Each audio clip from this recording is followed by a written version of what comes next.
Yellow, everyone.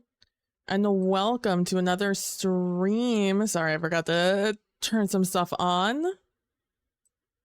So I'm rushing to do that. But hello. I hope we're all doing well today. I'm doing all right. Oh, I didn't know I had that on.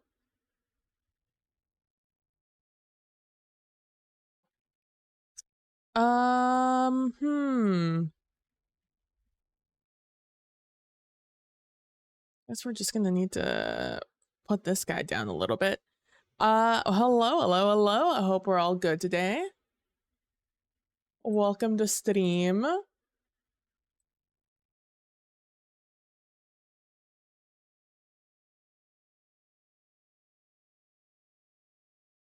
Let's see. All right, I have this on. Oh, and now I have that. Okay, I remember what I'm gonna do. I need to come over here and do my announcement. Ooh, that means I need to open the Blue Sky tweet. Let me just do that real quick. Don't mind me.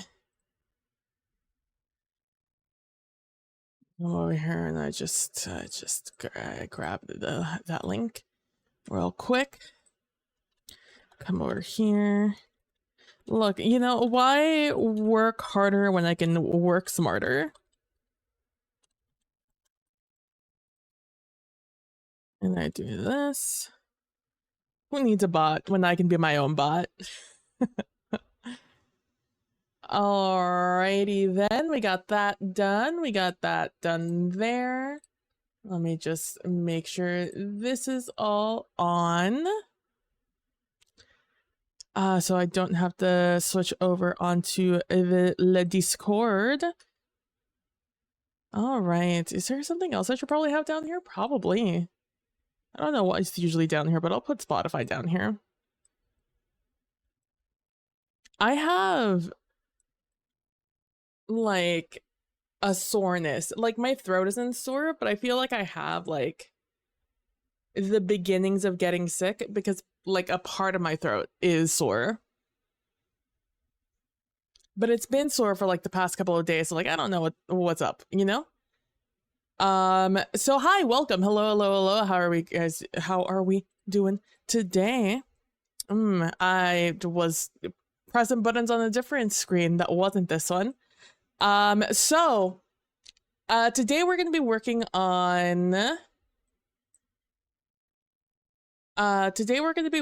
on This Person Should Not Exist by Speak the Sky, which for those of you who may not remember, is our game in which we are looking for Waldo. We're looking for Waldo and all the other things you look for in Waldo, which I didn't realize. There were more things, but there's these things, these extra little doodads that you look for. And so those are the notes. In this game, we call them entities of power. And yeah, so I wrote a whole outline on this, which is not here. Smile. Too easy if I had it up, you know? Let me go look for it real quick.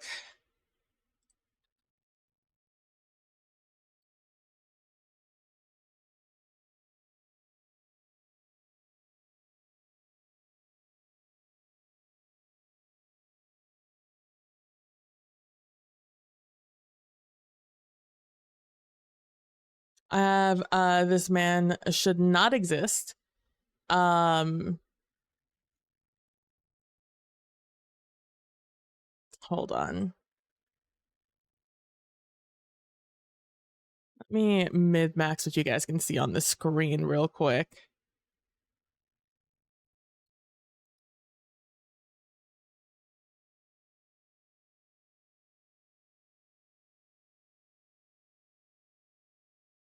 All right, hopefully that will help to be able to see this a little bit better. Yes, so let me do that and instead do that over here, which is what I wish would happen when I would hit the button for things to get bigger, but that's just me not knowing the buttons for Zoom in Google Drive. But yeah, so this is my outline that I did earlier today for This Man Should Not Exist. It's like I said, it's a pretty easy game to play.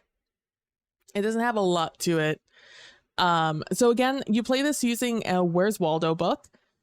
There is a case for the entire book for all 12 puzzles that are usually in the book. And all modern Where's Waldo books should work for this. It's only like the first and second book, I think, of the original editions that you are going to have a hard time finding.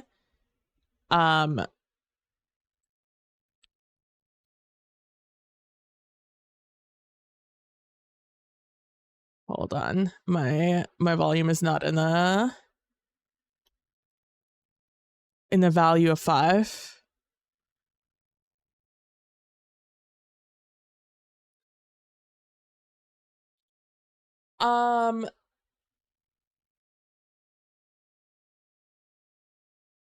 Yeah, so you play it using Where's Waldo book, and this game wants you to like write all over the book essentially. Although it does suggest like using a bunch of labels and things like that to like kind of circumvent some of those problems.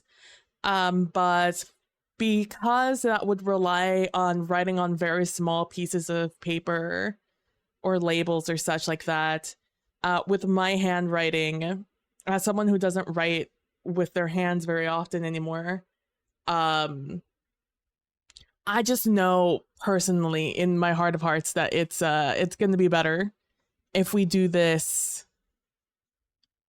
Dude, I don't know why my OBS always gets so big when I put this on my other screen. There we go.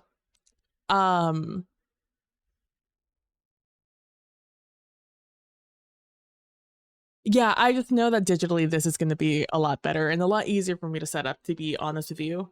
And frankly, cheaper. Because I don't know if you guys know this, but like Post-its and things aren't cheap anymore. Let alone labels. So I'm perfectly okay with this. So This Man Should Not Exist is basically like an SCP kind of like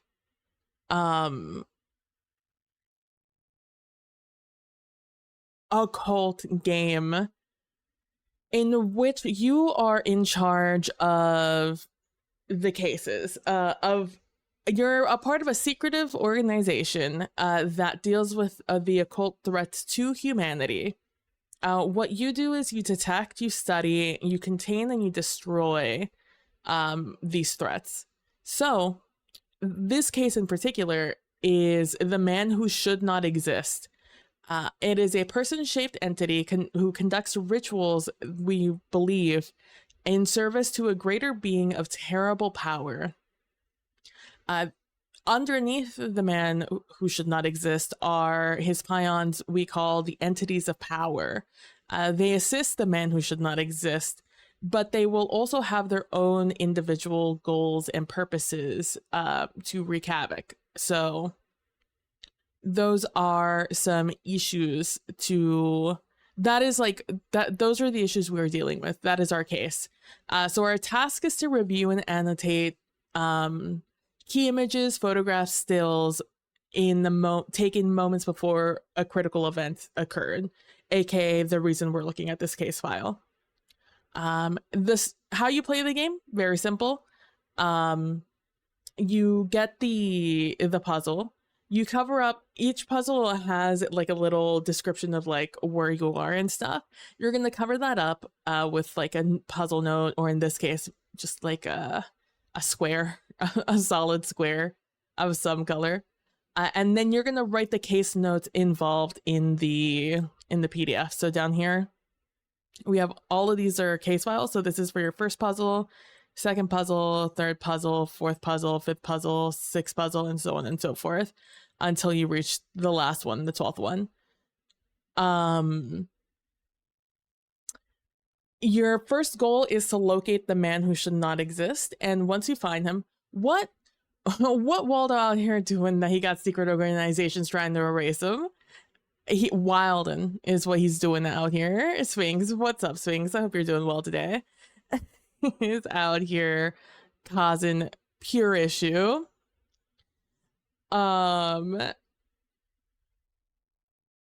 Once we locate Waldo, as is our very first thing we need to do, we will circle them, and then we will write a prayer in the circle around him, around that circle, and that will trap that entity there, essentially.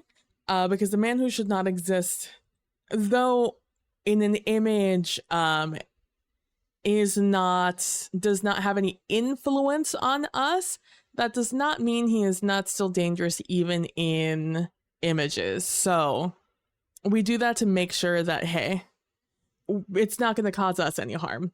However, we do have to write a new prayer everyone. I personally don't know any prayers from any of the existing religions, so we're just going to come up with something on the fly when we do that.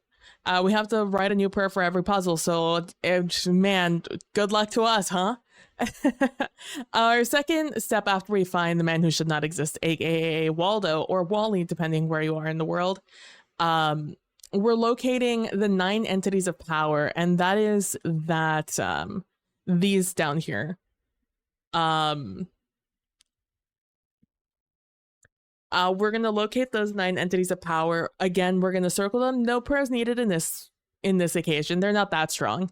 However, what we are going to do is we are going to circle them, and then as we find them, draw lines between them until we create a triangle in between every 3 entities.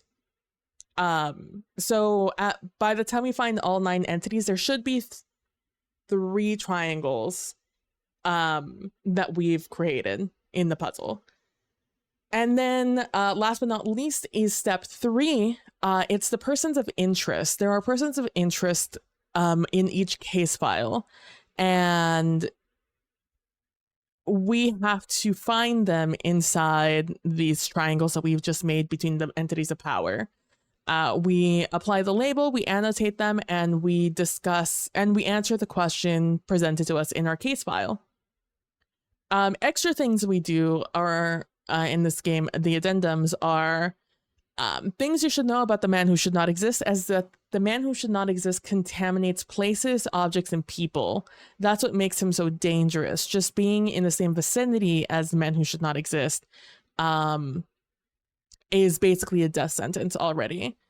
However, there are ways to identify this contamination, and what you look for is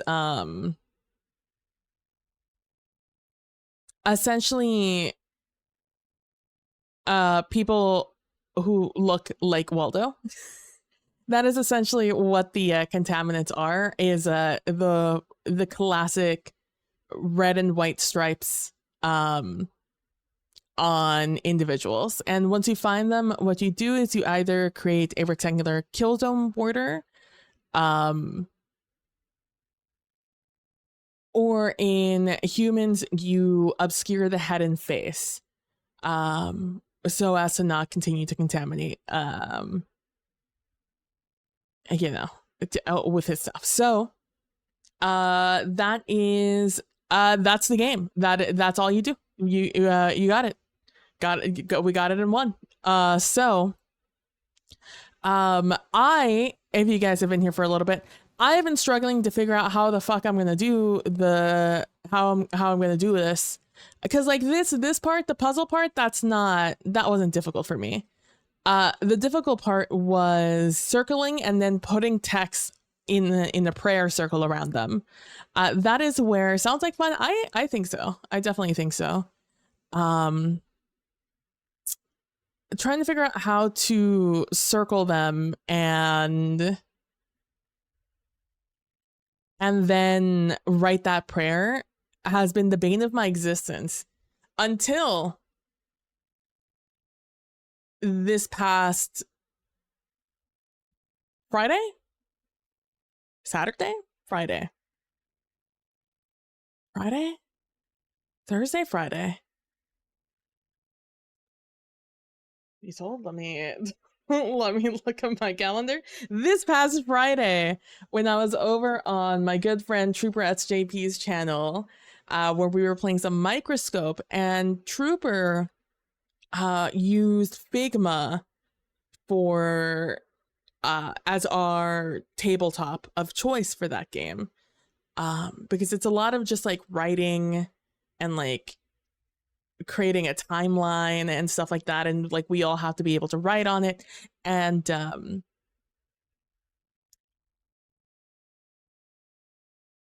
Wandering DM suggested to Trooper to use Figma for the Microscope game, and I was just like, okay, that's interesting. I was like going to bed, I think on Saturday or Sunday, I was thinking about it. Today's Monday, so it must have been Saturday. I went to bed and I was thinking about it, and I was like, I wonder, because I was like, first I thought about the game and like all of that, and that's what I processed on Friday. And then on Saturday, I was processing Figma, because I personally I have looked at things on Figma before, and I had an account on Figma already, so I know I've looked at Figma before. I have no memories of looking at Figma, at least in any like way that really mattered. So despite the evidence showing that I had in fact been in Figma before, I don't remember it. I don't know why I was there, but what I now do remember, or now what I did end up doing, is seeing that there's like widgets and things and plugins you can use for these. And the first thing I looked for is, because I was like, okay, I like the fact that I could just like copy and paste from one thing to another. So like over here, I can have these, and then I can drag this over here, and then, you know, that's my circle, right? And that's where I find Waldo, circle him, boom.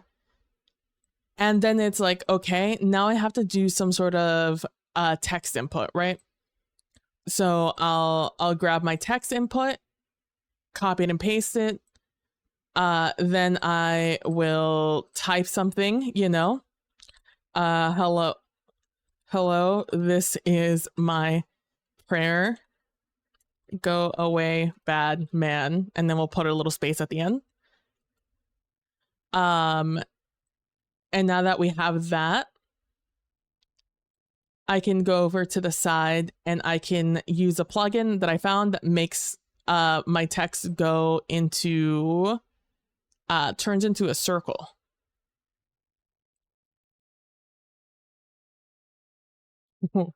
uh,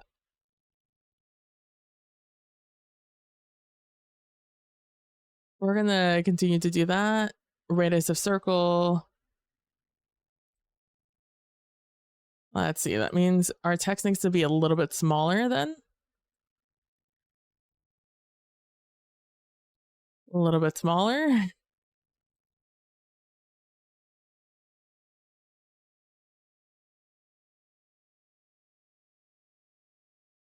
See, we're doing this together, buddy. So I've not done this before, or I've not done this in earnest before. I've just done it in testing out to see how it works.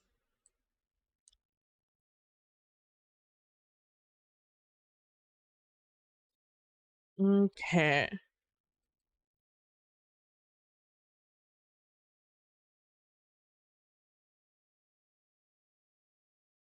Okay, and then we add into Figma.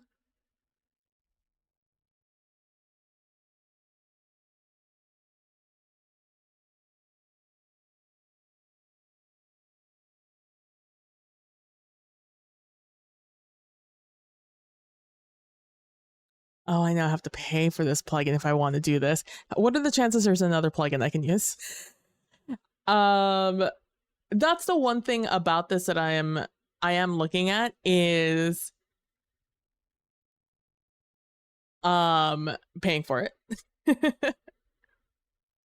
Because this is a paid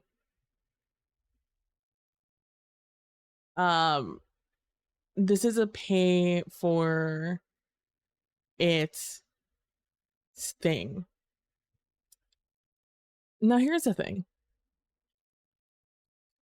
I know that there's a plugin for this.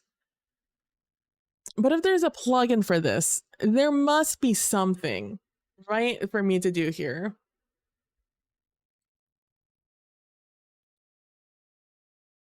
The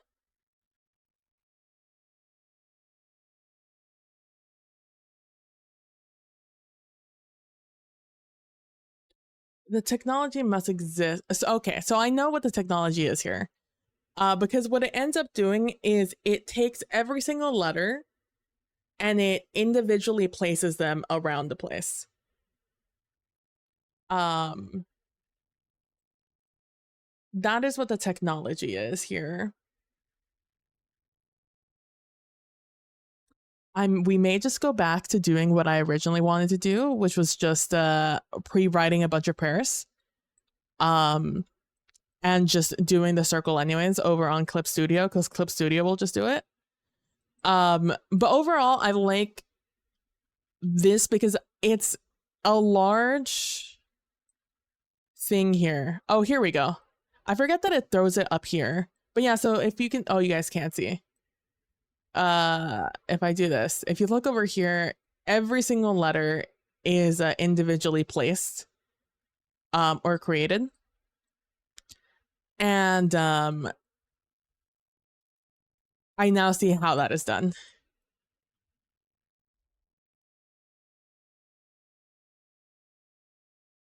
So we would come over here.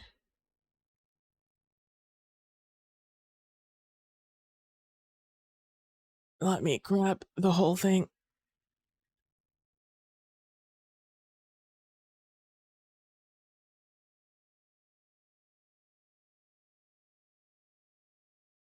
Something like that, right? And then the fill. I haven't figured out what color this would be best as. And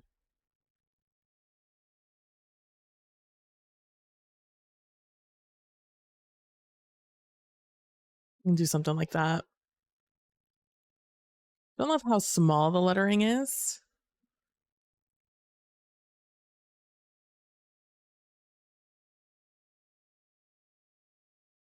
But I don't think there's anything I can do about it right now.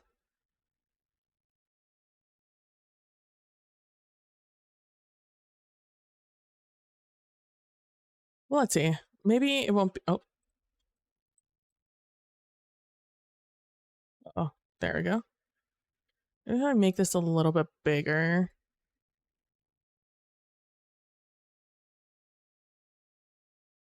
What are the chances it lets me use the plugin again?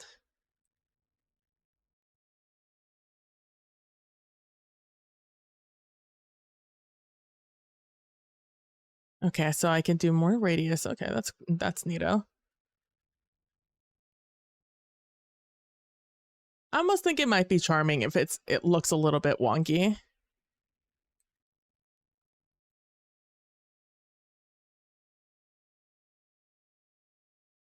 No, it looks the same. Bold, not bold. I do semi-bold. No, I think bold's gonna be the way to go here.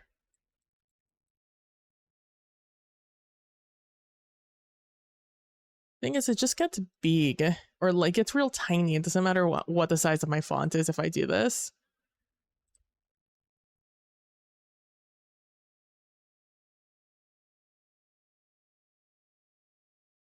It's still just gonna be tiny. But yeah, this is what what we're gonna go for here.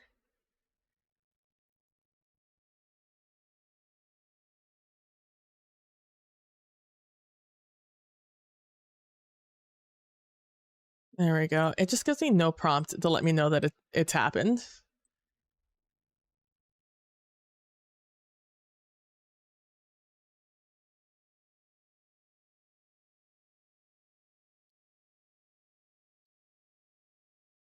Interesting.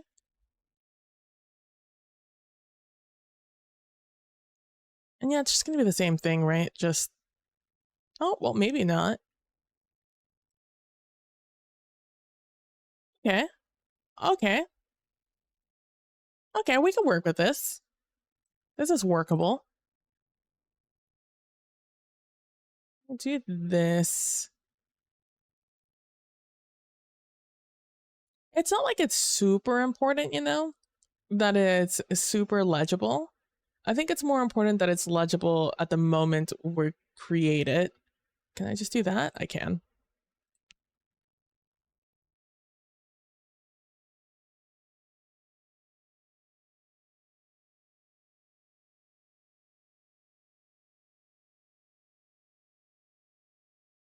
Like that. I think if I was doing this not on computer, I'd use clear plastic sheets over the book pages. Yeah. There's a couple of ways that it suggests in the book. A lot of labeling. A lot of labels that are suggested. Let's see, what does it say at the beginning of this? Yeah, 48 sticky labels. For medium length sentences. If it were me, I would use those clear post-its that you're supposed to use in textbooks, so you can write all over the pages. That sort of technology did not exist when I was in school, but I have seen people use that now. Oh, ad playing. Let's see if I can figure out what these are. Let's see. Clear.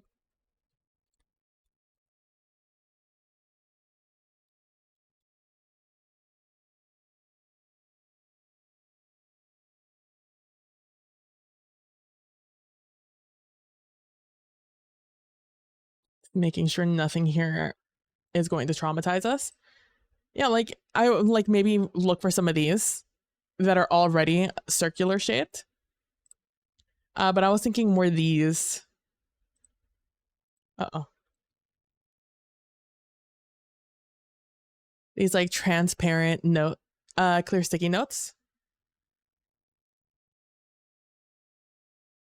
This is what I would have done. Like I said, I considered doing so. I considered doing it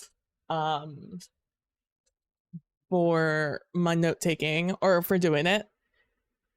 But because you guys would have to read my handwriting, I decided against it. And instead decided to go digital. But this was originally when I was thinking about this, I was thinking about these sorts of note-taking tools to write stuff down. I'm also really notorious. Hey, fun fact about me, I'm really bad at writing small. And really gauging how much room I have on a piece of paper. Like what I need to write versus how big the sticky note might be. Notoriously bad at it. I'm also, I still do it with like happy birthday cards where I like, you know, you write happy birthday on the card. I constantly underestimate how big birthday needs to be on the card. Terrible at it.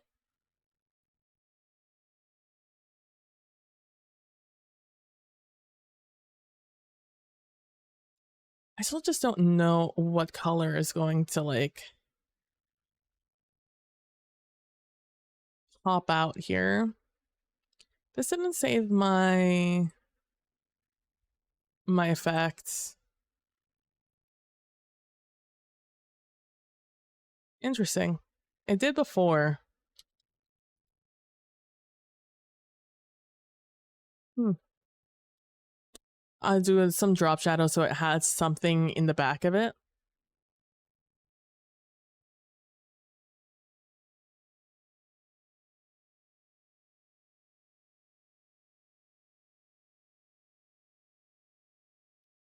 I'm thinking of something like light. So here's what I'm thinking. In theme of what we're doing, right? If we are going up against the occult, whenever I think the occult, the first color that comes to my mind is like a darker purple into a black, into the blacks and stuff like that. Um like that color range.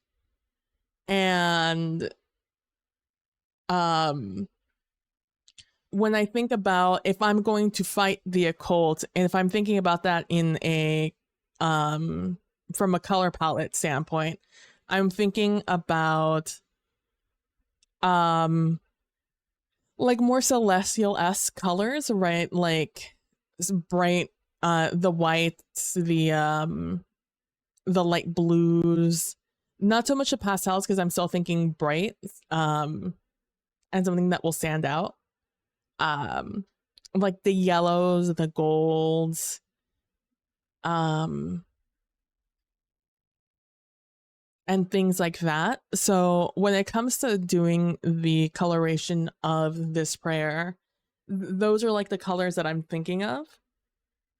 But I am unsure at this very moment. Maybe it's because I did this one.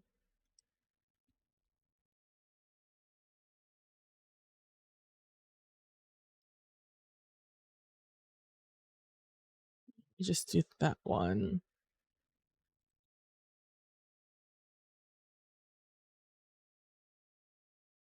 Let's see. The other thing is our circle.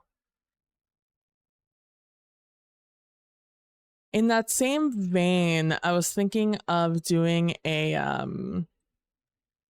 oh no, I want you to stay there. In the same vein, the original circle was more like frosted glass almost is what I wanted to think of it, or like those transparent sticky notes. How if like it's not directly on the page, if you pull it off a little bit, it gives that frosted glass look. Hey, Kalino, how are you doing, my friend? But then I think maybe it might be too difficult to read or to identify where it is, and so I did the little black circle. But in the same vein,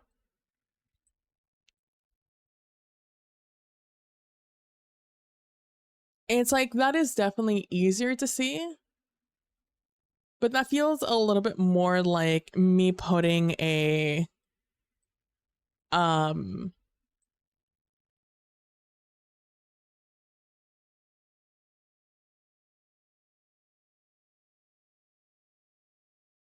you know, in like Chinese dramas, how they always use that long piece of paper, um and they write a prayer on it and then they stick it on something, and then that like prevents like bad things from happening or whatever.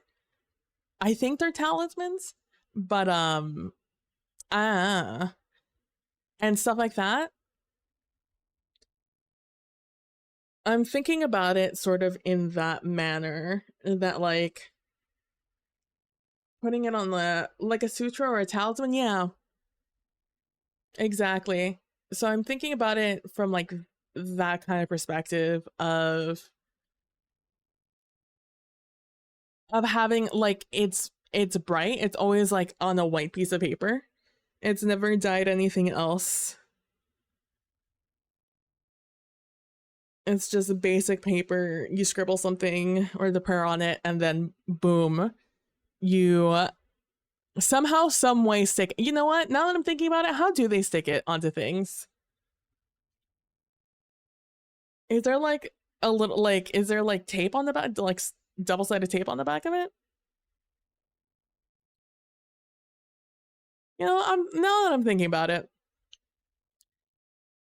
there's always like, at least in like the cheap like C dramas, that pop up on like my my TikTok. All they ever do is they do the and they stick it on something. Like they just pull out the power of God is sticky. it's like wait a second. Let's well, what are they doing to get that to stick on there? Just the power of God, just bam. That's so funny. But yeah, like I feel like the lens, if I were to put like while this is much easier to read the prayer by putting this black circle around it, I feel like that is not giving the impression of, oh, I am putting a talisman here, um so the man who should not exist should not be here, right? I feel like I am instead it feels almost like the man who should not exist is infecting the prayer circle. There must be some happy medium between this, right? So right now I am using a like a baby blue essentially to give off that frosted glass sort of look. Can you give it more of an amulet feeling to it?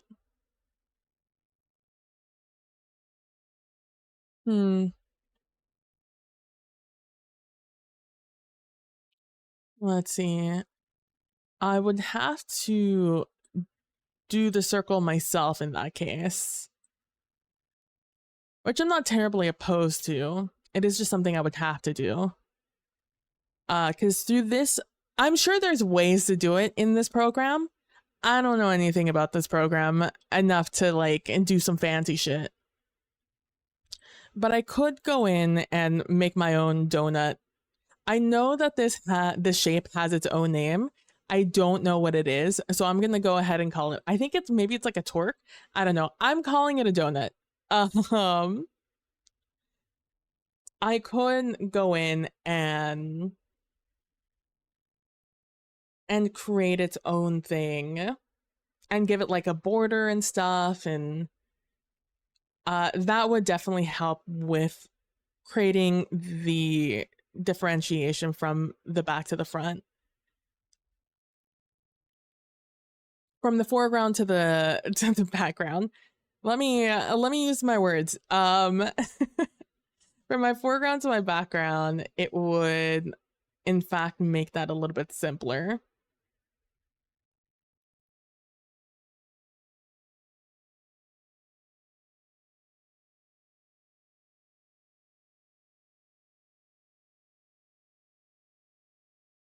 Because like if I do this, right, immediately you see the border around it.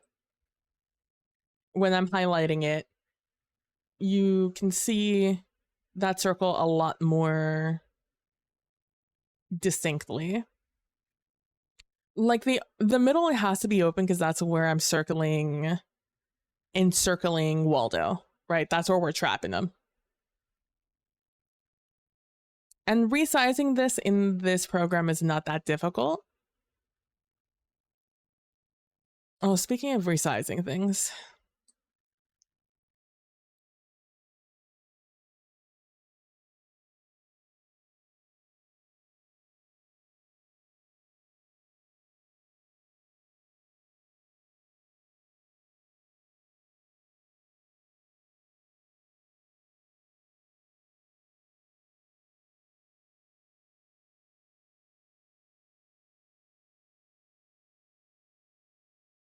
Trying to remember. Oh, maybe it's in assets.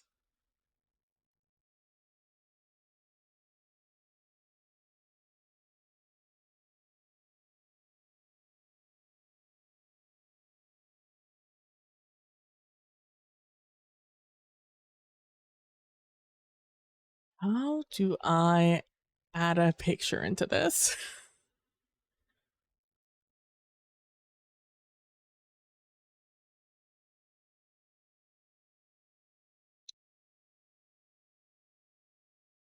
Place image. We found it. Can I just grab There we go. Because I do want to have this here so I can look at it. The organization of all of this is in fact a mess. But in reality, I want something like this because I need to be able to like zoom in. You know, did we just find Anti-Waldo? Oswald, I think his name is.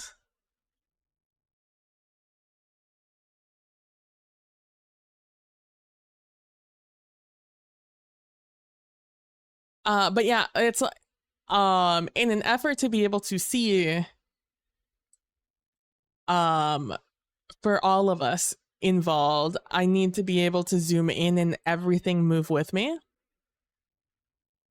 So we could sit here and we can stare at this image and be like, is Waldo here? And if not, we keep on moving, you know? And I can make it bigger, I can make it smaller. That's what's important to me here.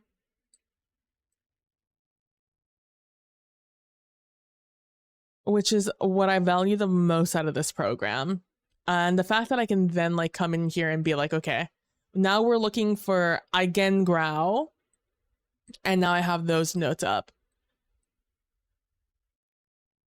Because no matter what I do, there's just going to be a lot of moving.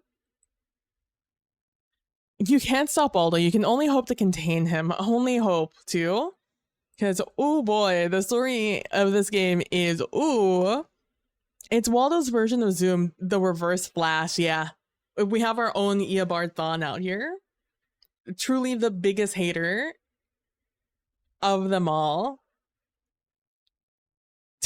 Fucking Thawne.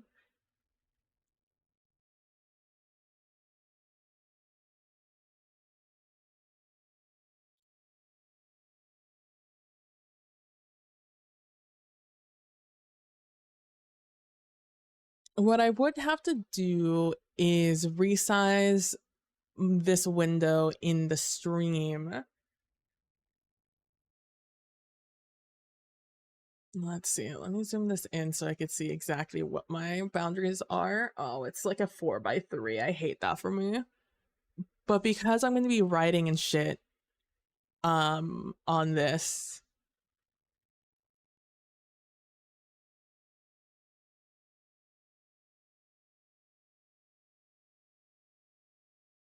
it needs to be big. I'm thinking about the layout right now. Yeah, I'm gonna be writing and stuff and like moving things and adding things, so I need to have the stuff on the side. Like writing of the text in a circle and such. That man wrote the book on being a professional hater. He absolutely did.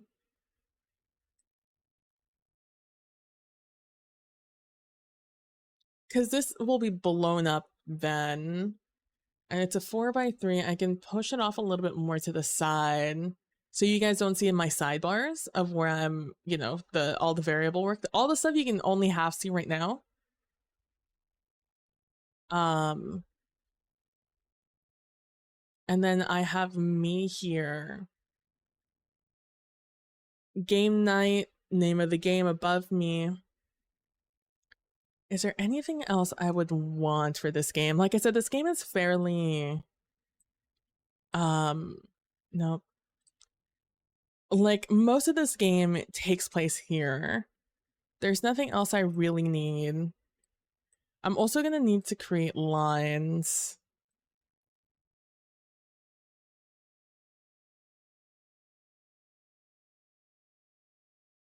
The fuck is this? Paint builder, paint, bend.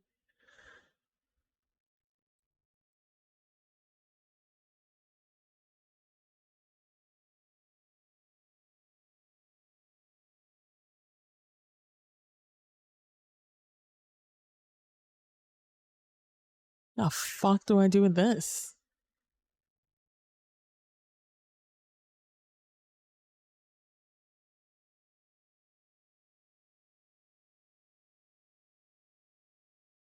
Oh, it does draw it.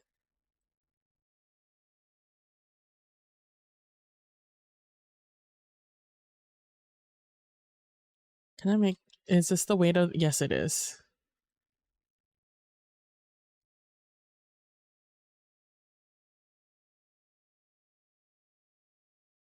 I don't know how I feel about that.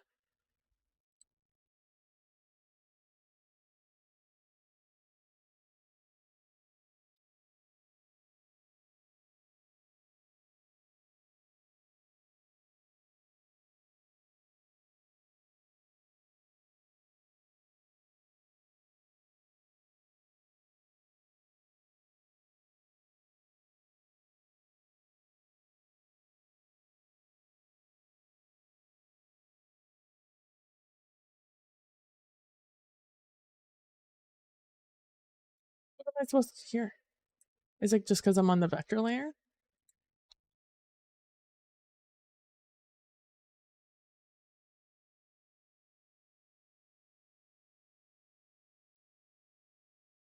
Okay, there we go. That one actually draws. Okay. Oh, it deleted the vector, so maybe it was the vector that was causing an issue. Is this a vector pen? This is a vector pen. I see. We don't want, no, bad. We don't want that.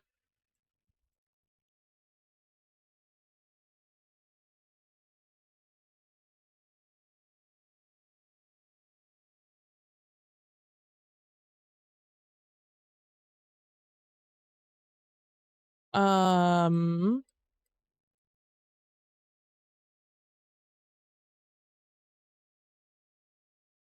what's the opposite of red? It's blue, right?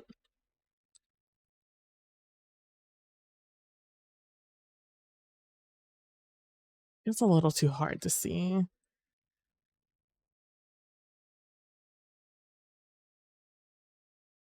A little bit easier to see.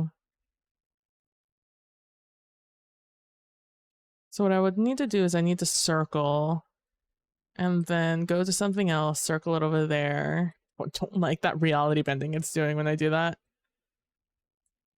Do something like that. And then we identify our person of interest.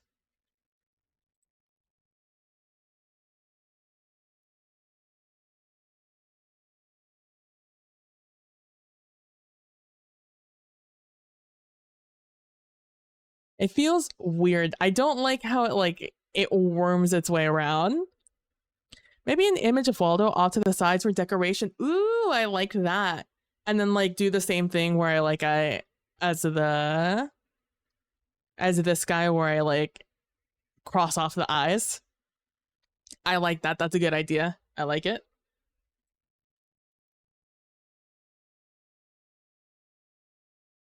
Spaghetti Western. We're not using spaghetti Western, but it's fucking wild.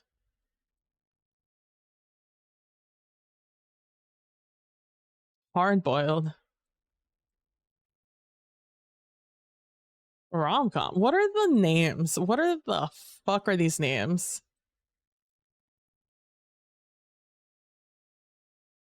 I kind of like these lines. I mean, obviously not that thick, but I kind of like these lines for this. I don't like it for circling though.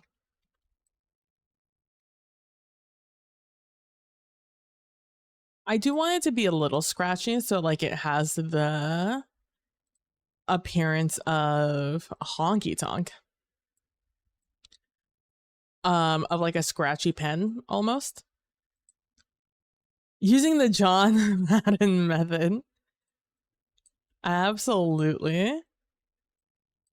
I don't really want the noisy edges though. Spoken word.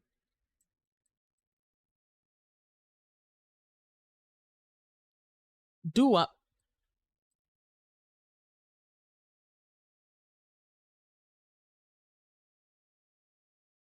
Screamo. I'm not gonna lie to you. A lot of these look exactly fucking the same. Witch House. Ooh.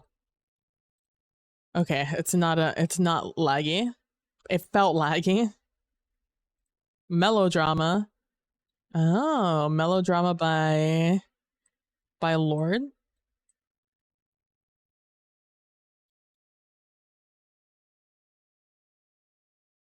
Screwball. Weirds me out that it snakes around as I'm trying to write around it.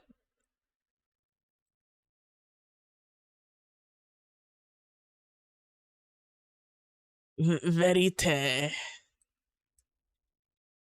Any of the ones that take a while to like to activate are issues with me. Some of these are like I start drawing and it takes a while to catch up. Let's say biopic. Well, let's say it's that man. Oh, we found Waldo. Um and this guy. And say we do this.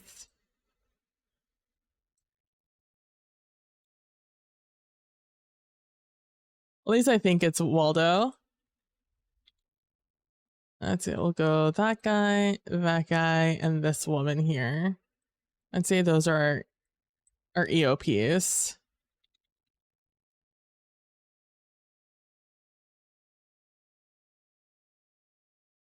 I almost think we got it in one. I think Heist is it's kind of the one to like. The one thing I don't like about Heist is that it starts off strong and then it gets real skinny at the end.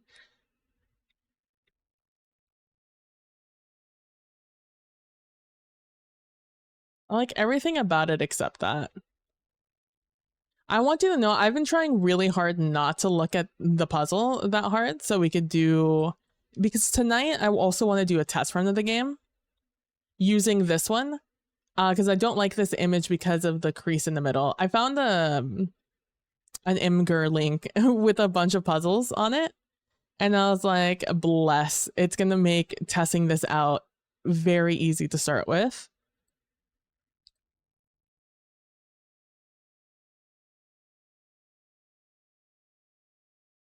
Maybe I do use biopic.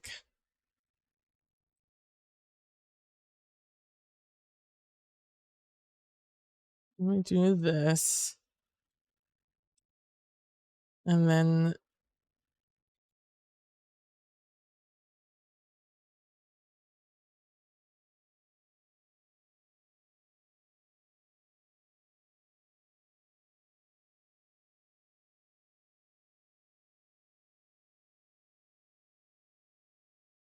maybe not yellow. Maybe do like a bright pink.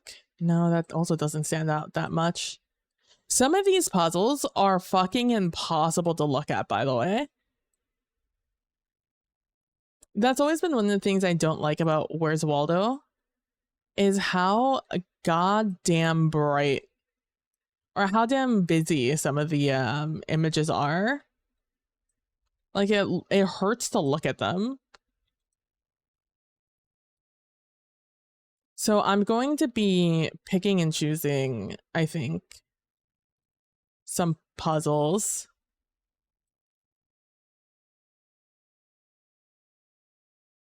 Maybe we do like a lighter purple? No. I want to do a red, but like red does not stand out in this palette. It looks like him. Yeah, I'm pretty sure that's Waldo. I know that in these games they have some like fake Waldos around.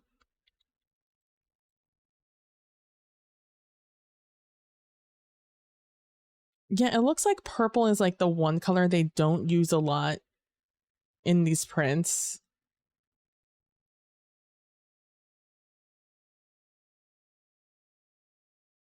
Maybe if I do like a pastel pink?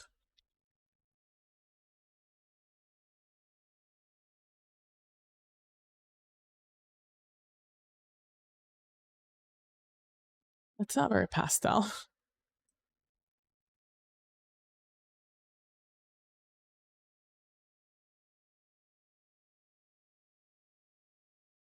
No, it enters like that peach range. I don't know what to do.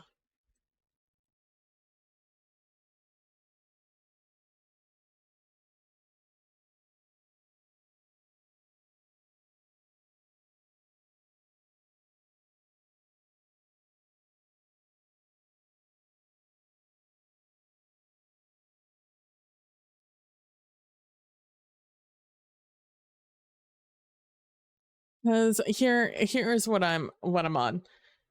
So we find Waldo, we circle him, whatever, right? Then our next step is finding our EOPs. We circle them, that's what we're doing right now, create a triangle. However, then inside each POI, we have a guy in the middle of them that we need to apply. I guess I only need to apply a label. I don't actually have to like circle them. However, for our addendum, we do have to create a kill zone border around those who are contaminated by Waldo. So I don't know if there's any in this image in particular. I haven't really seen any Waldos. Let me see if I can identify a quick Waldo here.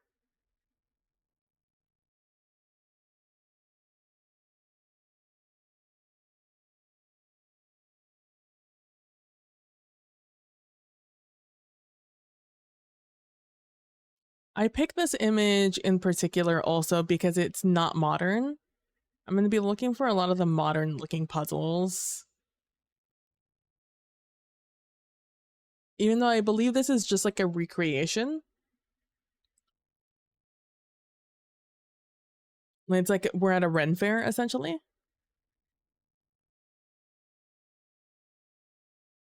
I'm not seeing any fake Waldos on this one. Which for the story, good. But let's pretend this last here is a Waldo, right? What we would do is we would obscure their face. Maybe instead of that, I would do it in white. We would obscure their face, and let's say that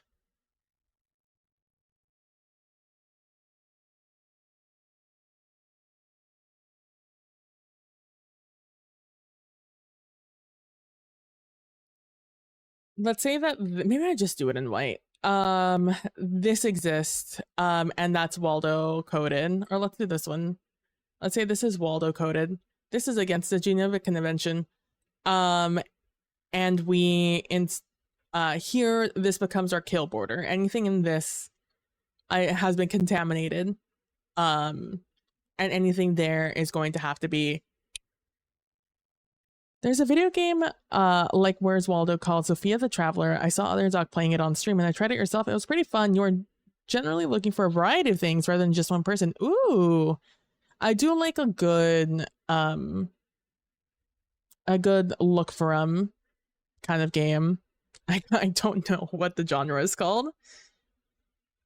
My brain keeps wanting to say word search, but it's maybe an item search game. There's one by one of the fountains, but his shirt has one blue yeah, I saw that guy. Where is he? There he is. Down here. Yeah, we could pretend this is a guy. So we would do what we would do is we would just cover their face. I think that's all we do. I think all we do is cover their face if it's a person. Yeah, obscure the head or face like that. And then otherwise, if it's like items, then you create a kill box all around it. Kind of like that. Maybe you also do like a kill. Maybe I should create like a little label or something that is a kill label.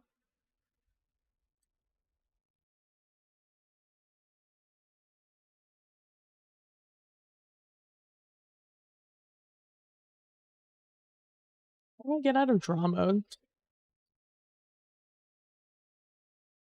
Oh, that's what I do of course, that makes sense. Oh, down here. What is this? Dev mode? What is dev mode? Oh, nothing I have to worry about. Instead, we're going to go over here.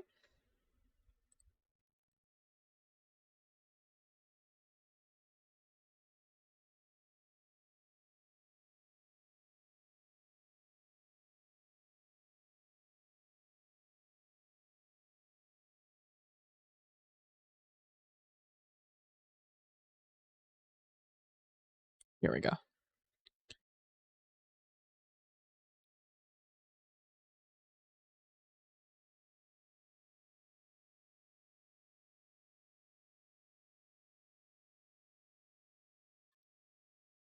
That's so tiny. Let's boop that up a little bit.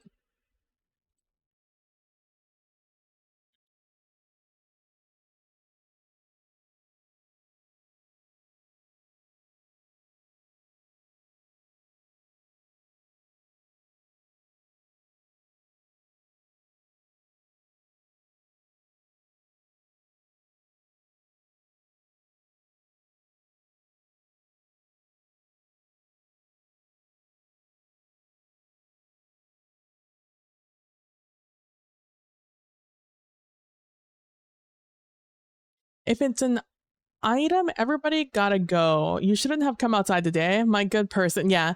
It's like you have absolutely just it's like so sorry to tell you this, but you are in fact you were dead the moment you stepped outside your home on this day.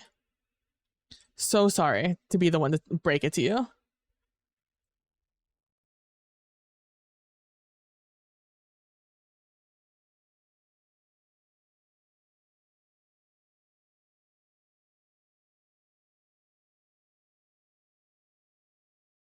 Yeah, I do another like purple. Yeah, just do black.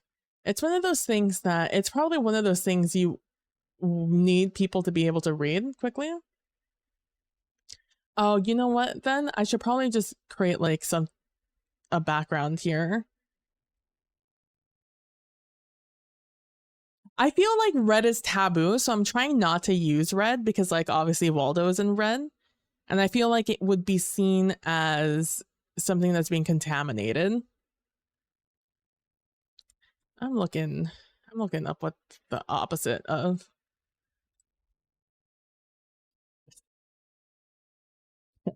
I closed the stupid tab instead. Oh man. It's green.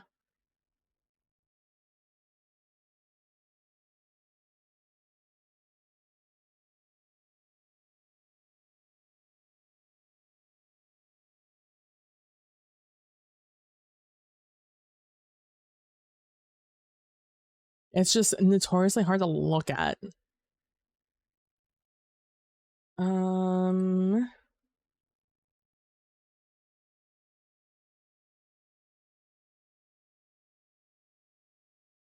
Let me zoom in here and try to see if we can get this.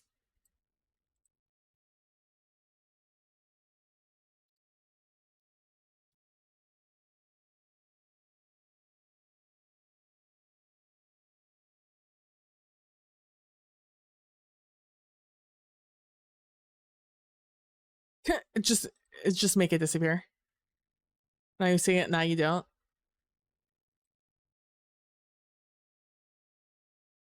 Okay, let's do this instead then.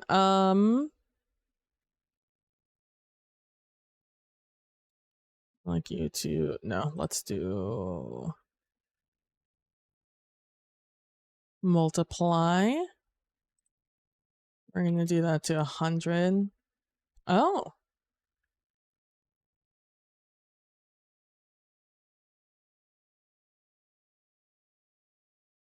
Oh, it does have a little bit of a background. Wait a second now.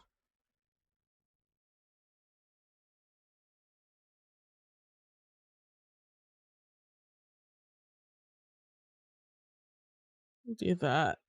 Ooh. Okay. Oh, okay. What if I do big number? Doesn't matter. Only goes to 250. Put like the GTA wasted monochrome filter over the area. Oh my gosh. That'd be so good.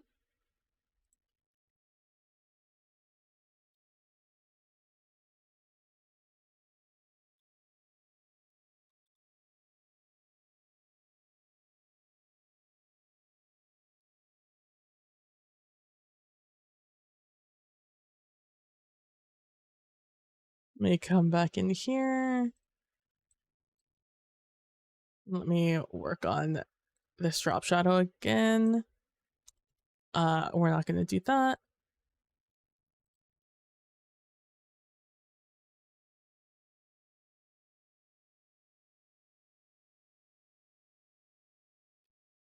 That was the wrong thing to delete.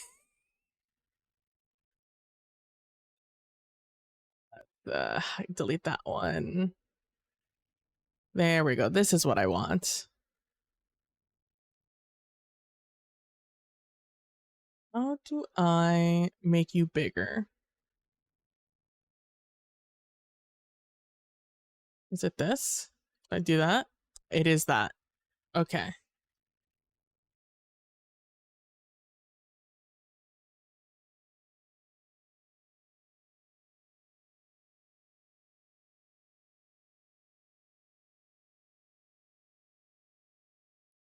Okay, that gives us way more options now. For what color this can be. Because now we have a high contrast outside here.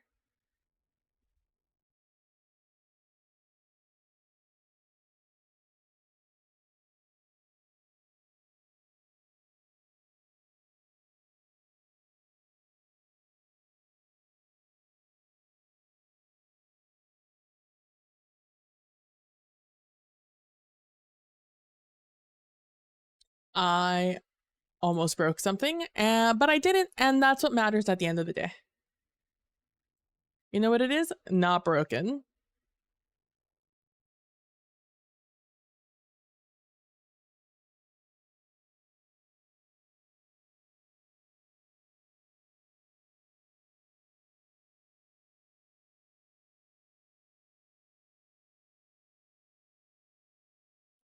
I've been watching, so yesterday I finished an anime I'd been watching a couple of episodes a night.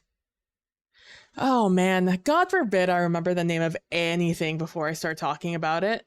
Hold on.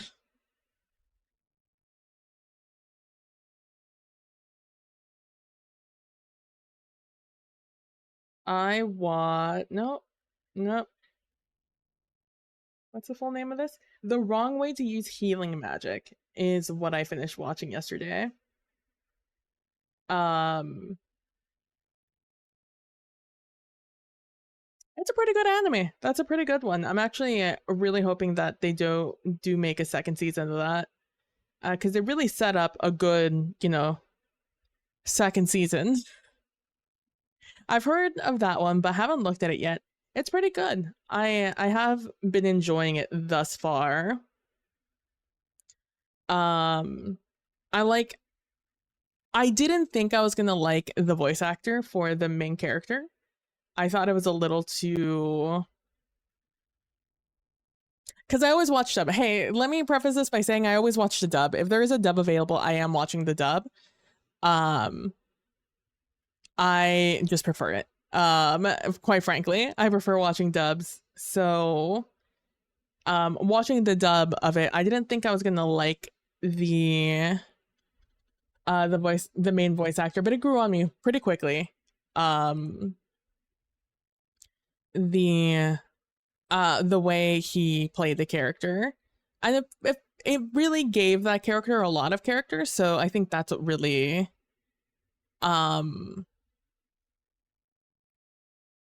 made it work for me. It's really, let me tell you, there's an episode like midway through the season, absolutely devastated me. Like I'm here, I'm having a good time, everything's great, and then we get the backstory of one of the characters, and or like one of the side characters, and I had me just bawling, devastating. I was devastated watching it. I was like, hello? How dare you make me feel my own feelings here? I can create gradients? Oh. I could also just have nothing there and just do a kill like that. It's kind of sick. NGL.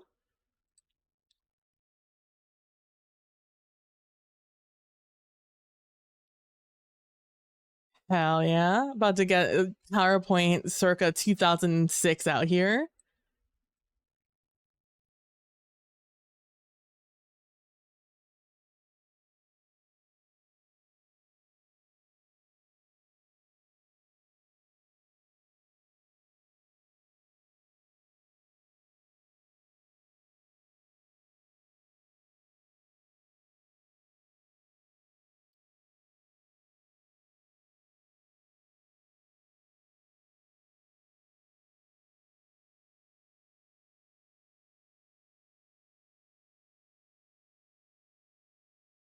But it had me mad sad. I was like, God damn. I was like, here's the thing. I'm a big crier. Like, I'm watching something, it's sad, I'm crying. And there's just no if, ands, or buts about it. It's like, I know me. I know that that is the kind of person I am. But that one hit me. It hit. Like I knew. Like they'd been building it up for a little bit. Like they'd been hinting at like, you know, the person and why they were kind of like the way they were. And I was like, okay, you know, like I thought I had been prepared for it. I thought I had like been like, okay, well, I know what's gonna come, so like it won't hit me as hard because I wasn't expecting it to be like the whole episode. Is the thing. I wasn't expecting them to go like so in depth on it, and I think that's where they really got me. They really got me because I didn't think they were gonna go so hard on the episode. Like I didn't think they were gonna respect the character that much. Which I think is what surprised me the most about the anime. One of the things that really annoys me about isekais, aside from most of them being cash grabs, is that because most of them go for the cash grab kind of angle when creating it, like they go into it with the intention of it being a 12 episode anime, you know, quick in and out. So that means that they don't like give too much to these side characters. Like they don't give much thought on them, and that means that like when we do get like their tragic backstory or whatever, it's like it's kind of whatever. Like you're not terribly attached to them. Because like the story has given you no real reason to be super attached to them. And so like it's kind of always a miss for me whenever we do get those moments.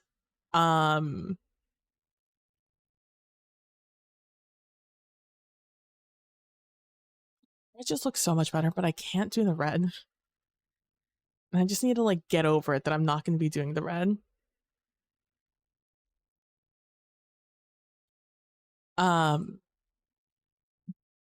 But like in this case, like they did do a lot of service to the side characters that we actually interact with. Because like that's the other thing is like it's always like such a whatever backstory for the side characters that we actually spend a lot of time with in some isekais and other animes. It's not just a purely isekai issue. I just like watching isekais. That's just my thing. So I was pleasantly surprised with how much care they gave that side story. And not only that, that then we didn't immediately forget that that character existed, which is another issue that happens. We get a side story, and then it's like, why won't you let me change this again?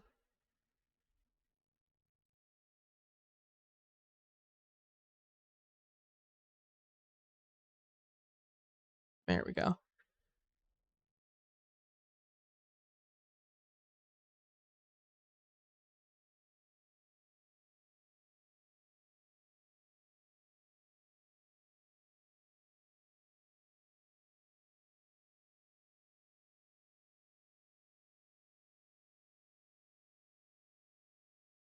like a that maybe.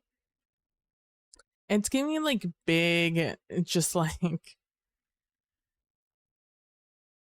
such like a.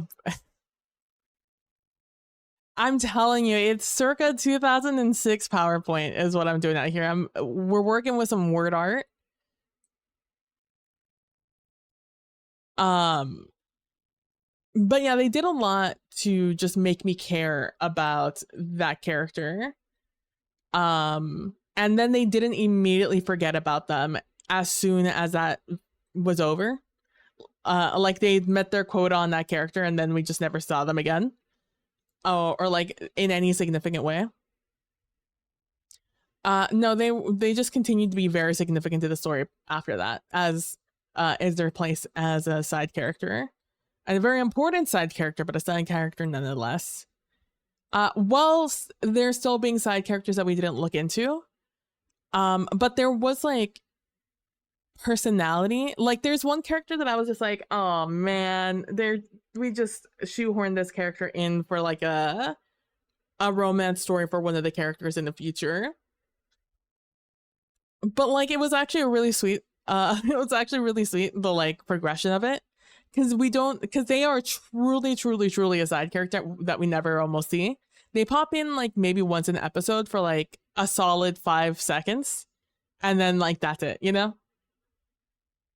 But if there was a character in the scene, there was a reason they were in it, and I really appreciated that also. Something that also does not exist. That consideration isn't taken a lot in some of these animes anymore.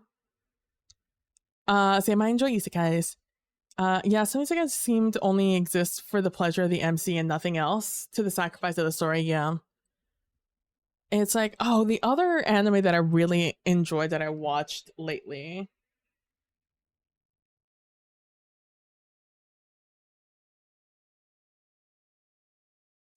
You called.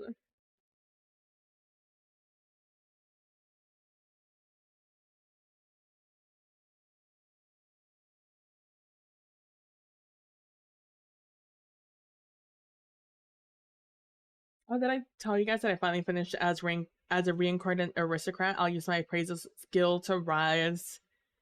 Hold on, that's not the name of the whole damn thing. What's the name of this thing? As a reincarnated aristocrat, I'll use my appraisal skill to rise in the world. That's a good anime. That one's good. That one also is very, very good. Really like that. That one I think has like 2 or 3 seasons. With the promise of another one, I believe. No, I haven't watched that one. Ah, By the Grace of Gods 2. That's also a very good anime. Really enjoyed that one. That one has 2 seasons also. I don't know if they're gonna go for a 3rd one. I would not mind it. It was a good anime. That one's also very good. I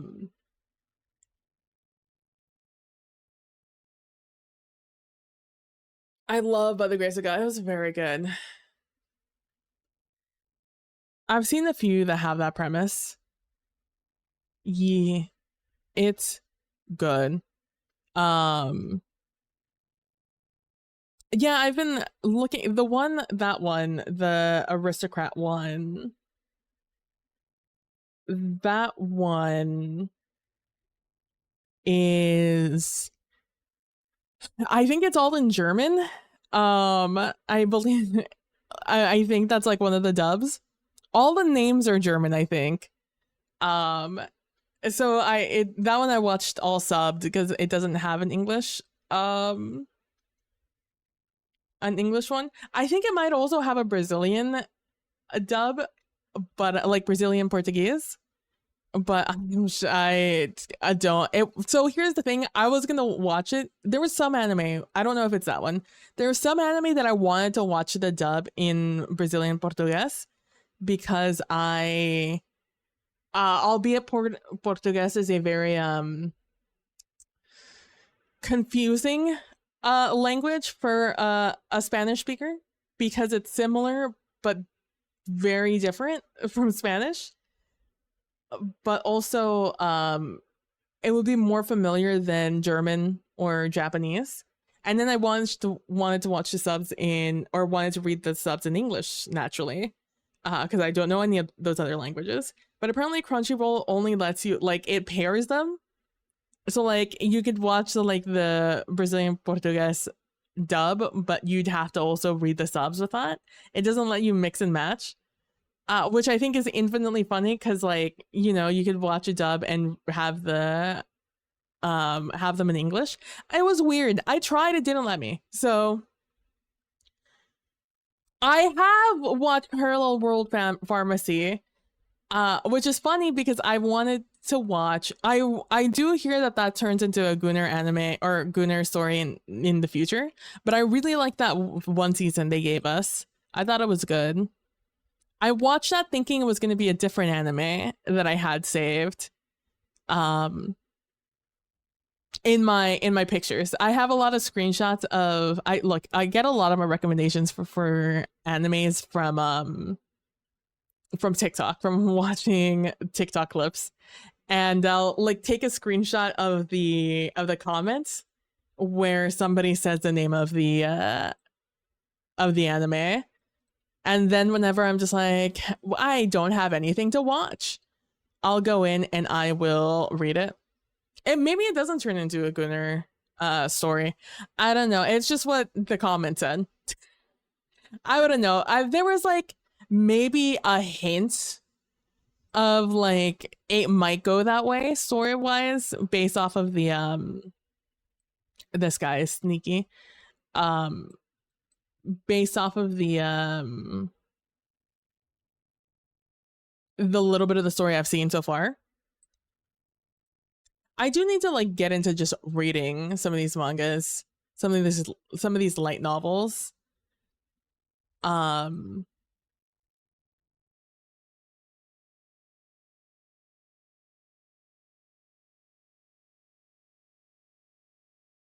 on, I'm just trying to think if there's anything else I need to do.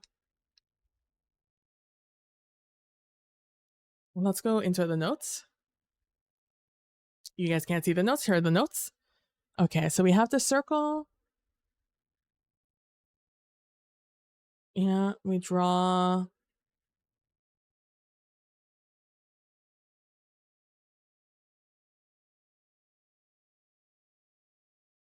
And for humans, we just have to obscure their faces.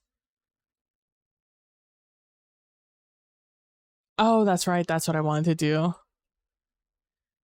I forgot I wanted to create a background for you. Get a little bit of a banner.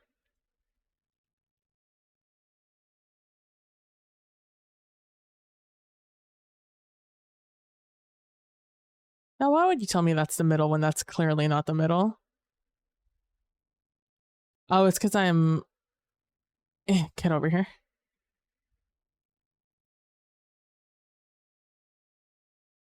There's also not the middle. Oh, it's because I have a space behind it? No, I don't have a space behind it.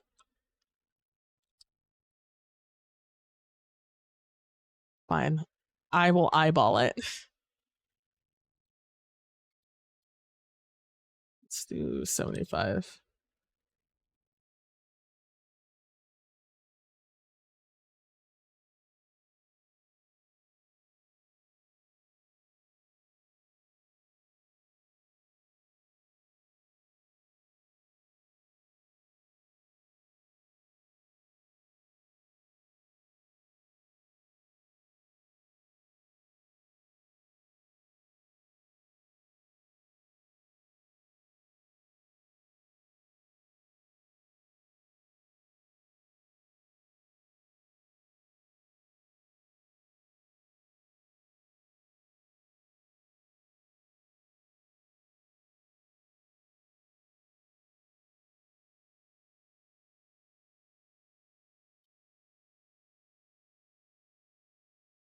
Do need this to be a little bit see-through.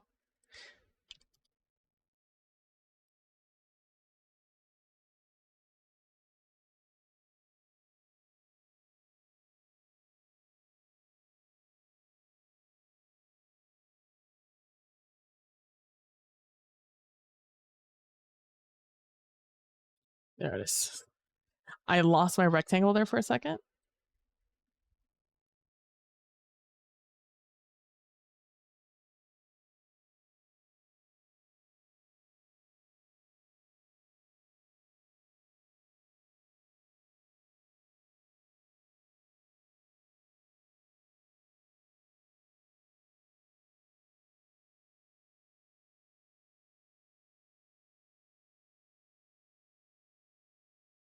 No, that's what I was hoping it wouldn't do there.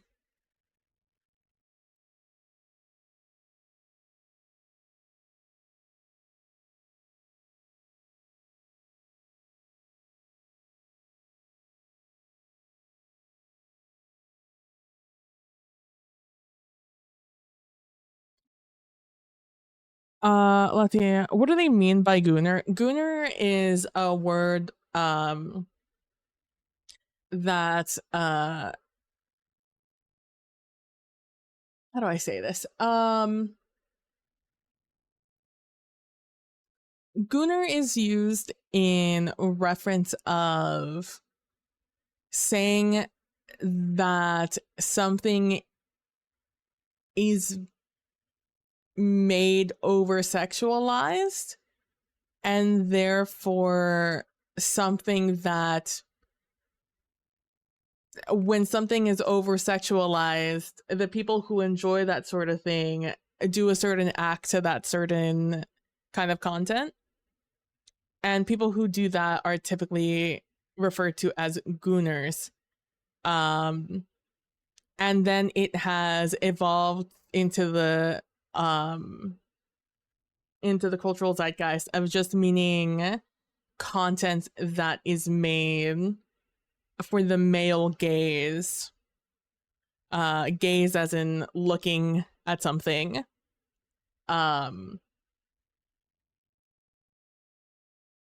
And you know how like there's a lot of like harem stuff and stuff like that. And a lot of stories that like start off one way and then immediately it goes into like the main character suddenly is surrounded by a bunch of women that he does things with, you know? Or like every woman in this story is fawning over the main character. That is typically what gooning / gooner means. The act of goon is the act of what comes after self-pleasure. I also found another I believe this is the girlfriend of Waldo. I forget what her name is, but we found her while I've been working on this.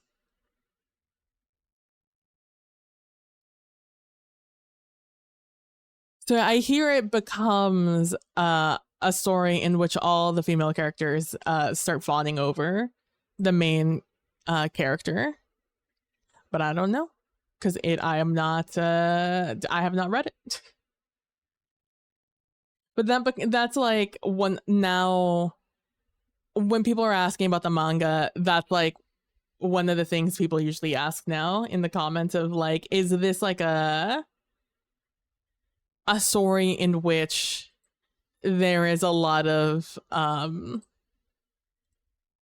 there is some sort of story here. Oh, I can do an outline on these. Huge. Uh-oh.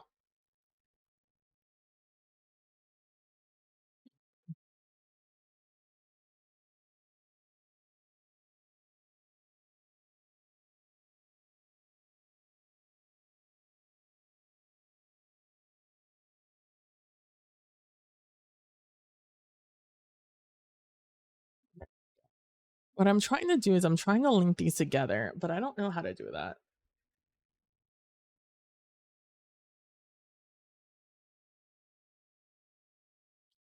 Well, I do know how to do that. I thought it was this. And now I'm unsure.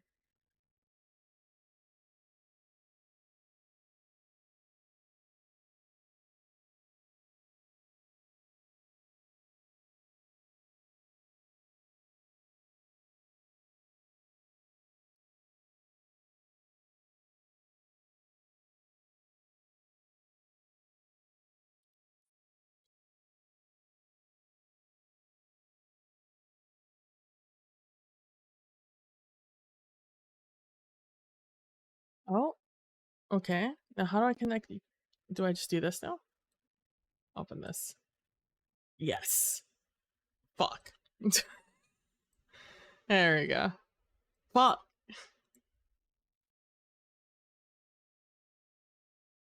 If I move this, there we go. Okay, so I need to move the name first.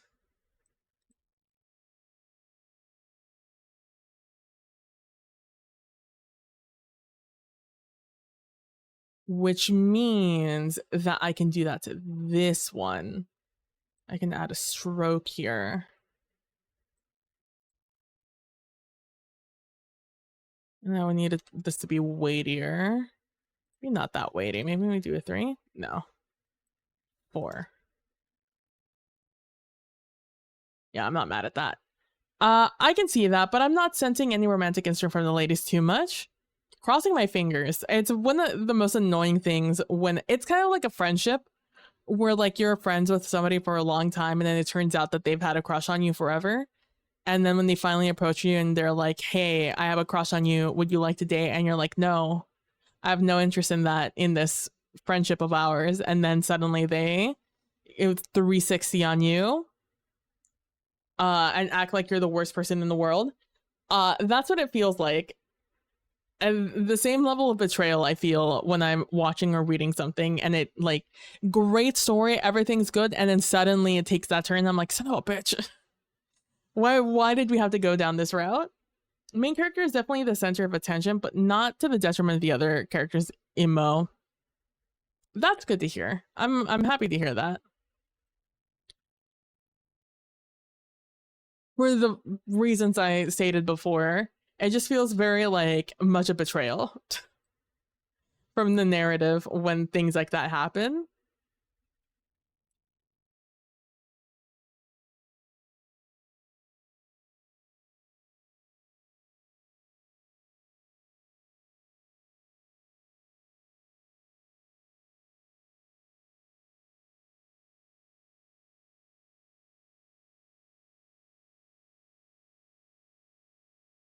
What am I listening to? Death Grips. Let's go next.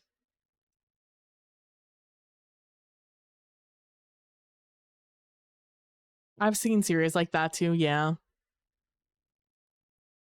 Sometimes you can like you said, sometimes you can just really sense it like from the beginning.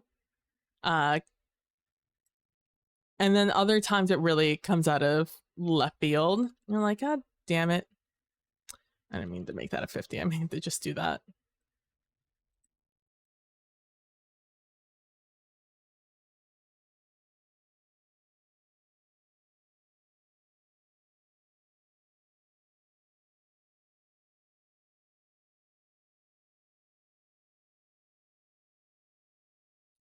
That gives me other options for this one then.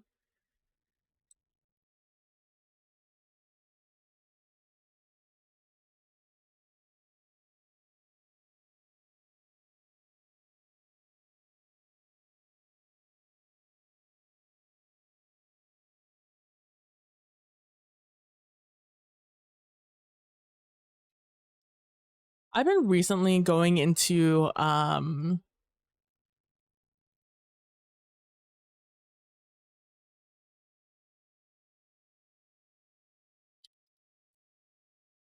sorry, I just had the imagery of an actual swimming pool full of actual liquor. And what an absolute nightmare that would be to like jump into. Like obviously the song is a metaphor, but like the actual thought of jumping into a swimming pool full of liquor, I'm just like that you're just jumping into a bunch of alcohol. Like God forbid you have a cut somewhere.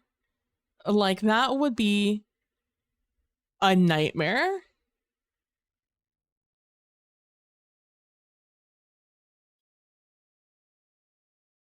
I think you die if you do that. Yeah.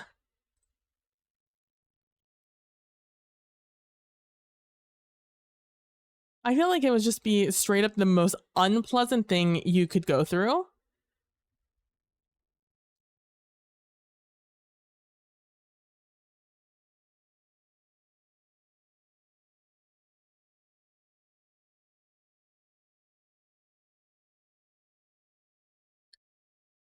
Let me show. Sometimes I listen to songs and like I really like suddenly register something they said.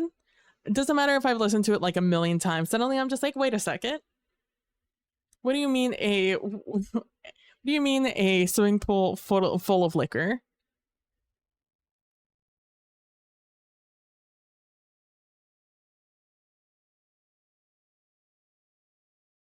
Oh, that's not what I wanted to fuck around with.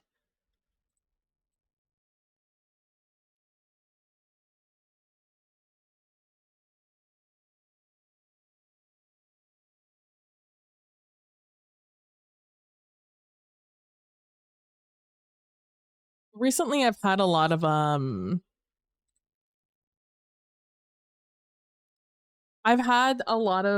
videos pop up suddenly on my YouTube of people reacting to the the rap battle last year between Kendrick and Drake.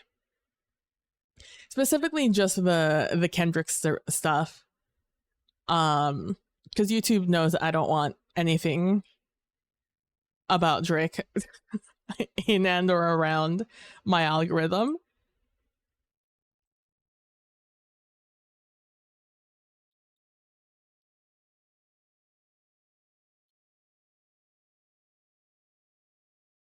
And just watching people react to all of that is awesome.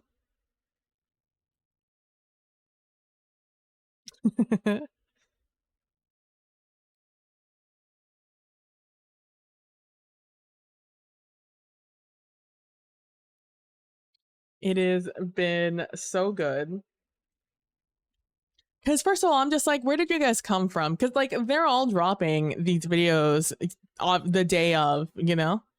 I mean, half of them happened on the same day, so you'd imagine they're all the same day. But they just I didn't get them the first time around. A surprising amount of videos that I hadn't seen prior to, and I'm just like, hell yeah. More people reacting to Drake getting absolutely eviscerated. I'm here for it.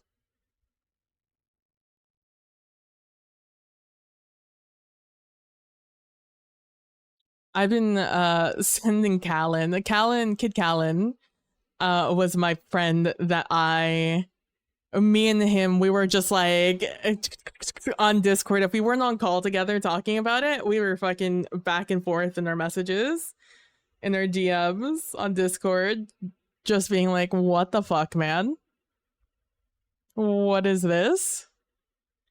And so speaking of just like a lyric suddenly hitting me out of nowhere, while I was rewatching one of the because I'm gonna be honest with you, I like Euphoria and like 616 and all of these songs.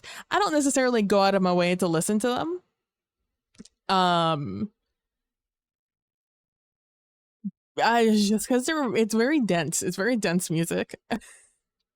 But like I want to sit there and I want to listen to it. Kendrick dropped JK. I'm kidding. Yeah, just the amount when not the not like us when the Not Like Us music video came out, I sent Callan a screenshot of the pinata, the OVO pinata. Or like not even the pinata, I think I just sent you the disclaimer because I thought it was so funny. And Callan had no idea. Callan was working, so he had no idea the video had dropped. We were in call. Like I think 616 had come out. Was it? No, it was. And let's see, it was the day Family Matters came out because we saw that Family Matters came out. Was it Not Like Us that came out on the same day as Family Matters? I'm gonna have to look it up. Uh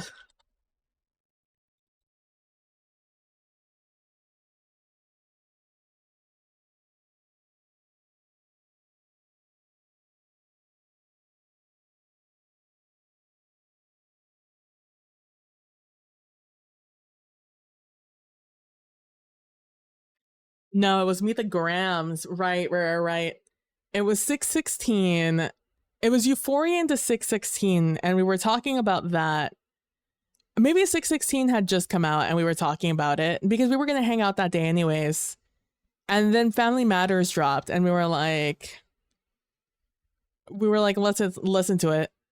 And then as we're talking about it, I guess we were watching it because it was a music video.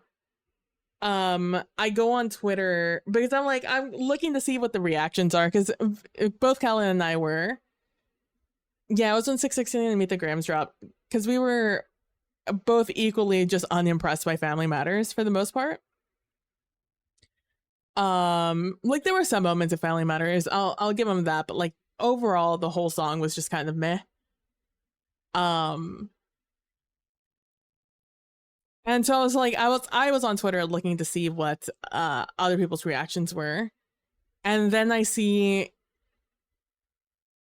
click on like the Kendrick tag, because like everything was still like drop, Kendrick dropped, and then I saw someone say Kendrick dropped again, because like even if they said again, I thought they were just talking from Euphoria into 616, because those happened like one day to the other, I think. And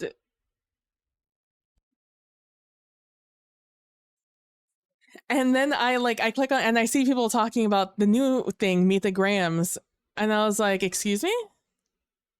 And so I go click, I go and check Kendrick's YouTube, and sure enough, Meet the Grams. And I was like, Callan, Kendrick dropped. Kendrick dropped again. Because Strape Drop Family Matters, we were just like meh, trash out of nowhere. Meet the Grams dropped like 30 minutes later, yeah. And we've all listened to Meet the Grams, I'm assuming.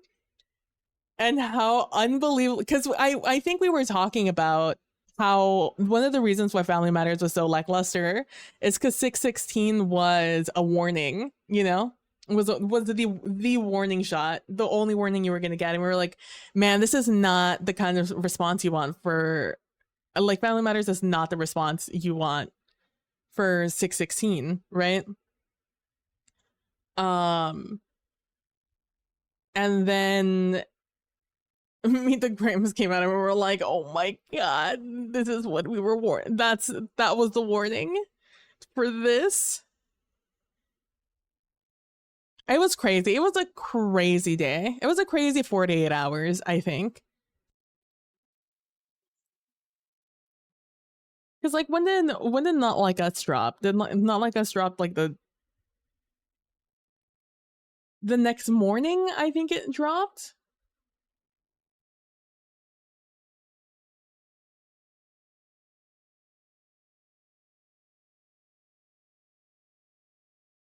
Because that also came kind of out of fucking nowhere.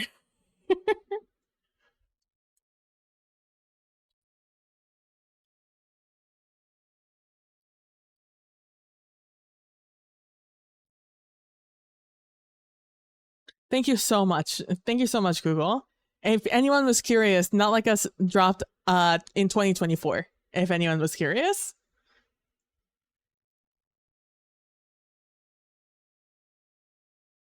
Also, I need to commend Kendrick on how genius his lyrics are. Fucking crazy.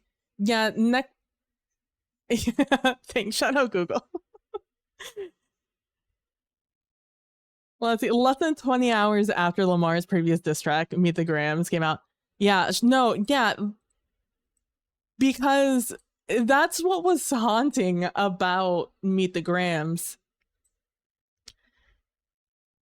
Is how much there is in all of those. And like I said, I messaged Callan the other day because I was just like, you know what? Today, on this day, because I've been watching a lot of people react to things. So I've been listening to these songs over and over again as I've been listening to other people listen to them. And I was just like, you know what? Today, I'm holding space for the lyric. Yeah, my first one, like my last one, it's a classic. You don't have one. From Euphoria, because Euphoria, man, let me tell you, Euphoria still has me fucked up. Just in general, Euphoria still has me fucked up.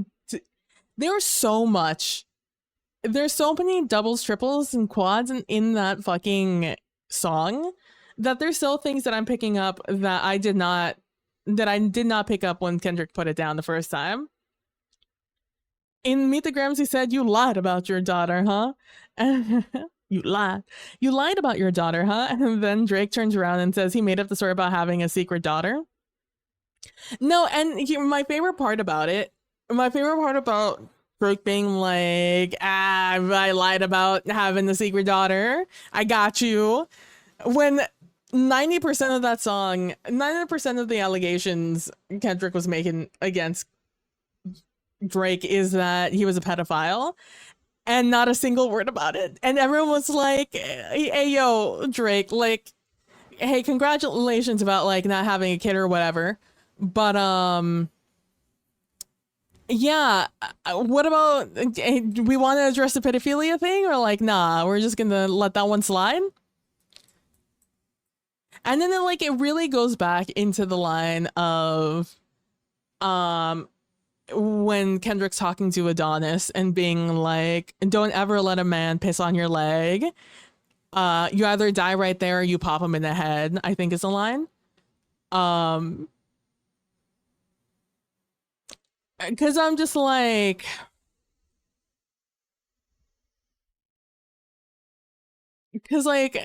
Drake's always just focusing on the wrong thing, man. Yeah, then bringing up Melly when no one said anything about her. Exactly. Like, brother. Like, we're out here talking about fucking Sixth Sense and you're out here talking about Stranger Things. Like, what is happening right now? And you know what? I think one of my favorite low-key disses that I think gets really overlooked is the fact, because like, Kendrick's always working on fucking layers. Kendrick is layers on layers on layers. Fucking the fact that he brought in Jack Antonoff to work on his like album, and then one of the disses, I can't remember which one, I think. After Drake's Tailor Made. Because I just think it's so fun. Jack Antonoff is a producer that works with Taylor Swift a lot. Has worked with Taylor Swift for like 3 or 4 of her albums. And so that's just like, that was just so good. That was just like, mwah, a beautiful move by the Kendrick Lamar.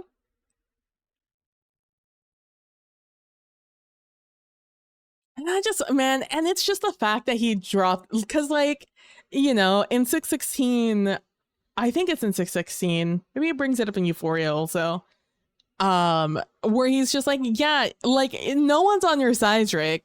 People are coming to me, telling me things. You're out here paying band on band to try and get something on me. And like, I'm sorry, but I'm boring. I don't do shit. I'm just here with my family. But people are coming to me to tell me about shit about you. It's like, you ain't got nobody loyal in your circle. And then he drops 3 songs in like 48 hours.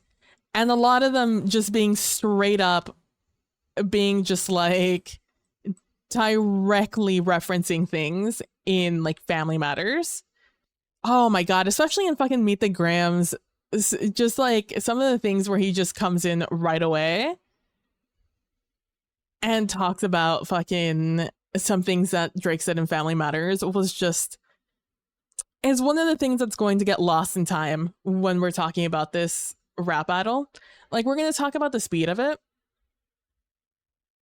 but like, I think it's going to be hard to convey in the future how crazy it was to get these back to back. Like how just like straight up it was like, hey Drake, don't do it, man, I'm giving you a warning, don't do it in 616.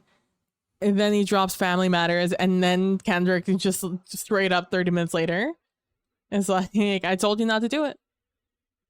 And then directly to contradict again in Family Matters when he's just like, you don't make interesting music that keep people interested, you know. Which, let me tell you, one of the things, so I don't listen to Drake music. I have never really listened to Drake music. I don't really like Drake. Let's run that one back. I don't like Drake. I've never liked Drake music. I've always thought it was mostly boring. I like snippets of it. I'll like the catchy bits in it. But like, I've never, me, myself, and I gone out to like listen to a Drake album or whatever, because it's boring to me.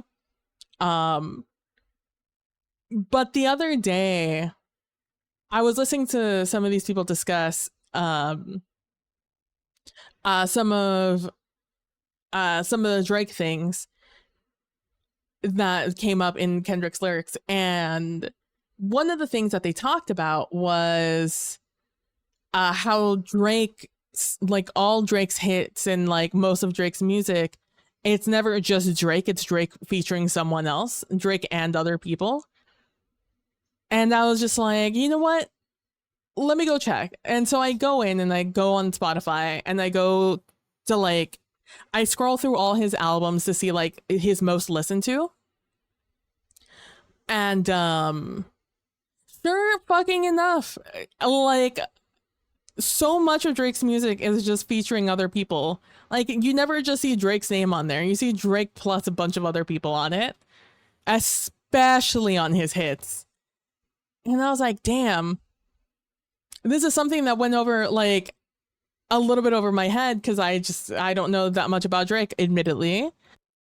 Fuck is this? That's what I'm saying, and that's what Kendrick was saying. Drake isn't a longevity rapper. Absolutely not. No. We were talking about it a little bit. I went back to go listen to some of his hits. Cause like I said, I've never liked Drake as a rapper. I barely like him as an artist, or liked parts of his songs as an artist. But like the music that I found tolerable from Drake were his hits that were poppy. They were the dance hits.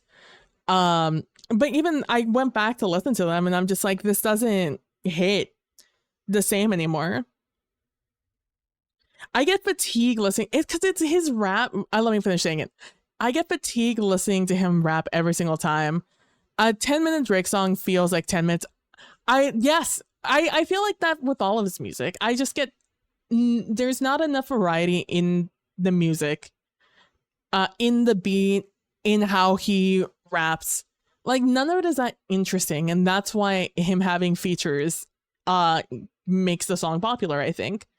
But even his hits, like I was listening to YOLO, the one that made YOLO popular. And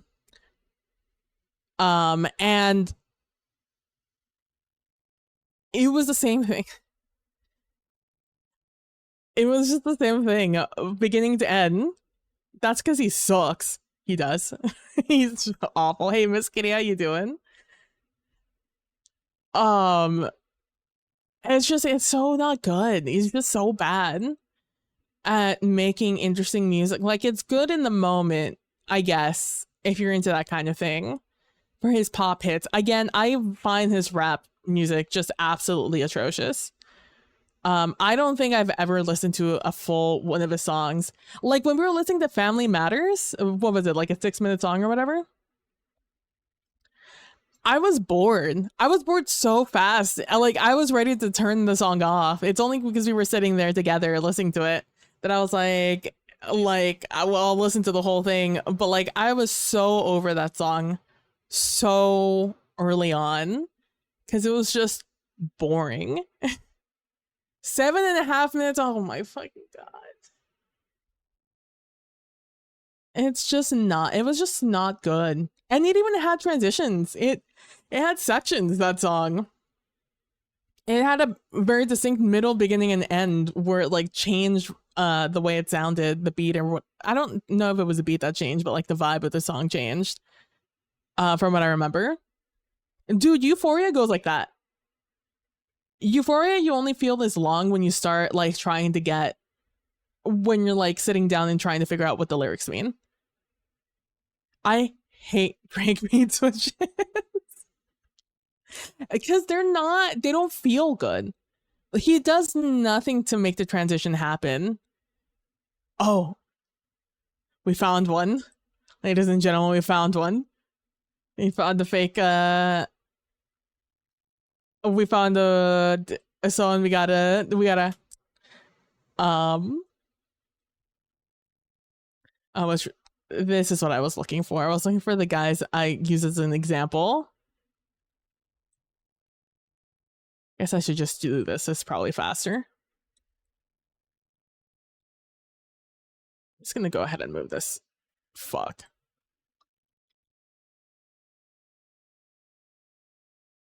This is what I'm gonna do. I'm gonna move that here.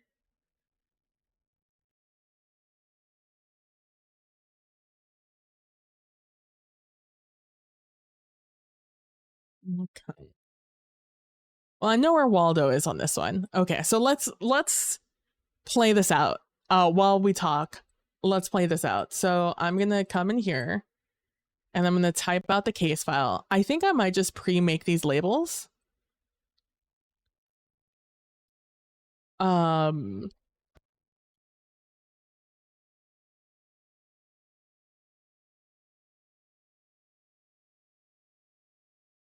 But I haven't decided yet if it's more interactive if I do this as we talk.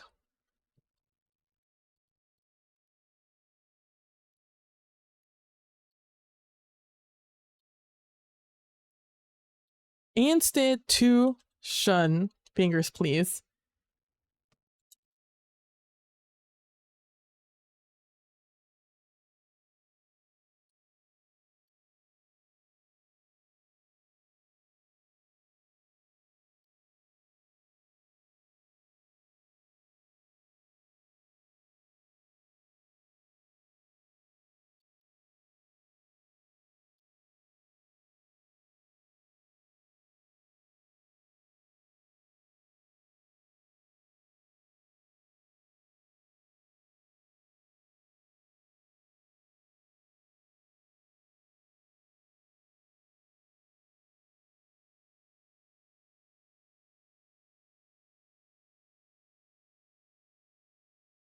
There's one below this. There we go. I delete you. Will you the whole thing go away? None of it will go away, actually. Okay, that's fine.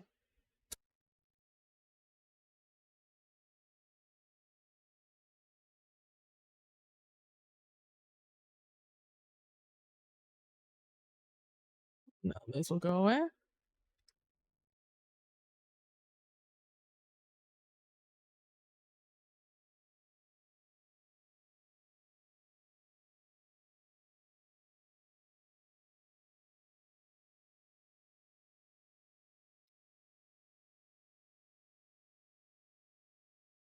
There we go. All right, we have that done. Quite literally, when he stops, he lets a beat switch for 30 minutes. Yeah, for 30 seconds and makes the song so long for no reason. 100% agree. And I get trying to match you for it, but but Aubrey Graham, you aren't good at beat switches, nah. I mean, Champagne, he also works. Copy. Fucking, oh, get him, Gallon, get him. Let's see, where is my outline? Here it is. Okay.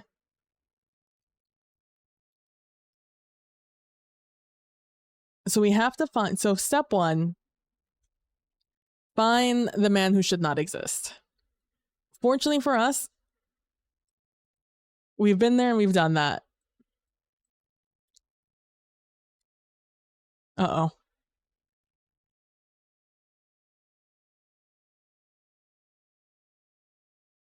Shit.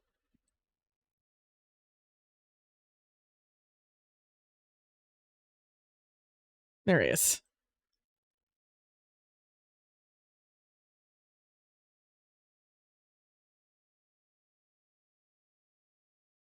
Oh.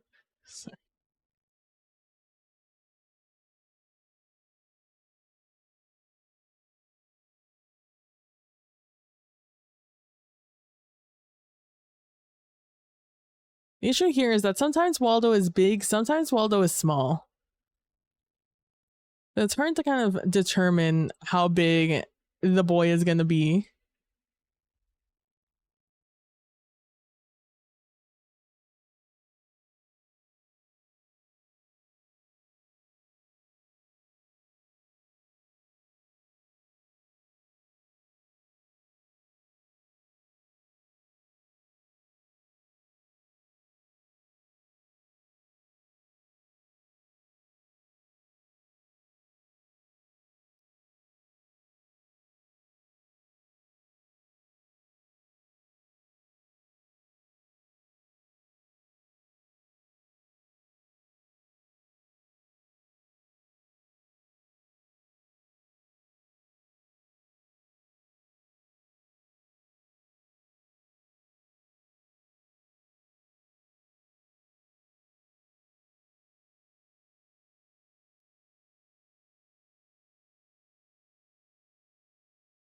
I think we are just going to have to make it tiny.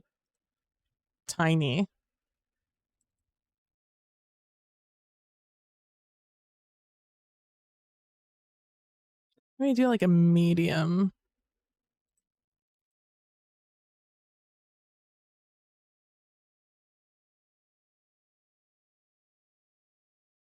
I'm going to come over here. And we do. It's just like.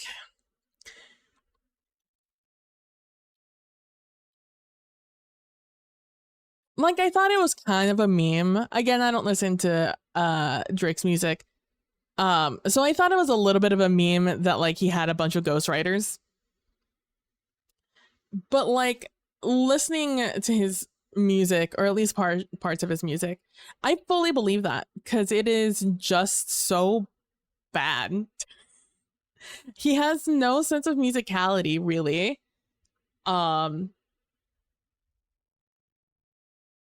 He's just an actor, you know? And you know what? Pop music is very popular because you got some pop because a lot of the times people who do pop music are just singing songs that are given to them. They're not singer-songwriters. Nothing wrong with that. If you got a voice, you got a voice. If you have a stage presence, you got a stage presence. If you can do pop, you can do pop. You know, like it's maybe not the deepest thing in the world that you're listening to, but most of the time when you're listening to pop, you don't that's not what you care about. So like when Drake is singing his little dancey songs, that is just, you know, a guy getting some music singing some dancey songs. But like rap isn't that. You know, rap is not a genre in which it is respected for you to just get music from other people and then sing it. Rap, you know, is supposed to be from your own pen. And, you know, it is also a well-known thing in the genre to like make reference to other artists in homages. That's what like makes listening to rap fun. A lot of the time it's just catching the little references here and there, and the same thing happened in like Euphoria. And not just Euphoria, in all of Kendrick's songs I think that he dropped. And even in his album, there are so many references to many big West Coast artists, including a lot of Tupac references, right? And that's what like gives even more depth to a lot of rap music, because it is built upon from those who came before. Even when it comes to the way you rap and the way you say things and things like that. Which is why it was so effective and noticeable when Kendrick started making fun of, I think in Euphoria, made fun of Drake in, you know, switching up to that weird Toronto accent. That like goes a little bit Jamaican at times. And you know, when he kept saying like Crody and Crody, like it was so impactful because that is, you know, it's a cadence switch. Something that your ear is already used to listening to. Like any little switch like that that happens, it means something when you're listening to it in a rap song. And I think that that's something that also Drake doesn't get, because Drake isn't part of that culture. Like that was not, like, I don't believe that he ever grew up with that kind of music, you know? Oh, he has mad ghostwriters. Yeah, I believe it. And the reference tracks have surfaced multiple times. I believe it wholeheartedly. Rap is supposed to reflect one's personal life experiences, story. Referencing is fine, but outright stealing and using somebody else's pen is just trash, like Aubrey. I will say, though, if Cole would have stayed in, I don't think Not Like Us would have happened. Yeah, no. It would have been different.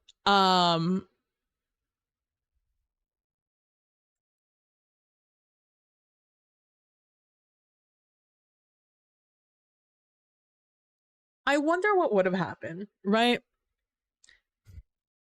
Like,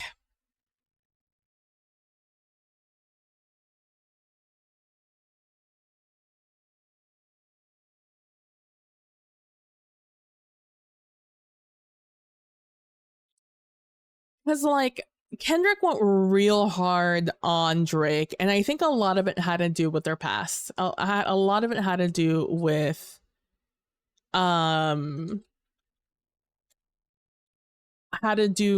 like past beefs, right? But I don't know if Kendrick and J. Cole have beef like that.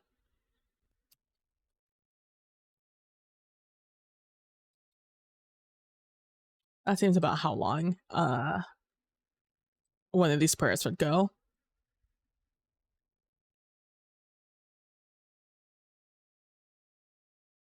Oh, good to know that I'm consistent.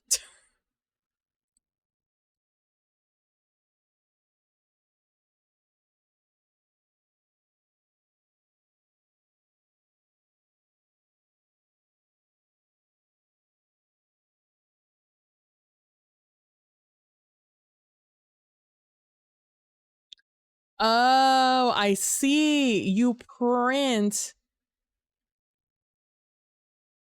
And I keep stopping you before you finish printing because I'm not seeing you actually print. I see, I understand. I'm picking up what you are putting down now.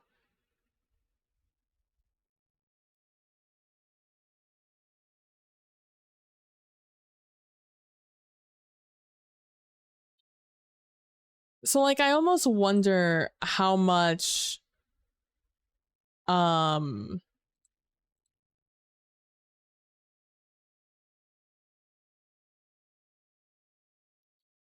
attention, I guess,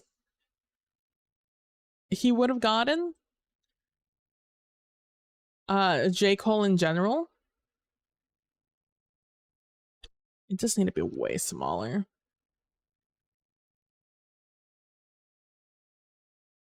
Sure. Like I said, I don't know their history like that.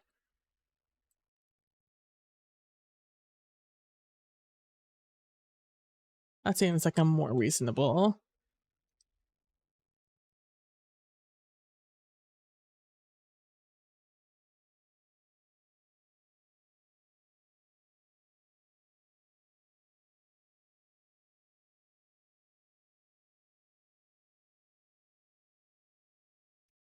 They don't, but thing about Cole is he just likes to rap and would have just threw bars both Drake and at both Drake and Kendrick.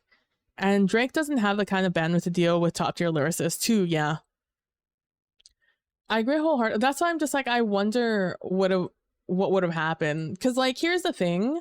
Drake would have never backed down. I mean, we can see that by the fact that he has not let this go, despite not a single soul caring about it, you know?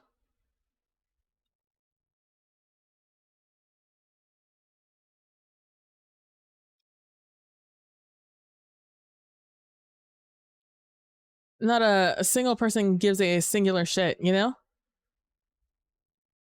But he's still out there talking shit. The fuck did he go? How do I keep losing? No, it's called Where's Waldo. So like it's part of the course. But I keep losing the motherfucker. Oh, no, that's a feather. Fuck. Okay, let me put this here where it's out of the way. Ah, found him.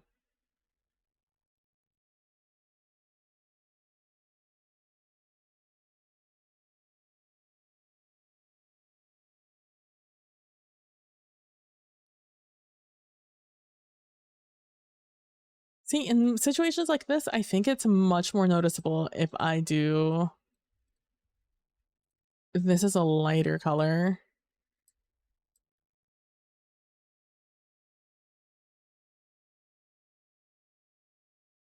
Also, here's the thing about this. I also need to change this to be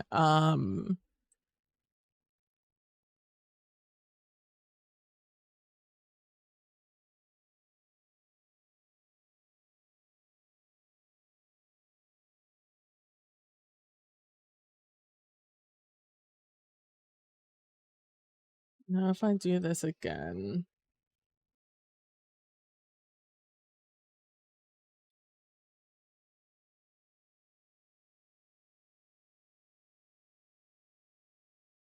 There we go. His ego won't allow him to, exactly. So like even though he would be wildly outclassed by he would just not give up.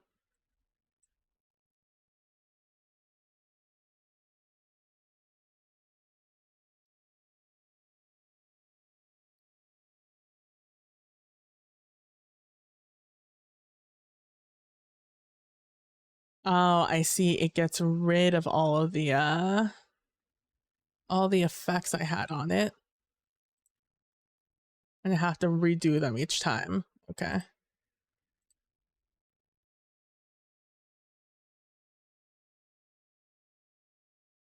Big do you need to be? About that big before you become illegible.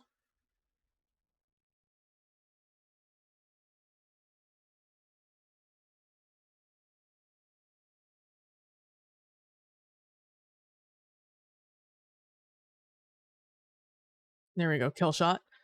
Literally not a single soul cares about cares except him. Like even DJ Academics is done with it, and he was his biggest fan. Yeah. Speaking of DJ Academics, Meg is suing the fuck out of him in another stream. I forgot the other dude's name. Yeah, I did hear about that. It's like about time. Also, like, hey, shout out to Meg the Stallion for starting all of this. For being the one who originally called out Drake and getting us started on one of the greatest moments in one of the greatest hits in rap history.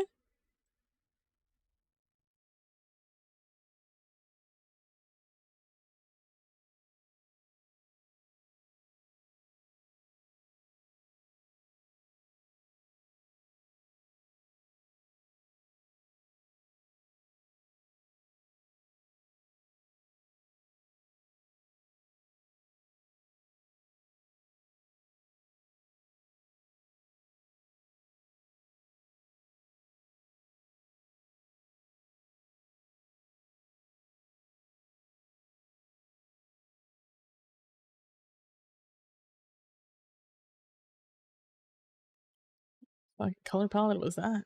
The fuck?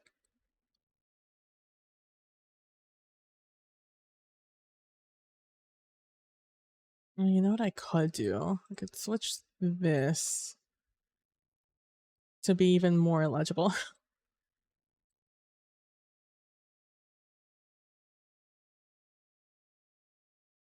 Something like that. So illegible, but like we get the vibe. Let's go generational depth for them, yeah. Literally, she gave 3 warnings in 3 different songs, yeah. I was about time. Fucking the worst thing, and truly the reason that I hate Drake the most, is that he does not leave the women in the industry alone. He just cannot take no as an answer, which is why I believe every bad word ever said about him. Because if this is what he does in his professional life, I cannot imagine what he's like in more personal, in his more personal moments, you know?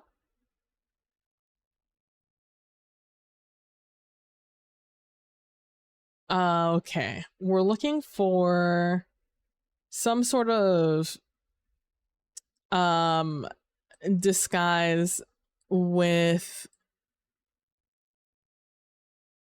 some glasses.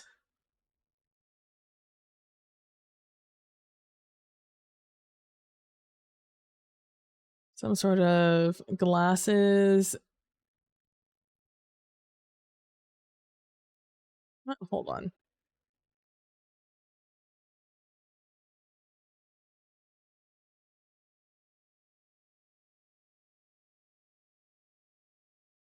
Is that this?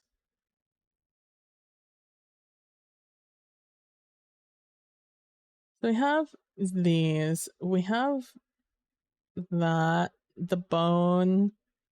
The key. Yeah. That thing.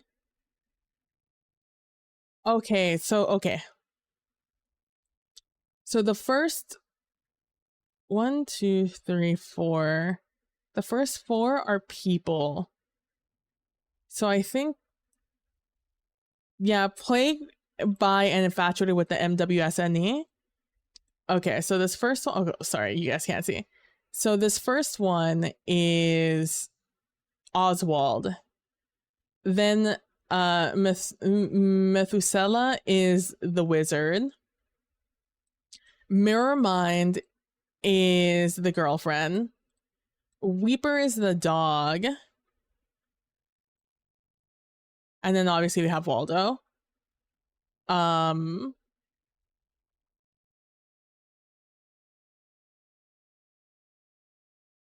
Yeah.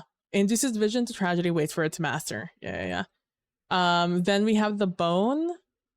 We have the binoculars. We have the skeleton key. We have the camera, and we have that. Okay, I see. I got it.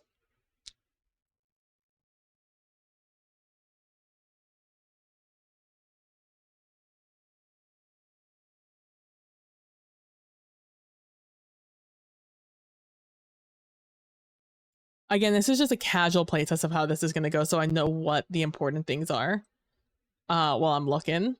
Well, we did find the girlfriend. There she is. So we need to circle her. Oh, it's over here. We're going to change this into that color. And we're going to circle her.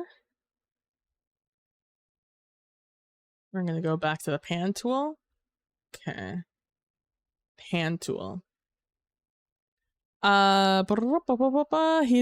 one of those men or boys, I guess, because he's like a man for real. He is he's so bad. Like, it's just not, he's just not it. And it's crazy to me that a lot of people do think he is it. Because quite genuinely, he never has been it.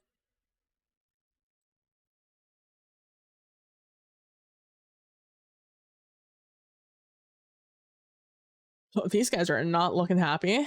Those guys just came out of a Drake concert. Do you think that's Oswald? Not Oswald, the dog? I hear that the dog is most of the time hiding, so we're gonna circle this as the dog.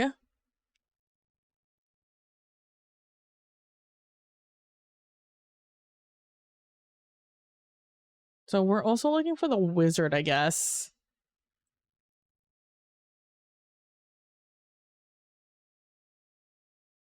Wizard and Oswald are the people we have left. There is still a key.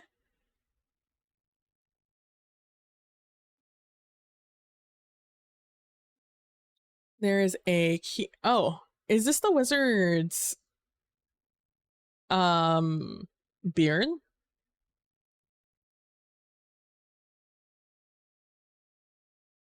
Or is that just random? Oh no, it's still going. Still going. Still going.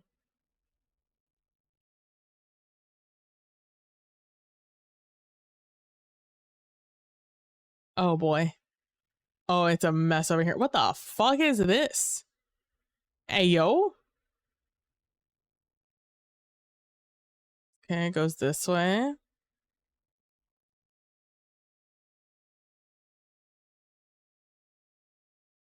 I think it's going through the entirety of this.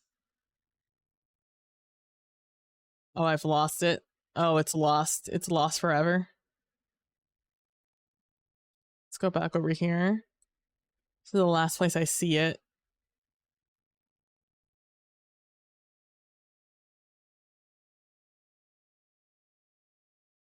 Oh, this.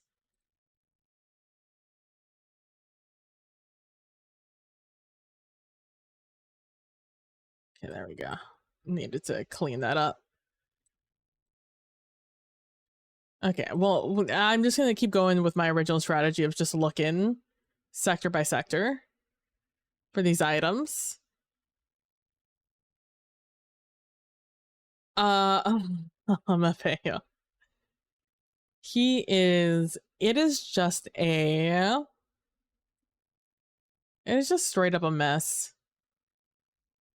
It's like people who are so obsessed with Chris Brown. I'm like, that man has done nothing but prove to you why he should not be as someone who should be still spoken about.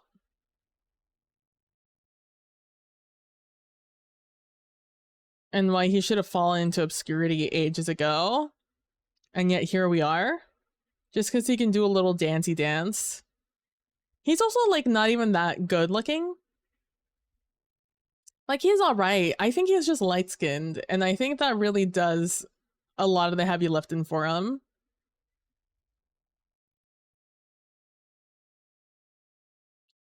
There's a lot of people that are just down bad for a literal abuser. Like a violent man. I'm just like, this is no longer like the 90s and 2000s where like you're scrambling for black artists in the zeitgeist. Like, stand up, please.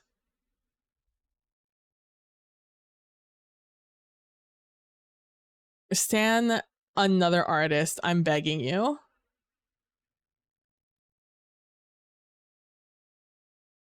For a second there, I thought the guy had a blue beard. People are here playing 2K for picks. It like, stand up.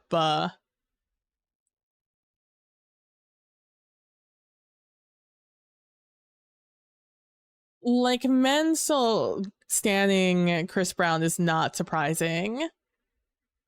Cause, you know. But like, it's just the women that I still hear fawning over him. I'm just like, this man has a literal criminal record about doing this to just fucking women constantly. And not just like people he's with, like just straight up just women. Like, ain't not a singular woman is safe in the vicinity of Chris Brown. And yet here we are. That's hilarious.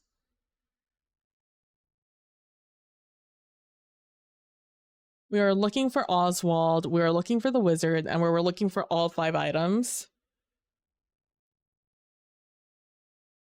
This will also give me a good idea of what to look for. There's a little cat yowling up here. What a guy on top of the Geneva Convention violation out here.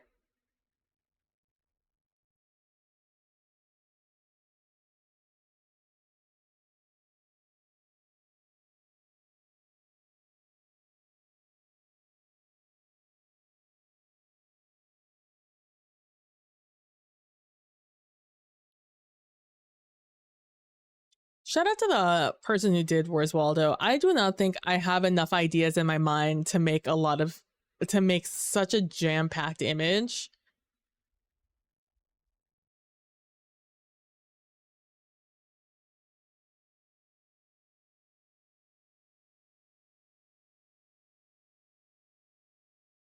What the hell is happening here? Oh, that's funny.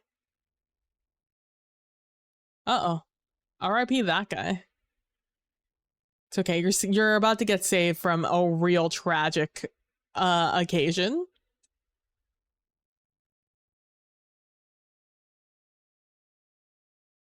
Oh, there it is. I was like, there has to be something here, right? They are far away from each other, let me tell you though. This is a hell of a triangle. This is a line I'm about to draw. Okay, let's draw from here to here. And from here to here. And from here to here. It's our first triangle. Maybe I should take into account that as I go through my strat of... I usually I do this with everything. I work my way... I work my way outside in whenever I'm trying to look for something, or I'm like even looking at anything. Rip that, dude. Drink up. I will do.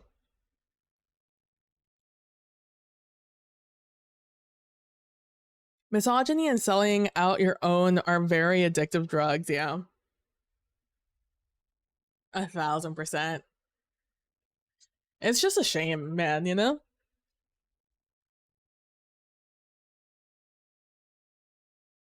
Because it's also just like straight up not exclusive to just like Chris Brown. Like if this were like a one and done situation, be like, wow, I can't believe people would do that for a singular man. But no, it's like any of them.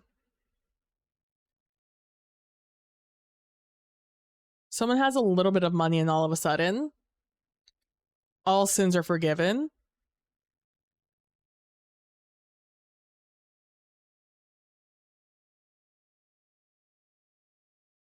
Oh boy, we're about to get busy here.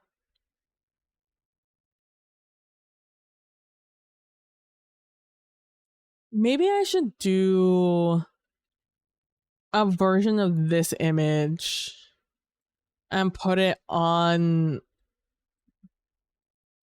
Hello?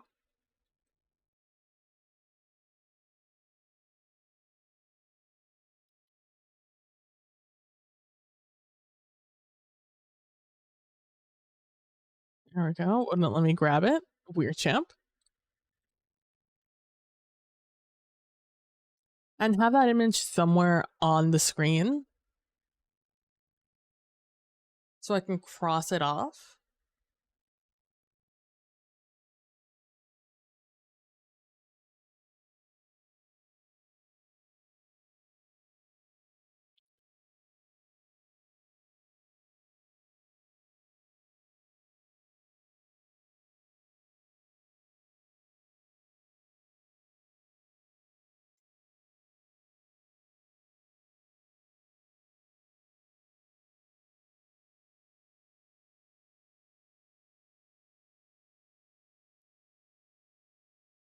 And then I could do things like cross these guys off. And we found that.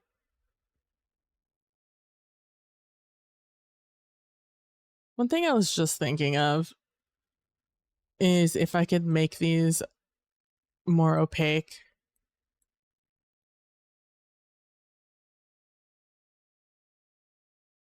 So I could see through them a little bit better. I'll try that for the second half.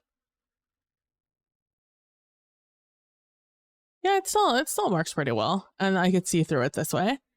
It seems like he had fun drawing these though. Yeah, absolutely.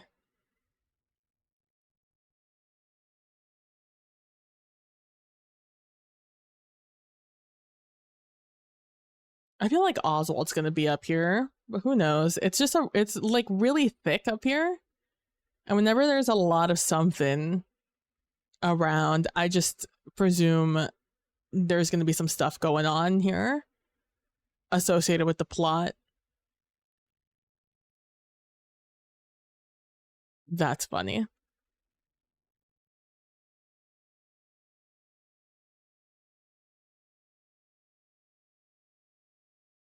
Oh, there's another little small child. Needs to have their face obscured.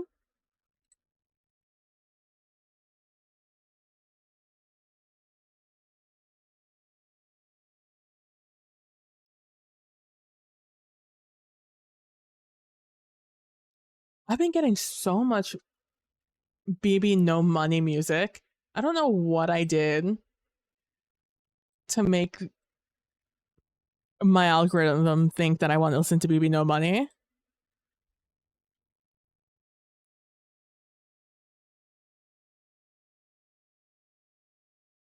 Oh, speaking of Latin Heritage Month, let me see if I can find a live stream of El Grito tonight.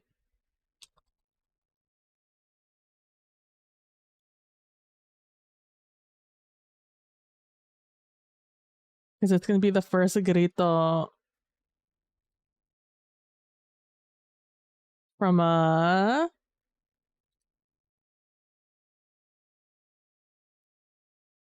female president in Mexico. Tomorrow, September 16th, is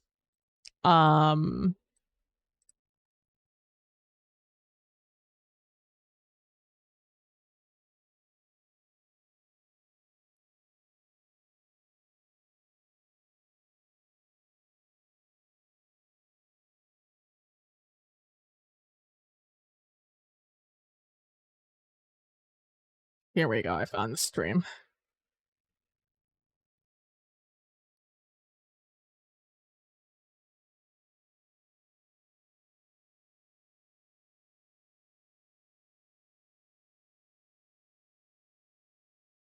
The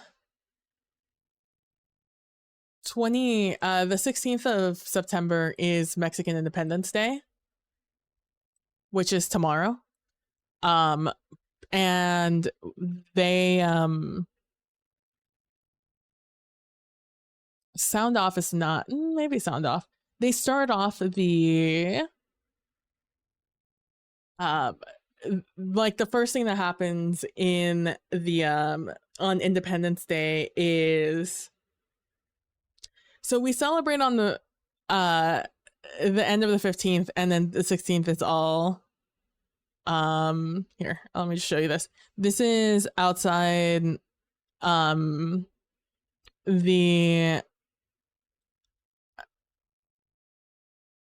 I don't know what the place is called. It's basically the governor's house, or the president's house.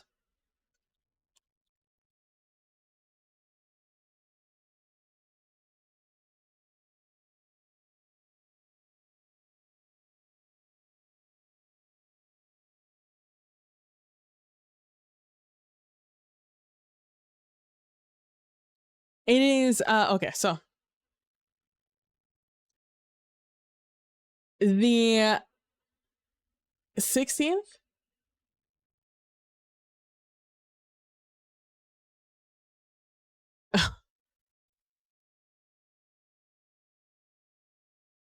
Pause that music.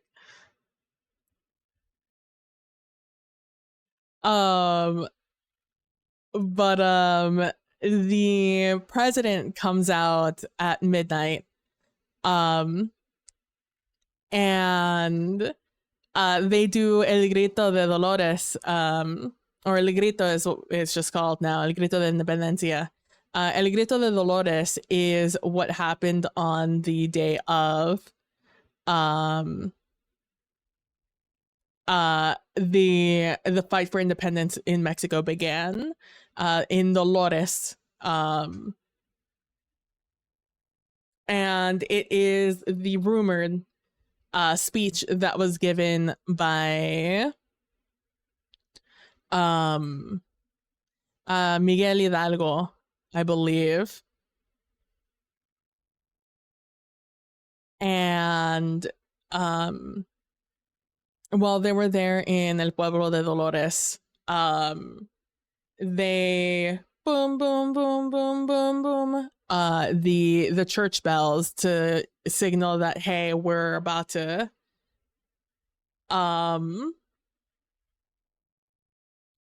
that, hey, some real bad shit's about to go down, but you know what? We're not gonna sit down and take it. We're gonna fight for us, for our independence, essentially. And it's like a whole thing of just like just imagine because Miguel Hidalgo was a priest. So just imagine like what like a priest would say in like a really epic speech with that kind of cadence. And so what they do is now is routine is it's they go like viva para la independencia, like viva means live. It's like may the independence live, continue to live and survive. It's like it's they they say a bunch of shit. And that's the same speech that is made on this night. Except there's like the typical things that you say in the speech, and then there's like a little bit of a remix that each president gives at the end of it to modernize the speech. I know, crazy. Politicians modernizing? Imagine. And so they're outside El Consulado, essentially, doing this. All these people come to... and like a bunch of places do their own celebrations where a bunch of people show up and they do their stuff. Are those folks doing the conga line? I don't think violins make that kind of music, damn. But there you see the entire crowd that will fit. And in one of these, you'll see a bell tower, and underneath one of these towers, the president will come out. And she will do the speech. El grito is what we call it. Grito means yell in Spanish. And that's how we start off our Independence Day in Mexico. So I'm gonna go ahead and put this up here so I just know that this so I could see when it's gonna happen. I also muted for you guys so you guys don't have to listen to it. But I need to listen to it so I know when the speech is gonna start. Hello?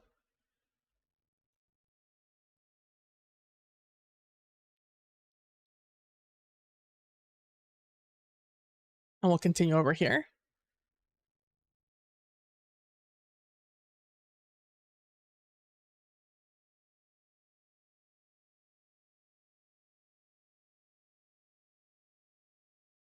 I'm really just looking for Oswald. That's like the one thing that I'm trying. There he is.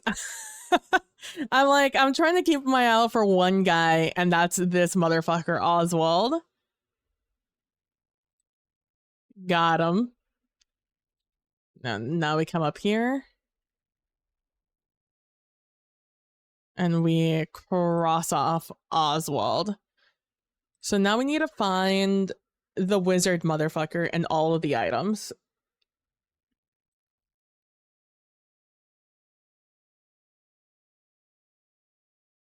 All right. Time to start looking. Oh, here we go. Here's another item.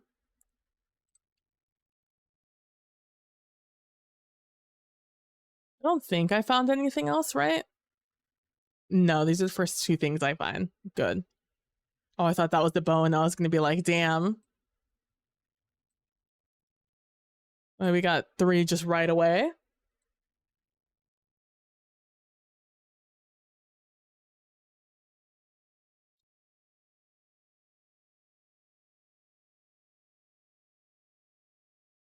I don't ever do a great explanation of what El Grito is, because I didn't grow up watching it.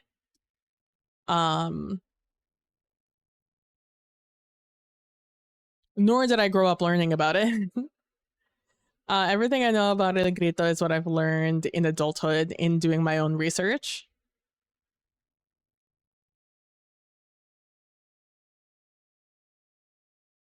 We're looking for the wizard. The key, the bone, and the camera, I believe, are the 3 things we're looking for.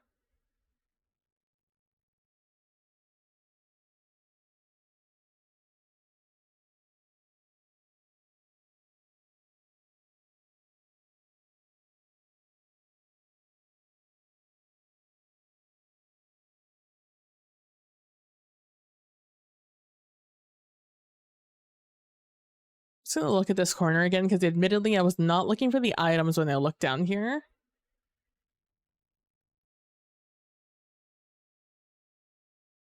It wasn't until I got about here because I saw this thing.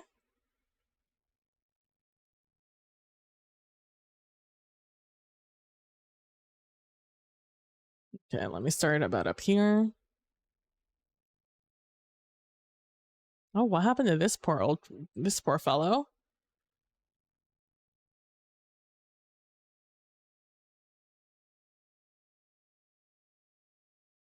Looking for a wizard and 3 items.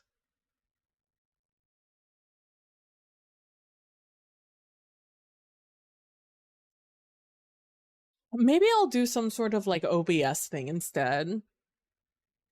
Maybe that'll be another graphic I have. I'll do this image. I'll do this image, and it'll be a scene instead, and I'll hit the button. So it'll always be on the screen so you guys know what I'm still looking for.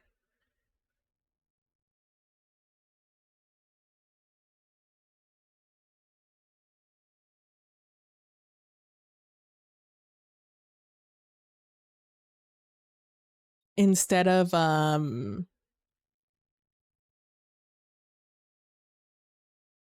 me having to continuously go up and cross it off.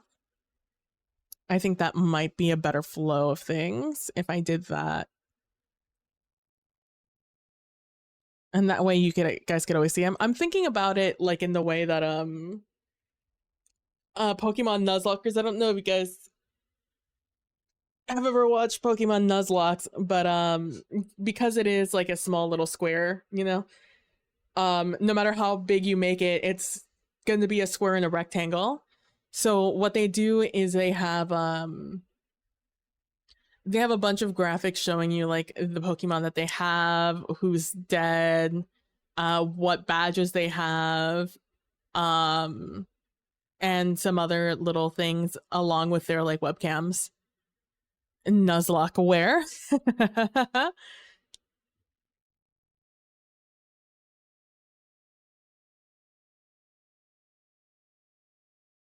Nuzlocke where? Oh, there's a camera. And that's another 3. Gosh, not another across the fucking another line.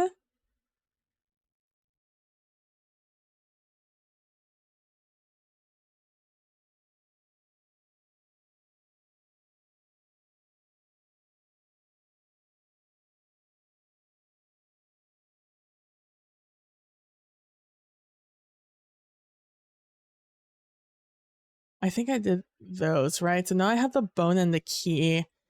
If I were the bone, if I were the key, I'm on one of these ledges. Anytime you see this color, I'm looking for the key there.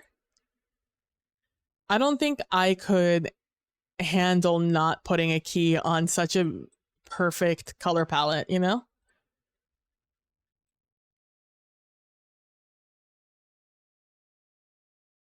Like around like these edges and such.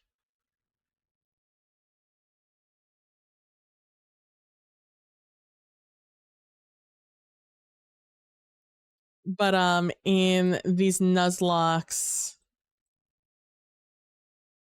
I already did all of that, so I'm over here. In these Nuzlockes, that's usually what the like screens look like.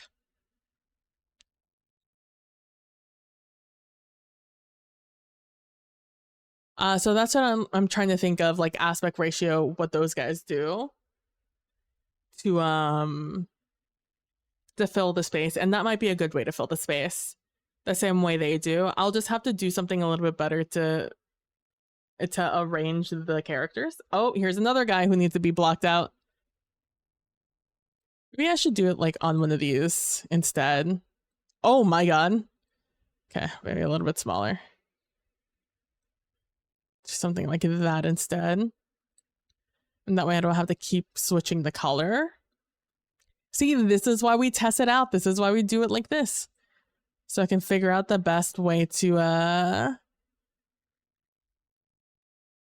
run it.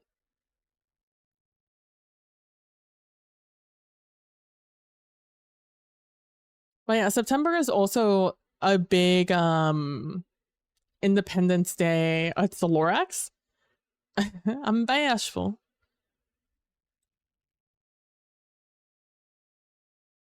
Sorry, I didn't know. Now I'm bashful.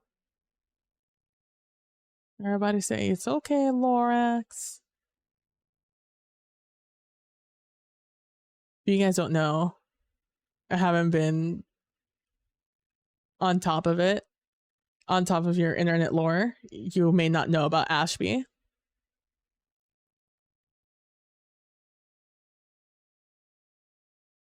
Someone who has become a character streamer. Is that a werewolf? That teen wolf up there?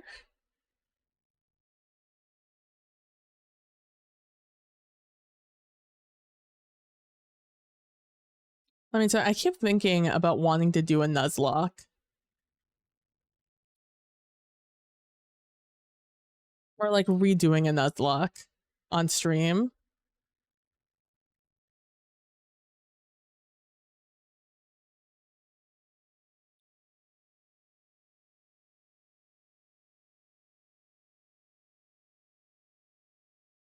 Because we did one, but it was kind of it was going to be a hard one to come back from after an absolutely devastating series of events that lost us like half our box.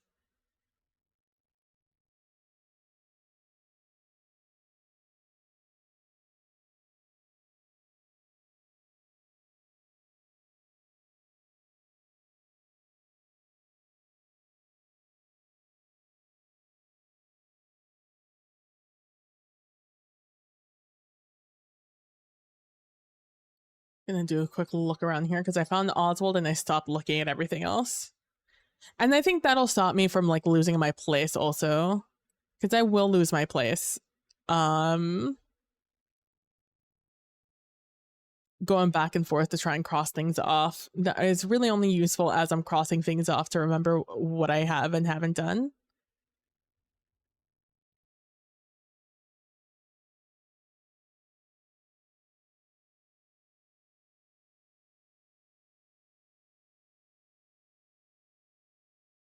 I don't know what's up with this guy, but he is not having a good time.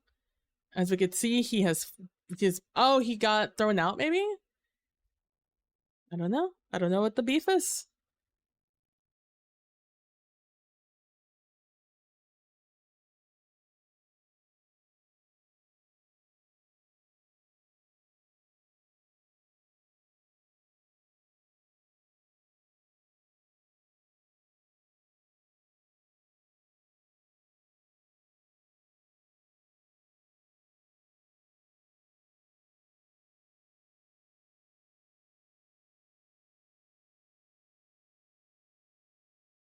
Oh, we're back on at the yowling cat.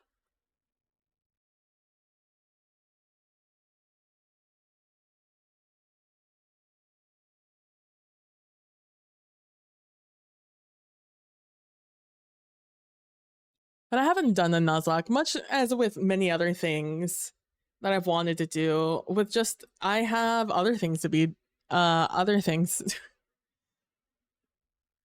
I would like to do. If I were more regular at streaming, I think I could get them done. But because I'm not super regular at streaming, I don't,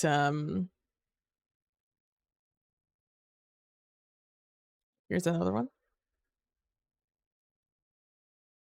I haven't had the time. I like the space. Whenever I do stream, like I want to do like one of the things that I have planned for the future.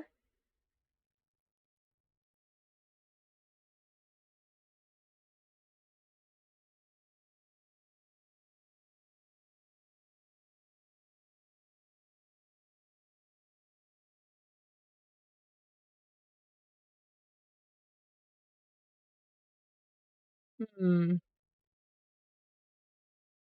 I think I've reached the top of this and I have not found many of the things I need. A bone, a key, and a wizard.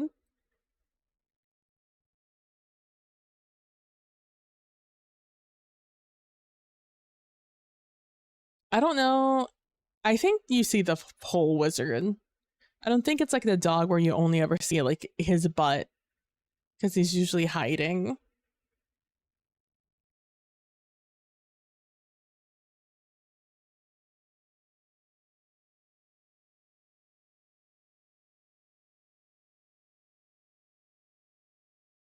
Maybe the wizard is in one of these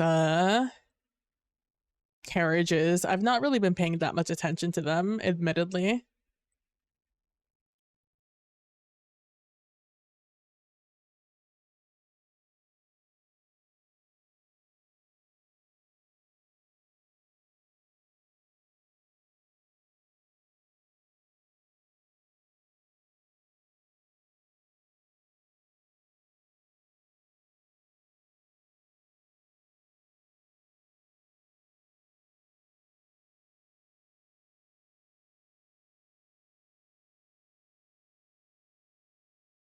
Oh, this guy's wearing some Converse.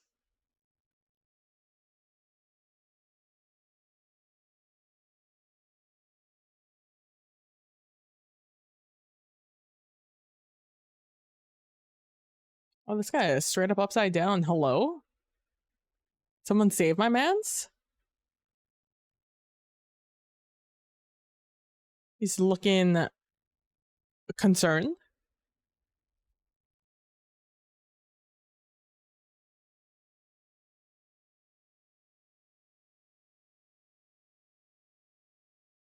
Damn, get you a man that.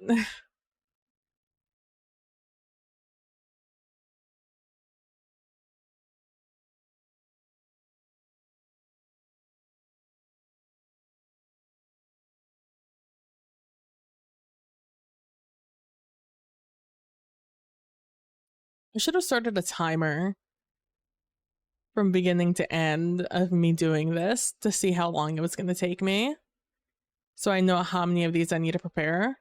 Although in this way, it wouldn't be too hard to get it figured out. Remember, I need to look at these boxes. Oh, here's another Waldo.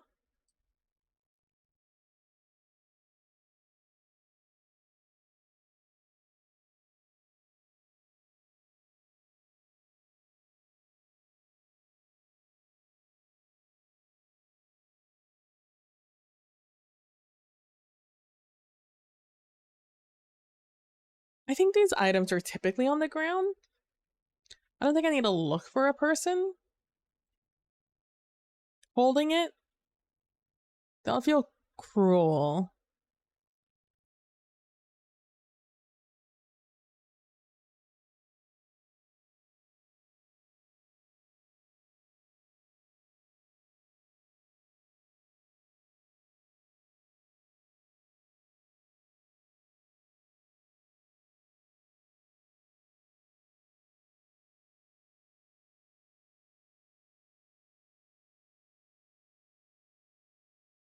This is also one of the worst photocopies, which is another reason I'm using this one as a test as opposed to in the game, in the actual game.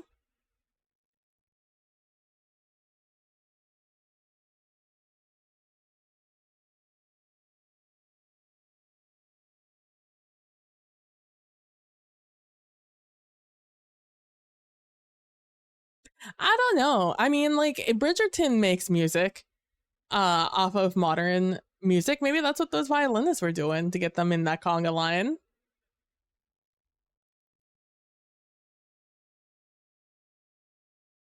These guys fighting with toothpicks is hilarious. Just the frowny face.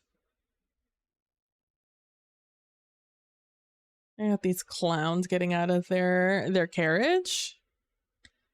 This guy's fucking bamboozled. And look in here again. Surely there has to be something here, right? Sorry. I was EP before starting streaming. I tried to take a nap, but I couldn't like get a good sleep going. I was too uncomfortable.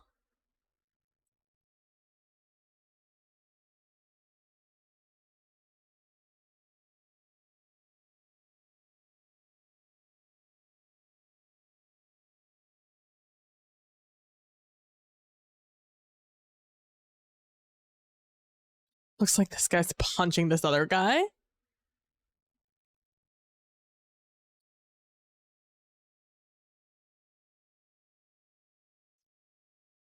I'm trying to think what I want to do, what I want to be happening while I'm looking at these, while I'm looking.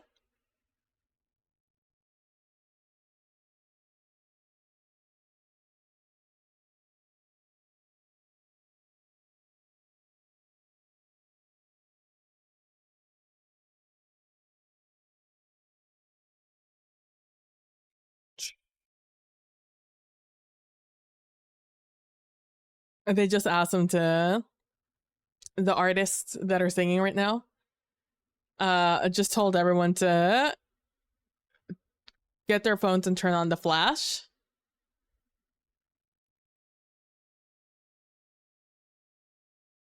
Crazy.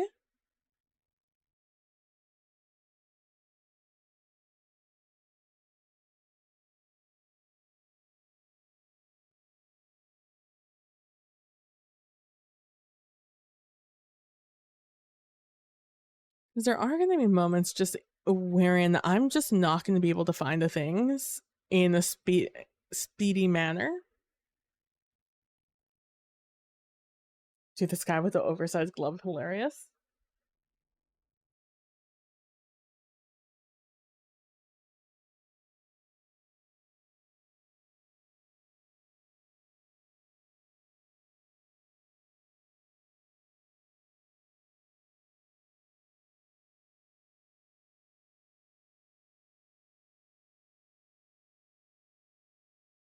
Yeah, I tried to nap, but I couldn't get a good nap going. So it's left me a little eepier because I didn't sleep a ton last night. Partially my fault. Partially not my fault, you know? I mean, it was really funny. Last night, my friend sent me a post over from Blue Sky where someone was quote tweeting the acceptance speech for the Emmy from Hannah Ein something. Oh, I forget her name. Hold on. Not gonna disrespect her like that and by not remembering her name. Einbinder. I don't know if that's how it's pronounced. Who knows? But it's Einbinder. She won an Emmy for her supporting role, which is actually a leading role over in Hacks. But during her accepting speech at the end of it, she said, I believe she said, "Go Birds, fuck ICE, and protect Palestine." I mean, I could check. Hold on.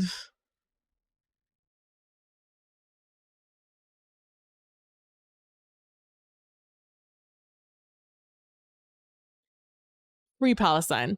Go Birds, fuck ICE, and free Palestine.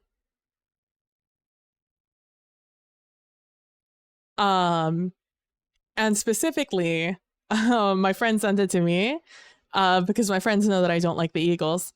And somebody quote tweeted that and said, horrified, they weren't quick enough to keep her from spreading this kind of vile hate speech on TV. For those who don't know, Go Birds is a coded expression of support for the Philadelphia Eagles. And that's very me coded. And I couldn't figure out why. So I saw the post, right? And I saw that I saw the entire post, the original post, and then the quote of it, right? Quoting it. But this is how it showed up for me, where it was post hidden, and then I went to go show, and then the other one was also muted. And I was just like, why are both of these muted? Both of these are muted because I have Go Birds muted on Blue Sky. I have pretty much anything and everything you can have to reference the Philadelphia Eagles muted. Because the Eagles fandom is one of the most annoying fandoms out there. And I get no schadenfreude from them doing terribly because I simply dislike the Philadelphia Eagles. Unlike the Cowboys, who I don't have anything muted for. And I also greatly hate the Cowboys. However, I get a great pleasure out of them doing terribly, as they have done for like the past 30 years. So that one's pretty reliable. So long, long live Jerry Jones. So long as Jerry Jones is still in charge of the Philadelphia the Dallas Cowboys, we're going to be in good hands.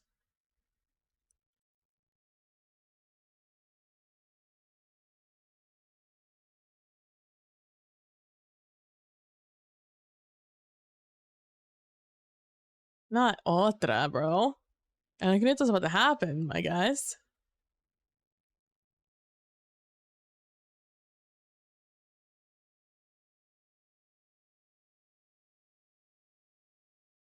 I don't know what the fuck I'm listening to. I'll be honest with you.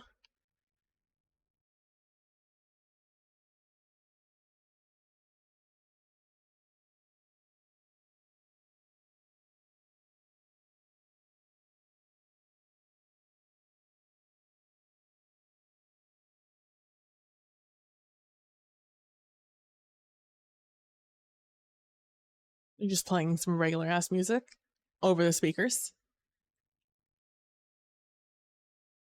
I think it's El Consulado de Mexico that they're at. But I don't know much about El Consulado.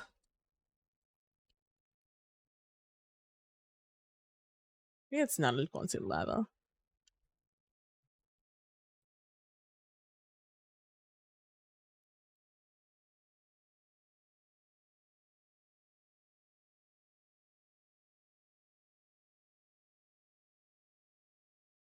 Oh, they're going to. This is very funny. Ah, El Palacio Nacional in Mexico. Or El Plaza de la Constitución. Constitución. National Palace is quite a name for it. They're doing the transition here as we wait. Ah, the 215th anniversary. Let's go. 215 years free from those Spanish bastards. Let's go. September is also a big month for, I didn't finish saying it. September is a big month for Independence Days in Latin America. A month for Latin America. I believe almost all Latin American countries have their Independence Days in September.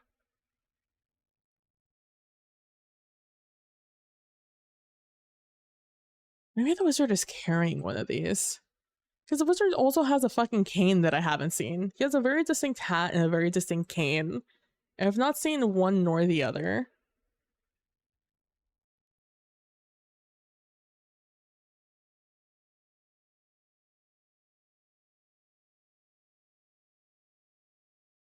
Oh, it was him. It's a bandage off of him. I thought it was the wizard's beard.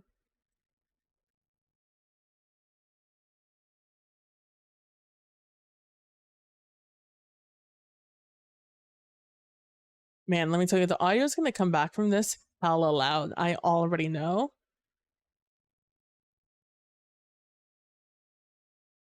Ah, the wizard.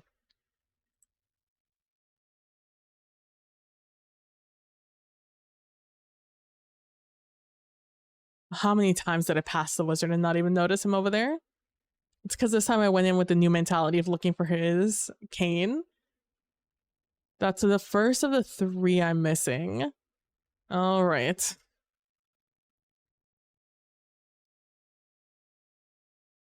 I'm looking for a key and I'm looking for a bone.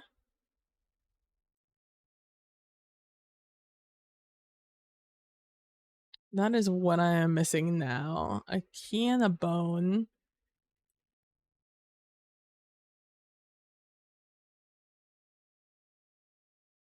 My greatest fear is that it's hidden under one of these lines.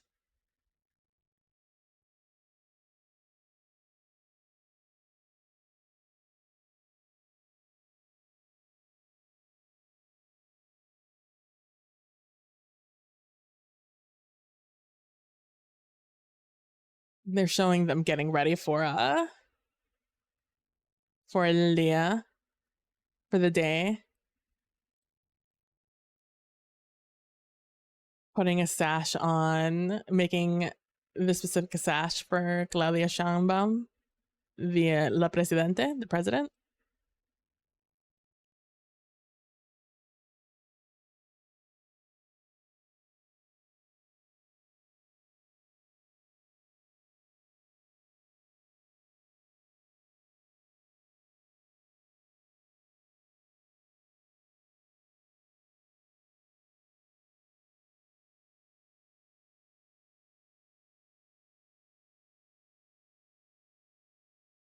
I'm looking hard for these guys. I just want you guys to know. I'm looking. I'm keeping an eye out for these. I need to figure out what I want to be happening here. Aside from just having music playing.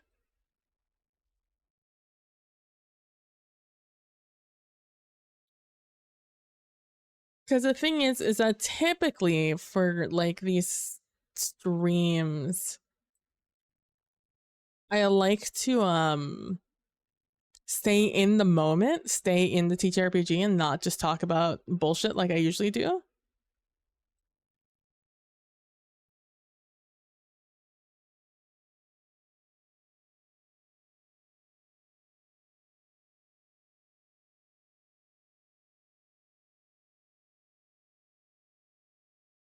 Like, I don't know if the search for this after, like, you know, when I'm on like the last leg trying to find these last small items.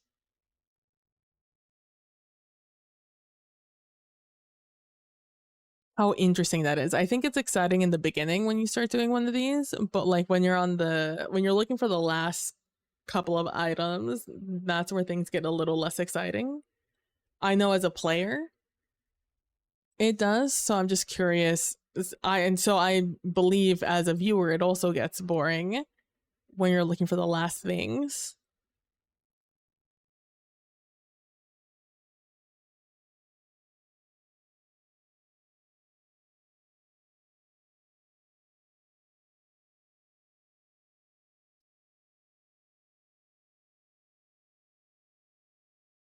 I do appreciate that all the soldiers they're showing doing this entire process, making the sash for Claudia, are all women soldiers.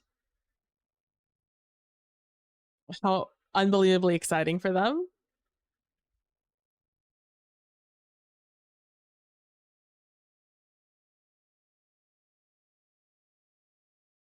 To have this opportunity to meet the literal president, you know? Not only the president, the first female president, you know? Giving the sash to the first time to the first female president.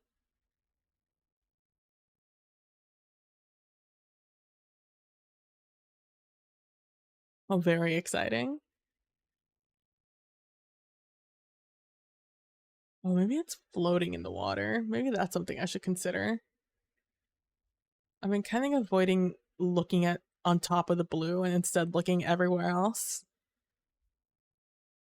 But don't worry, it's also not there, so fuck.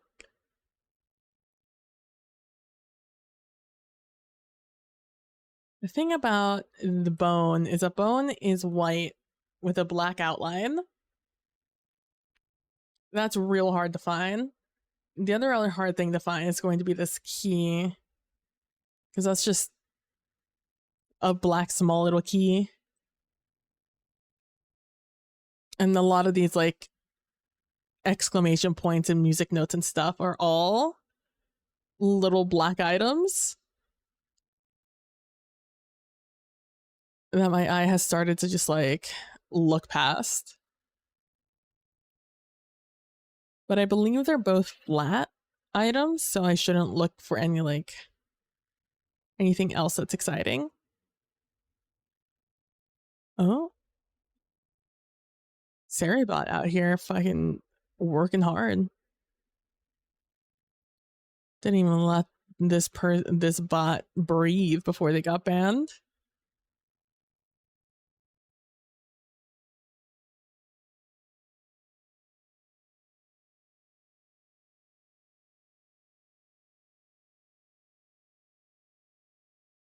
I feel like there's something that's gonna be here, but I don't see anything here. Not a bone, not a key, nothing.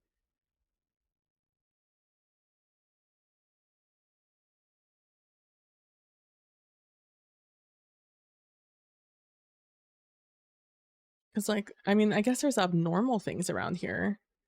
Like the legs are switched here, the head is on incorrectly here. They switched the lion's head with the man's head over here. Like there's a couple of things they fucked up on here.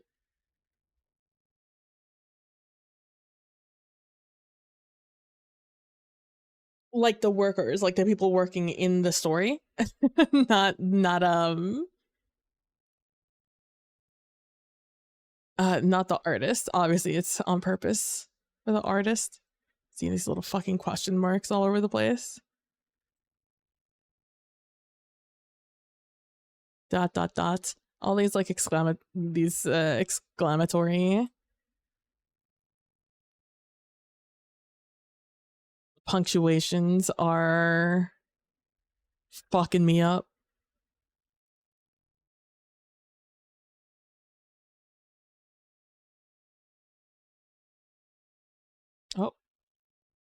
Are we starting?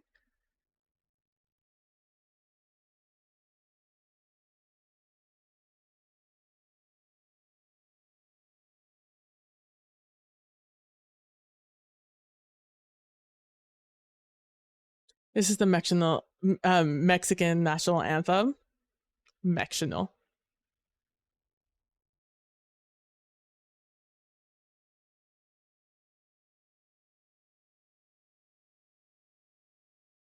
Marching is so silly, but fair enough.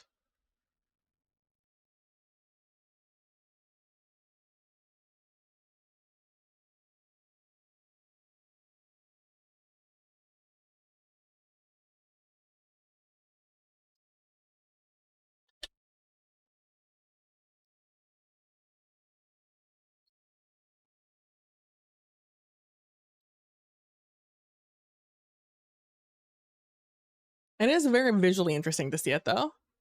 Shout out to those 90s, man. They're fucking hitting them.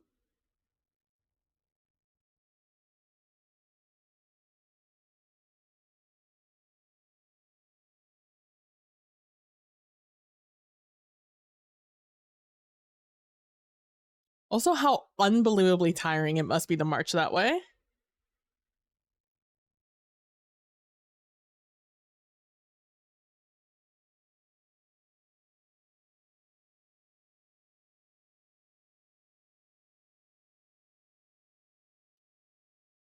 It's the president and the first man. The very first man. And now they just casually take the same. Oh, so silly. And there's a little sash that they made in the short.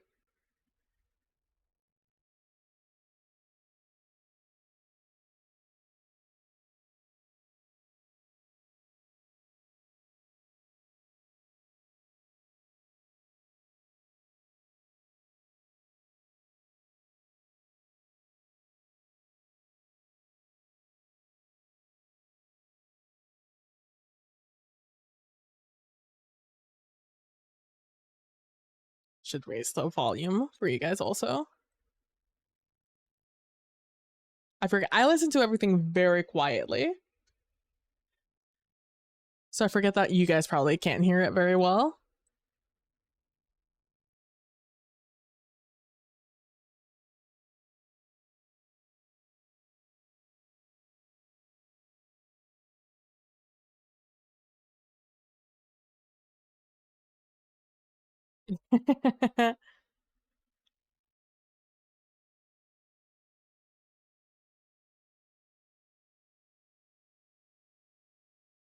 Meanwhile,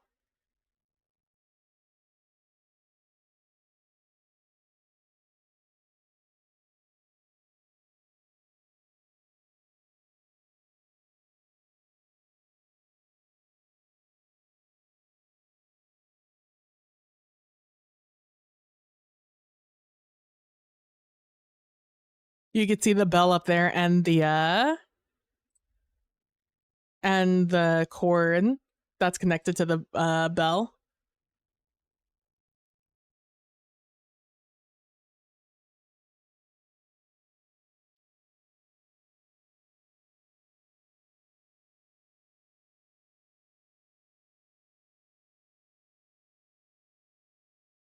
Live independence.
What are they spraying?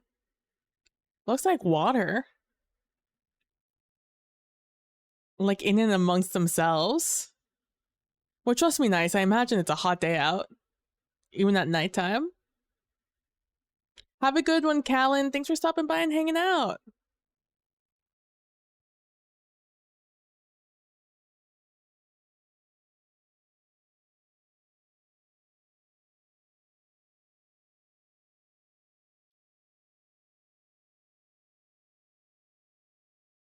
I like the little pulley mechanism they have here to make sure they have full control of this this line so it's not fucking swinging all over the place while it's windy out.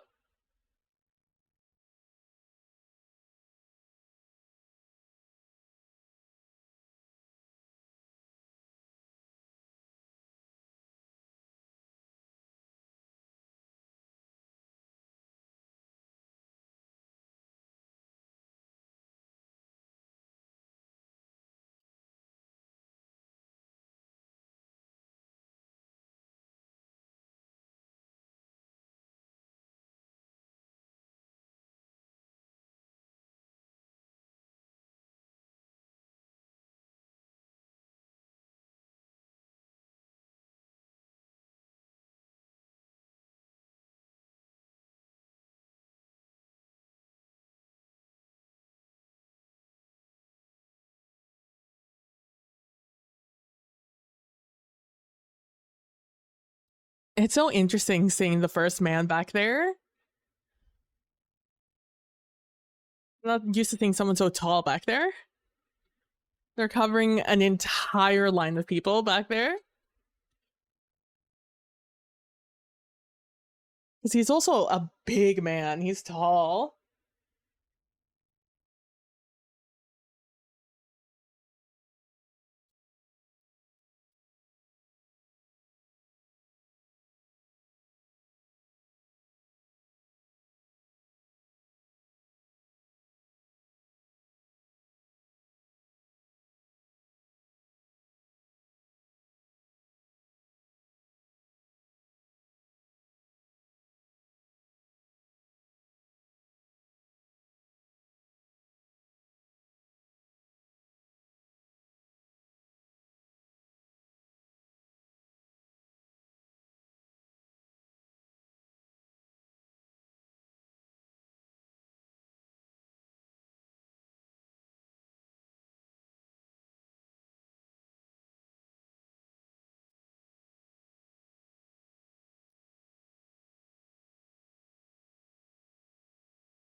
Such a wildly interesting ritual.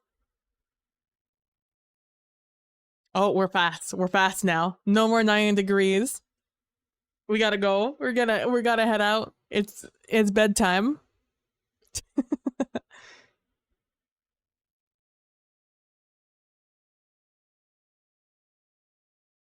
Oh, all the headdresses out there. What a nice dress she has on. I thought it was a top and a skirt, but I now see it's a whole dress.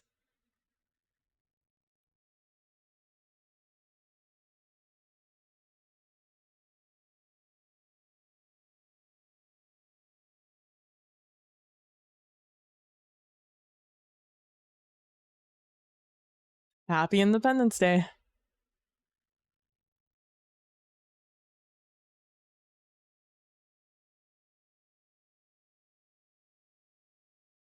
And light show.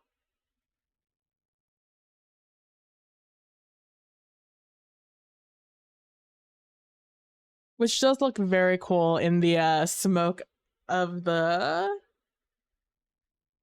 fireworks.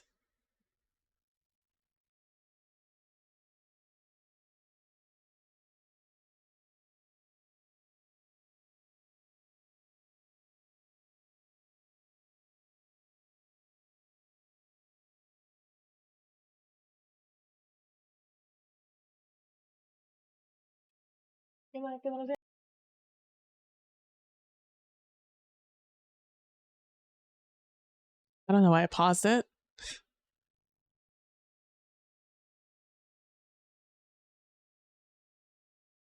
It's so I wouldn't miss a moment.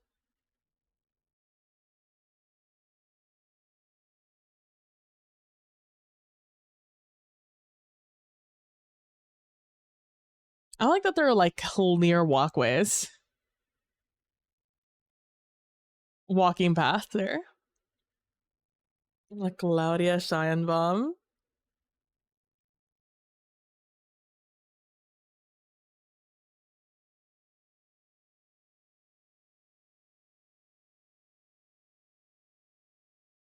Oh,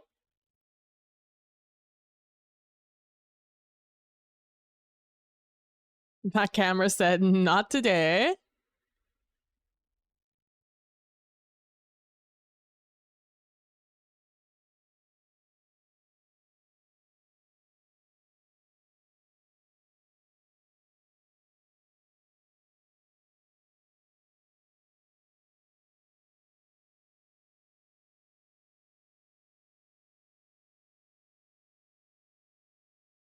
You could see the fireworks elsewhere in the back of in the rest of the city.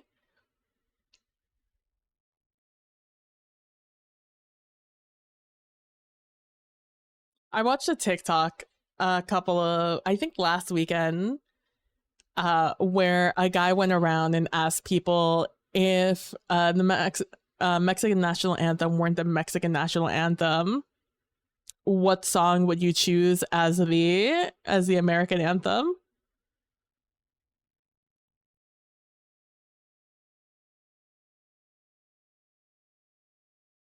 And a lot of the songs that they're playing right now are songs that people cited as like, yeah, it'd be that one. I'd listen to that one.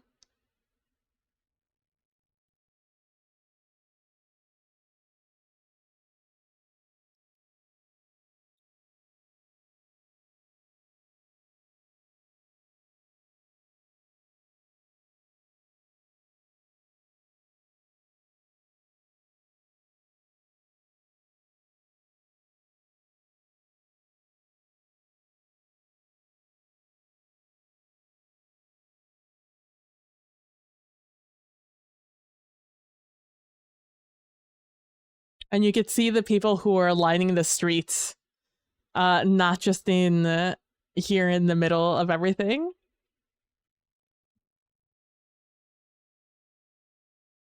I heard there were plenty of people that would also just crowd the streets and not just the plaza here.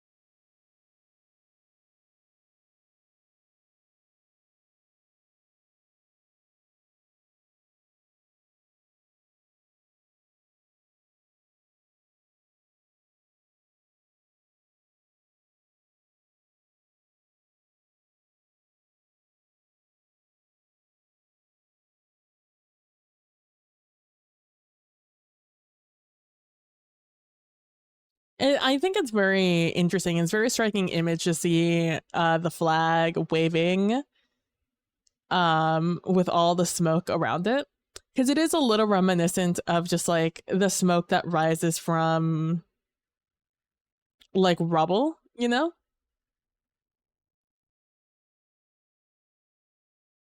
And I wonder how much of that is purposeful and how much that is just serendipitous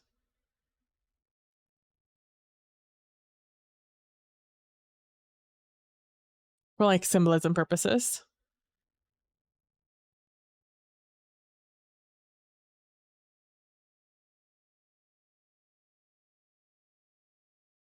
These are fun. I like those fireworks, the ones that do like the big old ball at the end of the trail. Those are fun. I've never seen those before. The technology, I've never seen it.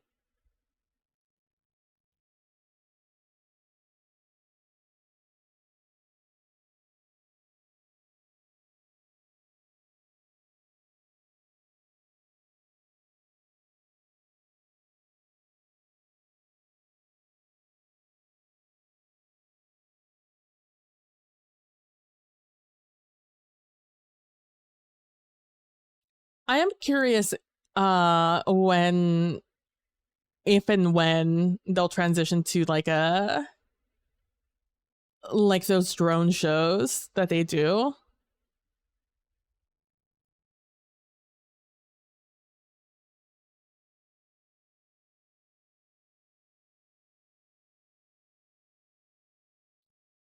That man perpetually looks like he's about to cry. I don't know if like that's just like his face or if that's what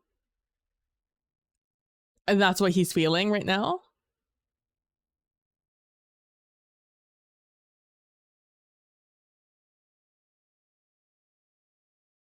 You do, you do, you do, do, you do.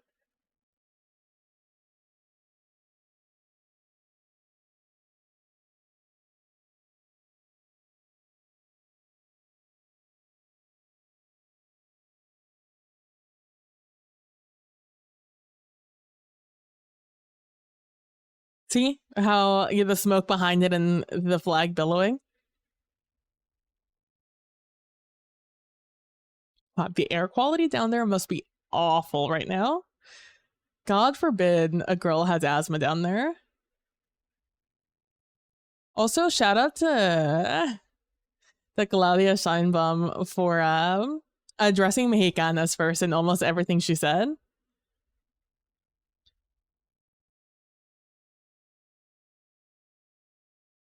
Instead of saying Mexicanos y Mexicanas, it was always Mexicanas y Mexicanos. At points forgetting to mention the men, which I'm okay with.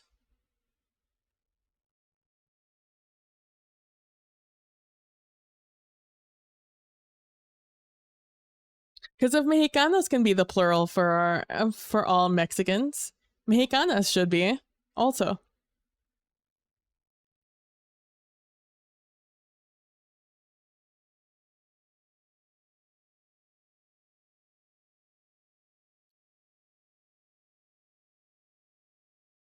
I kind of just want to see like the end of the fireworks show, you know, when they like pop everything.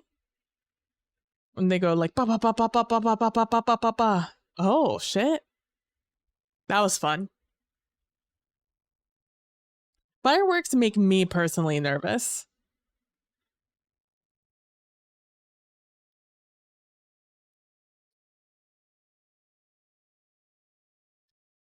There's just like so much that can go wrong, you know? I have no idea how long this goes, by the way. I have not a singular clue. I don't usually hang out this long. I listen to the speech and I call it a day.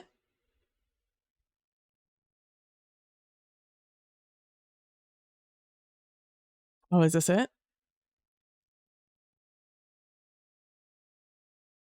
It feels like this is it.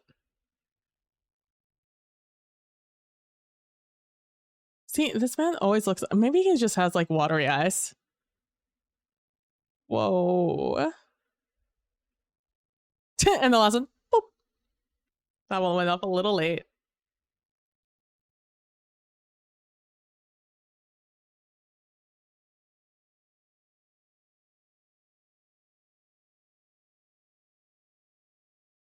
This man keeps trying to talk to her, and she is just like, I cannot talk right now. Please stop talking to me. Not giving off the hugs.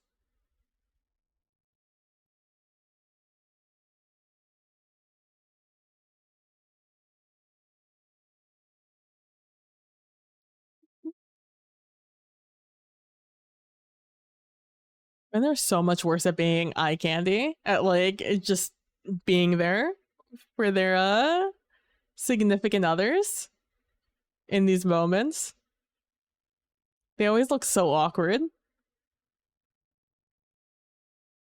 And classic looking at the wife to see what to do.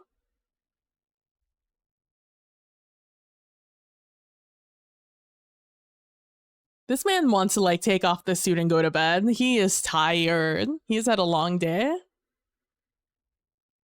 Let this man go to bed.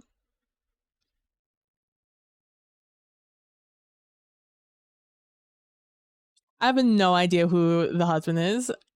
And this is my first time seeing him.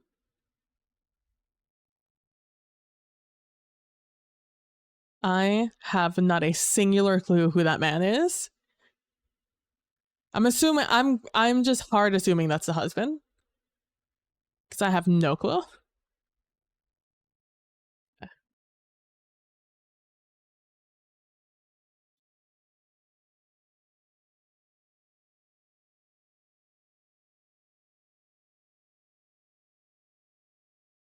I thought he said Ja Rule. I was like, Ja Rule. There it is. I found it, the bone. All right, that means all we're looking for now is the key.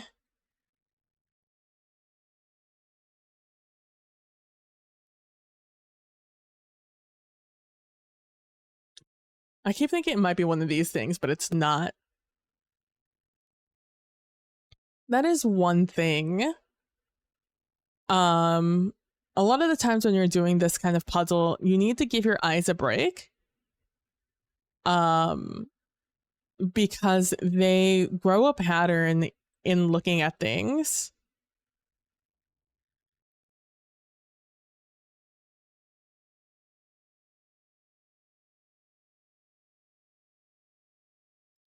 And that makes it infinitely more difficult to find stuff. Because you've started like not. Sorry, your eyes have started avoiding looking at that kind of feature.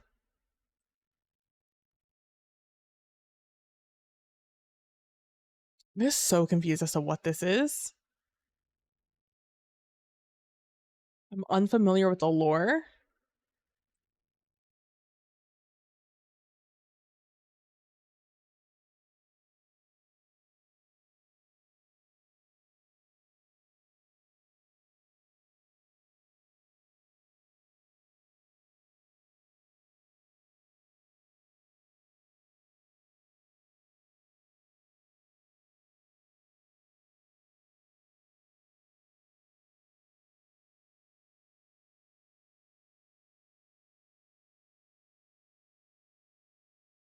There it is. Oh, that's so hard to see. That's so hard to see. That's cruel, I would say. While I'm here, I'm also going to make that way. I don't remember what the other one is. There it is.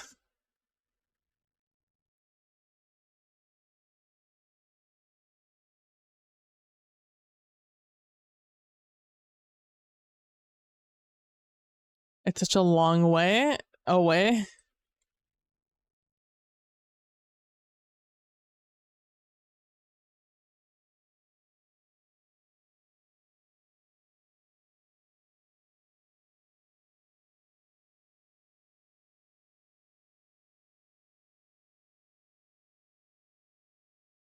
Okay.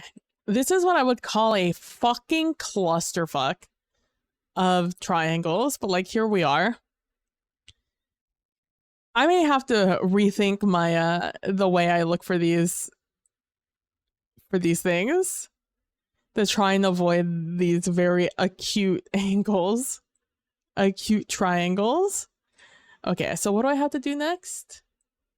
I have found the things, done the things, repeat 3 times. Persons of interest, consult file notes, locate each POI, annotate with a code name. Okay, what is it? The founders of our institution, what tragedy did each one suffer soon after the pre-configured nearby event? Okay, so I need to also create a triangle, a rectangle here.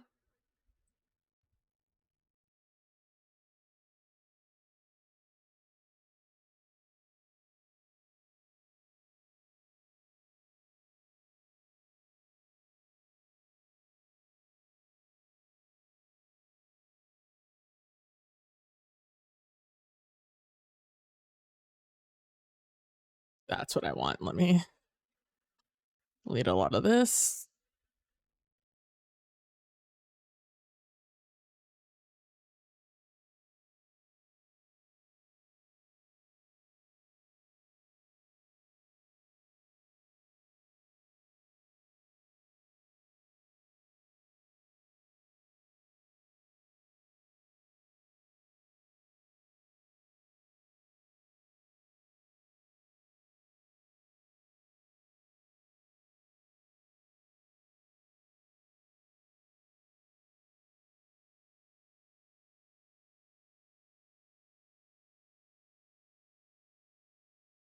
Need to stop double clicking is what I need to stop doing.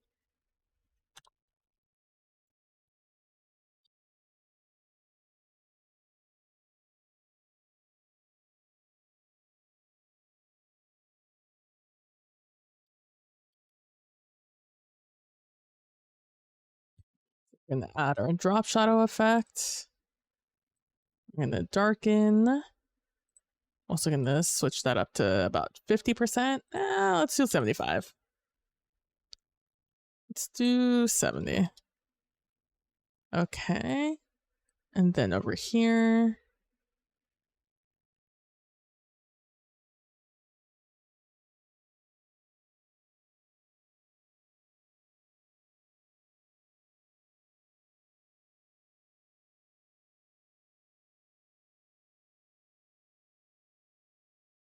I'll do something like that so it's a little more subtle.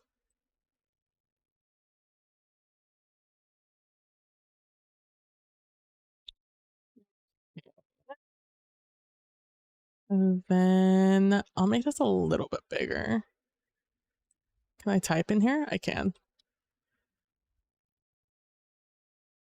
Let's do 55. 55, yeah, usually gives me a good little bump there.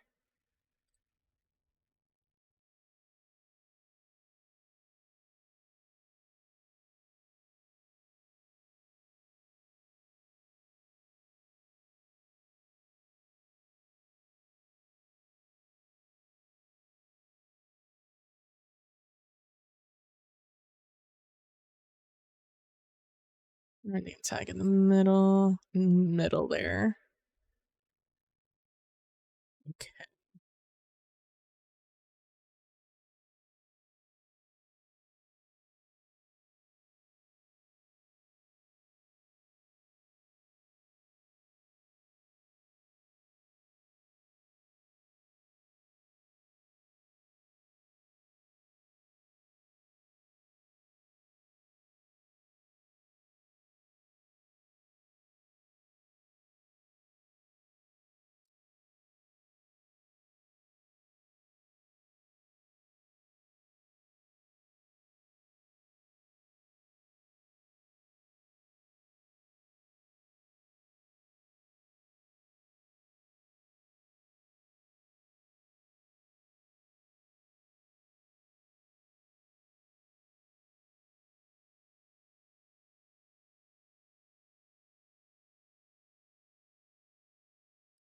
There we go.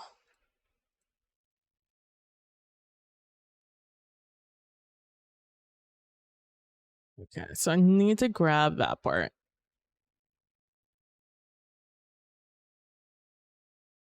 Oh, you know what I also want to do? I'm going to give this a stroke effect also.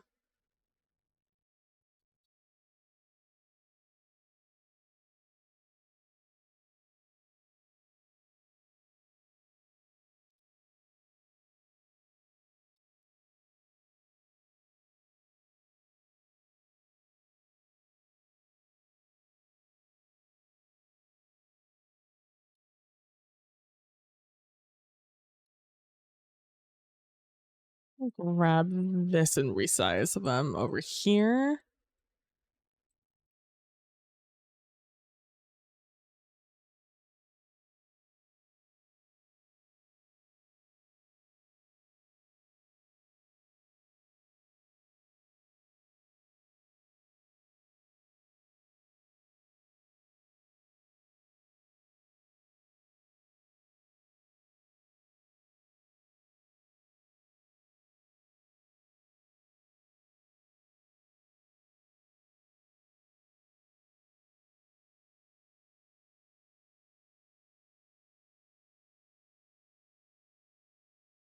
we go. Wouldn't let me not have it. It was getting really annoying there.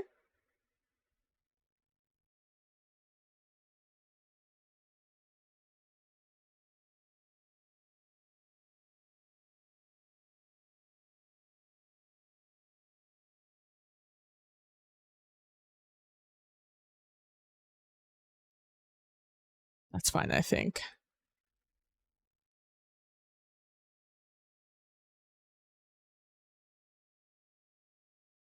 Okay, we have the tag. Now we have to find the founders. So distinguished gentlemen inside some of these. The other thing I was thinking while I was doing this is maybe I should make these triangles different colors. So they're easier to discern from one another.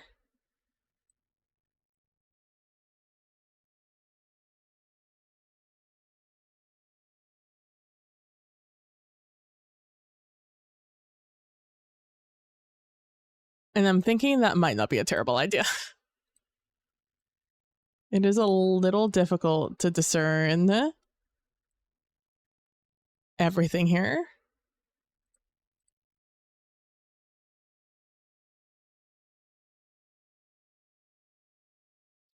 Make this like a blue.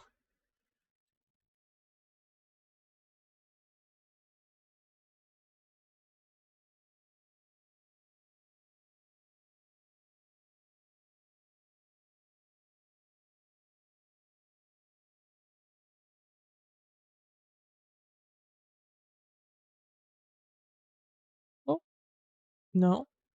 Whatever you're on, stop it.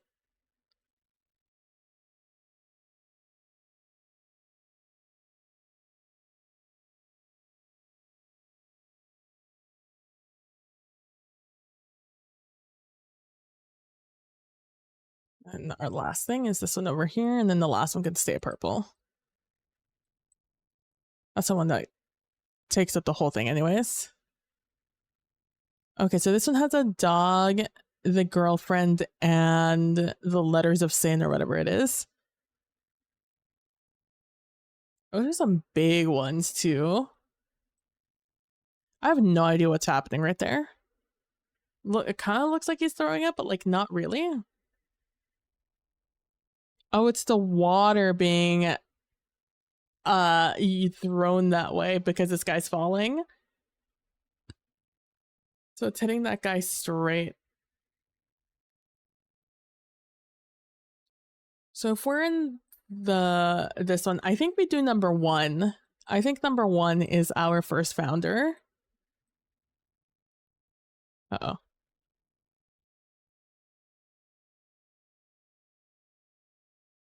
What do we name founder number one? You know, founder one is what we're gonna name him for now.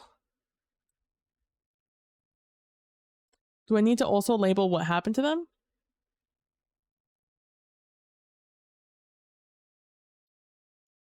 So founder one.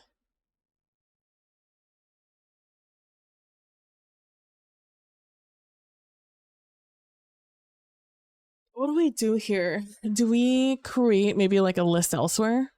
Like a list over here to be like what happened to our persons of interest, maybe?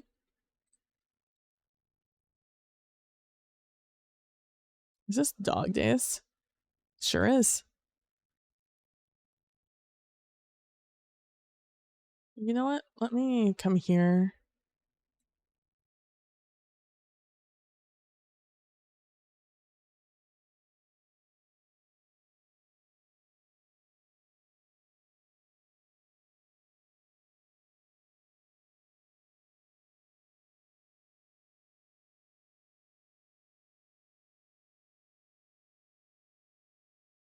Um,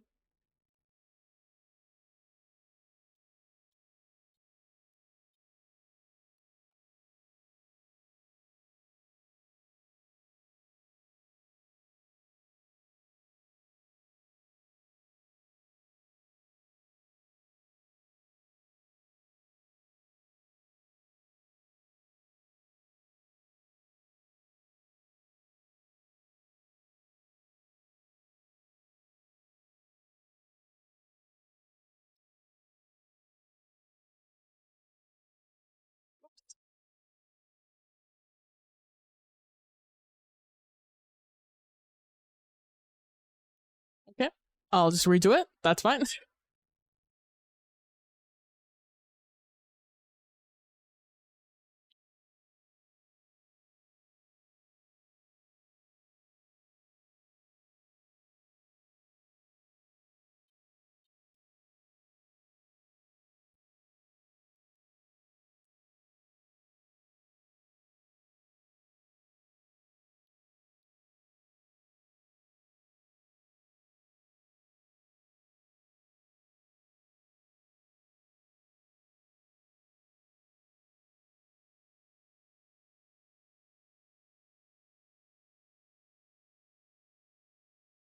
I was hoping I could just do it, but I don't know how to do it, so.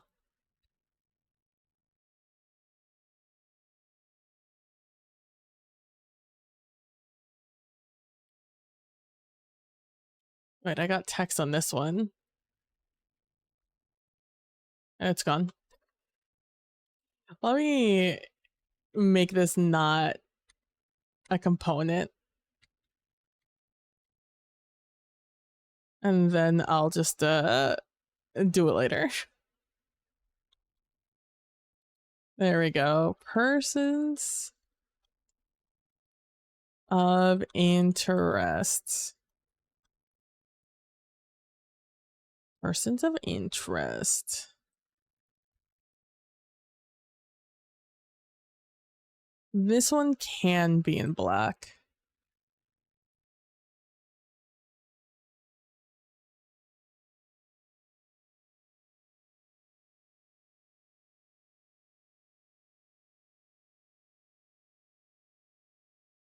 I'm gonna do that, and I'm gonna create another one.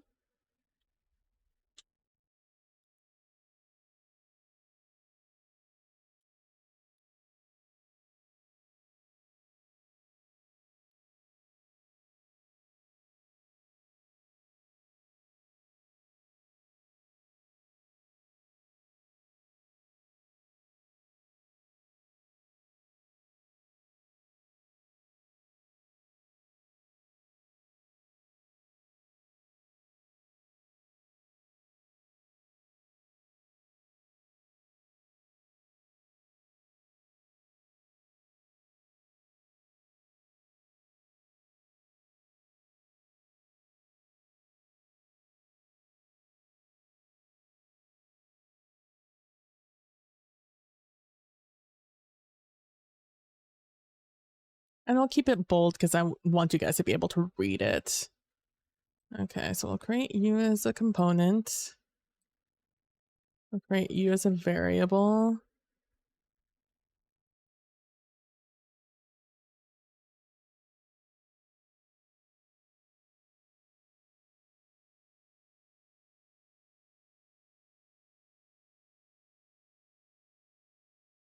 Go. So now I can do this.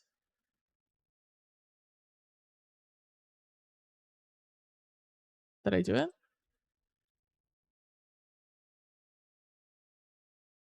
Yes.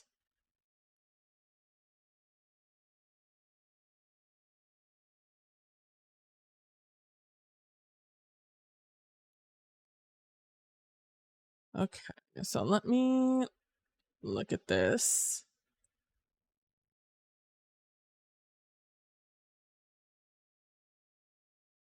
I'm not gonna lie to you, I don't really know where everything's going here.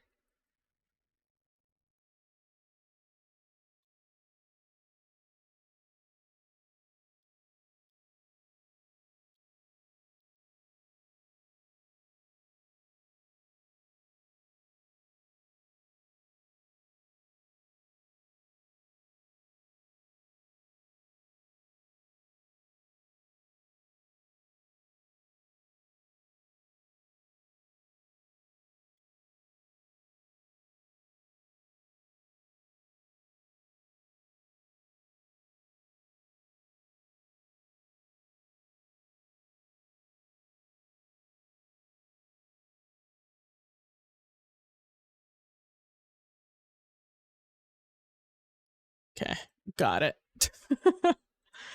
um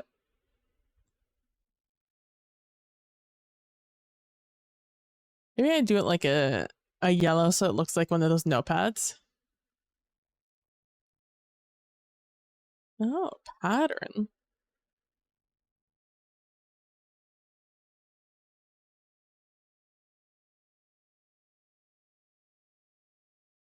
I'm just gonna leave it like that for now.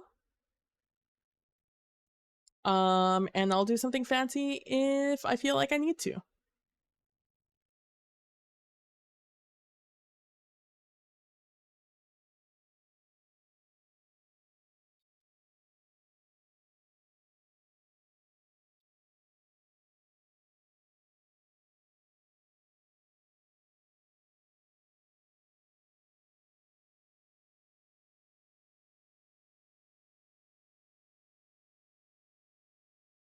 See, I'll do that. We're almost done for the day.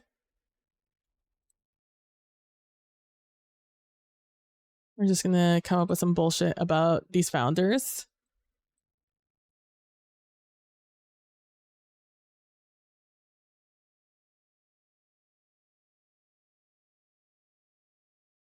We're gonna put this over here.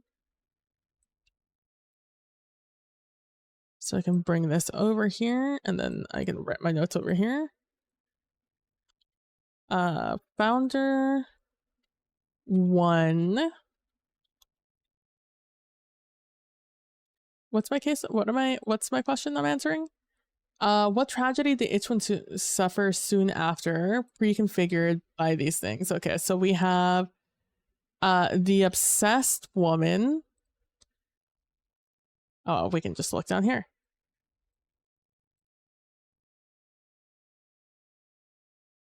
So we have we have mirror mine, imperfect imitation to torture enemies. We have the Weeper, induces visions of tragedy, waits for its master. And then our other one were the library saying the full record of every possible and actual active evil.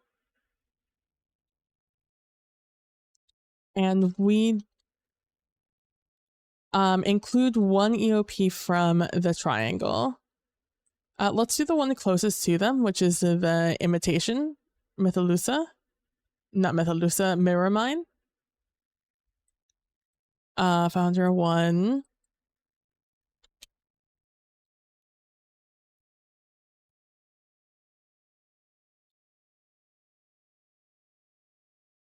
Turns to Mirror Mine.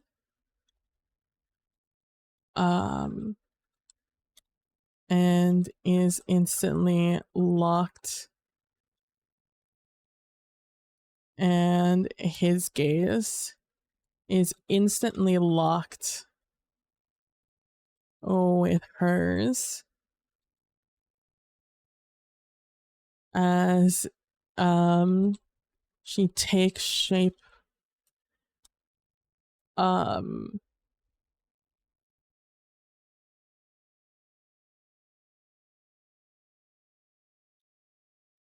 takes the shape of every one of his loved ones.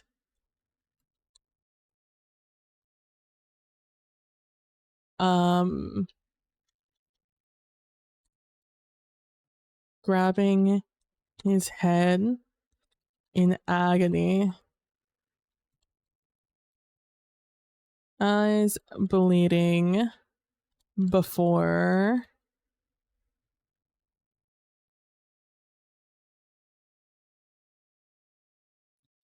collapsing.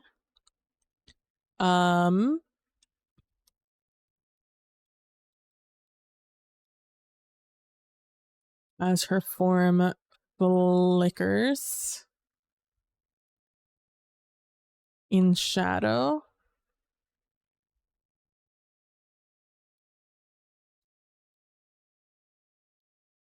Founder 1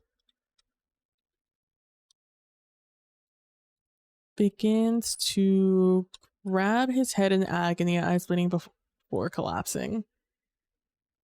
There we go. All right. That's founder number 1.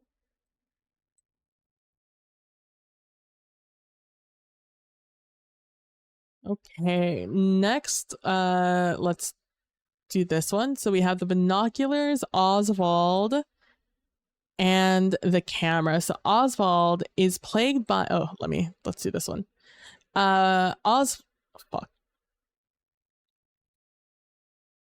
Oswald is plagued by and infatuated with the man who should not exist.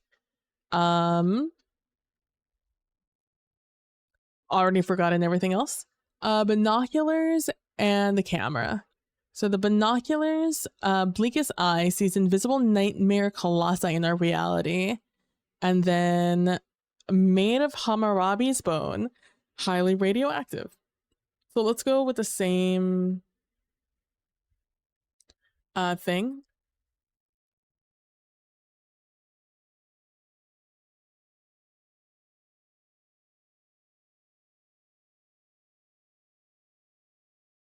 This guy is in close proximity. I'm going with the guy in this jacket, by the way. We're in close proximity of Miramine, but she's not looking at him. Let's see, he's here. I have this guy here. He's probably the closest to actual man who should not exist. So we'll go with the binoculars, which are sees invisible nightmare colossi, which is what I wanted.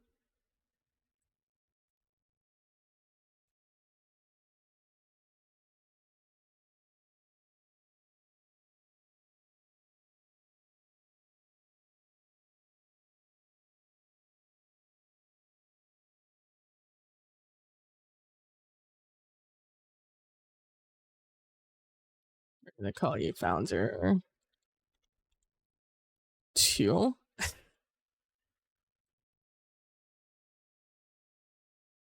Okay.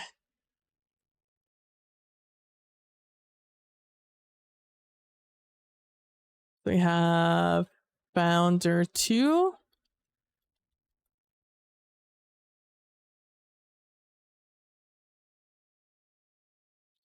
Founder 2 looks up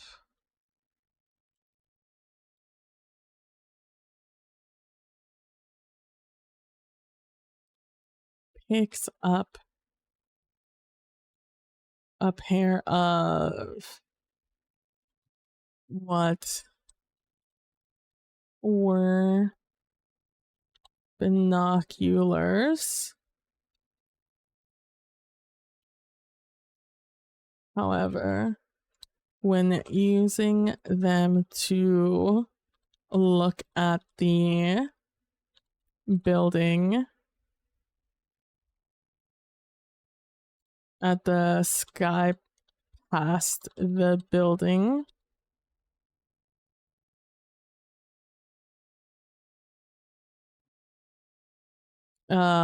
he looks up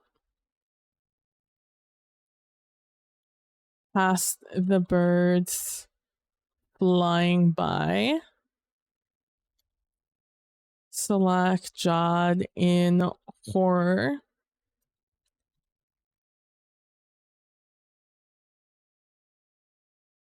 The silent scream.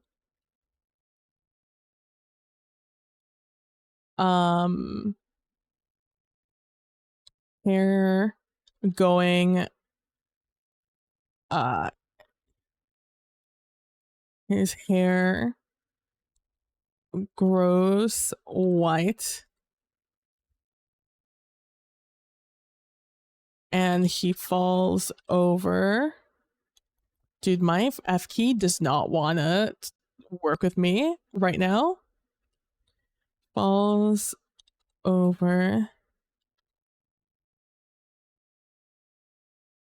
and cracks into pieces as one of the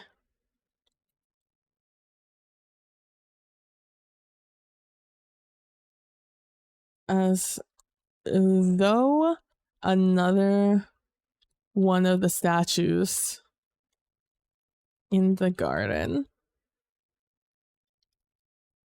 And we'll do founder 3.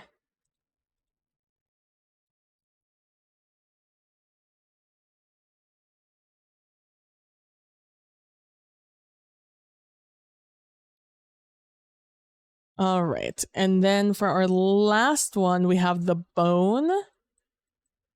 We have the key. And we have the wizard.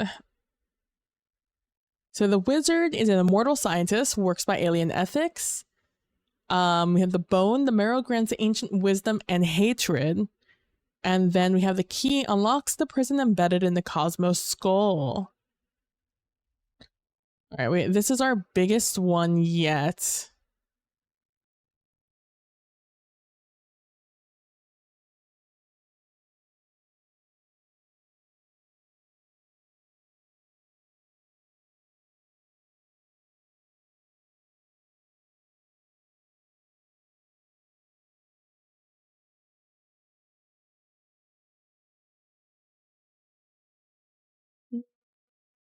Oh, let's do this guy. This guy looks angry.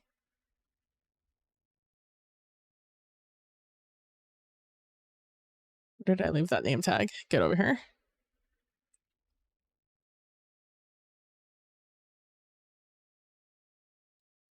Founder 3.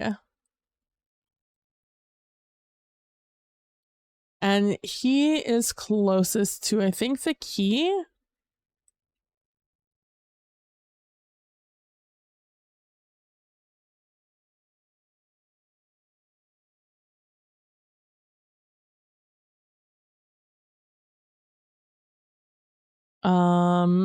The key, or I kind of want to do the I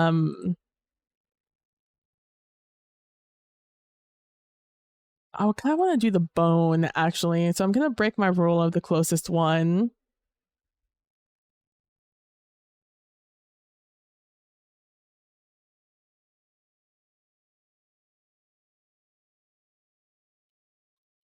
Having been carried across the plaza,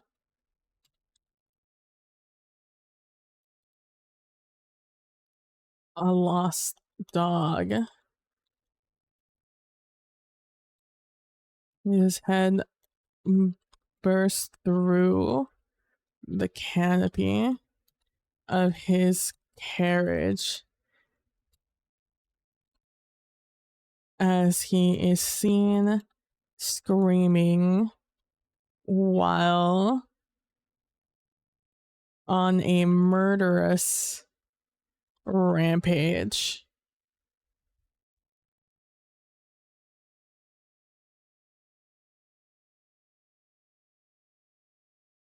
That might make you think that he was with the dog, but, you know, we can use our imaginations.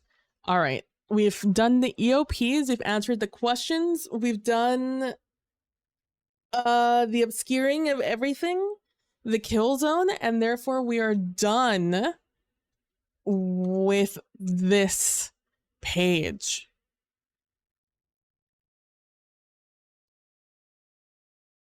So, a couple of things I have learned. I think we can just make the prayers beforehand. So we might do just a stream where, I don't know, I come up with like with a couple of like 20 prayers, maybe, and I throw them into Clip Studio and I make my own amulet.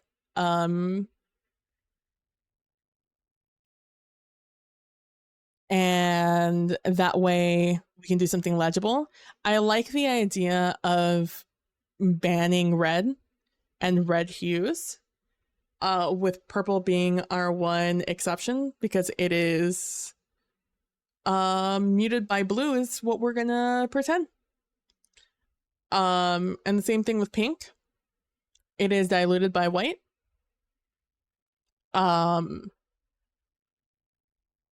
But I like the idea of not going with anything red. I think Figma is going to work great for us here. It makes doing a lot of these labels a lot easier. I'm gonna do the thing where I have this thing on stream, the who we found and what we have left, so I can cross those out with just a button. And that way I can also just look at my stream deck and know what I have left to look for.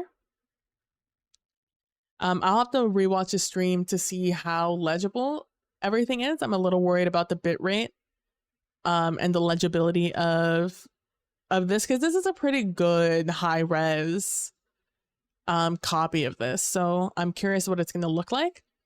I'm going to have to come up with something to have happening while I'm trying to find things, or maybe make the finding of things a little more interesting. I'm not sure.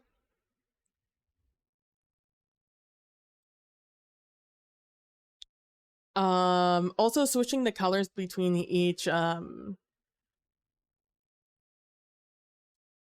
triangle is nice. I also might change the label colors, like have one for each, because at most we're only ever going to have 3 people. But yeah, I learned some things. I think this will be good for us. It's now just a matter of cleaning it up and figuring out the best way to go about it. Like learning the hotkeys and such.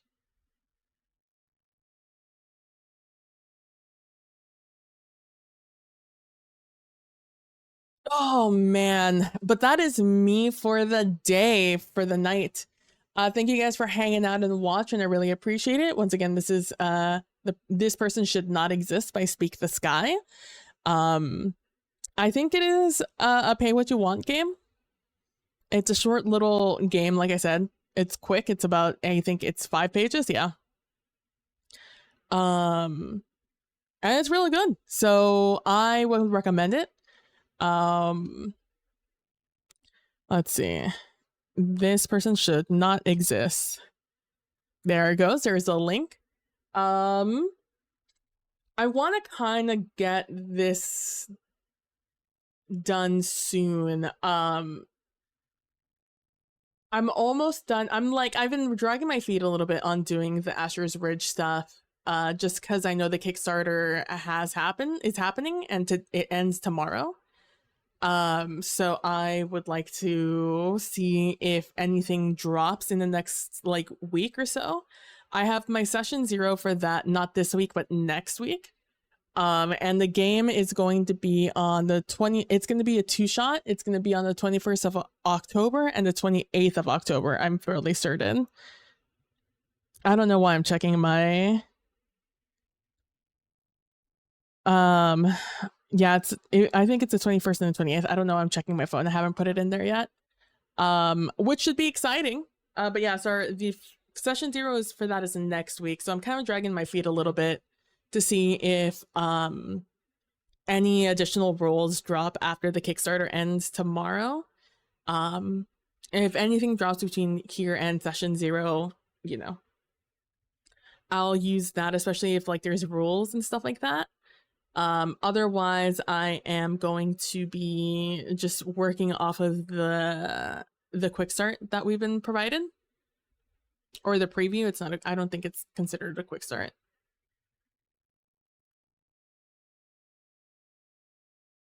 This Friday, you can find me over on Trooper SJP's channel. Right now we're playing some Microscope, which is very exciting.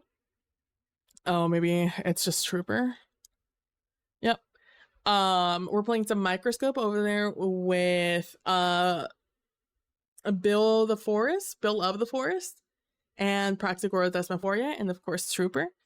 That has been a lot of fun. We did our setup this past Friday, and now this Friday we are going to be doing some more. We're going to be getting into it and actually playing the game. So yeah, thank you guys so much for stopping by, hanging out. I really appreciate it. Don't forget to be nice to each other, and don't forget to be compassionate. I'll see you guys all in the next one. Bye. And as always, I hope you guys have a good one. It is pretty late, so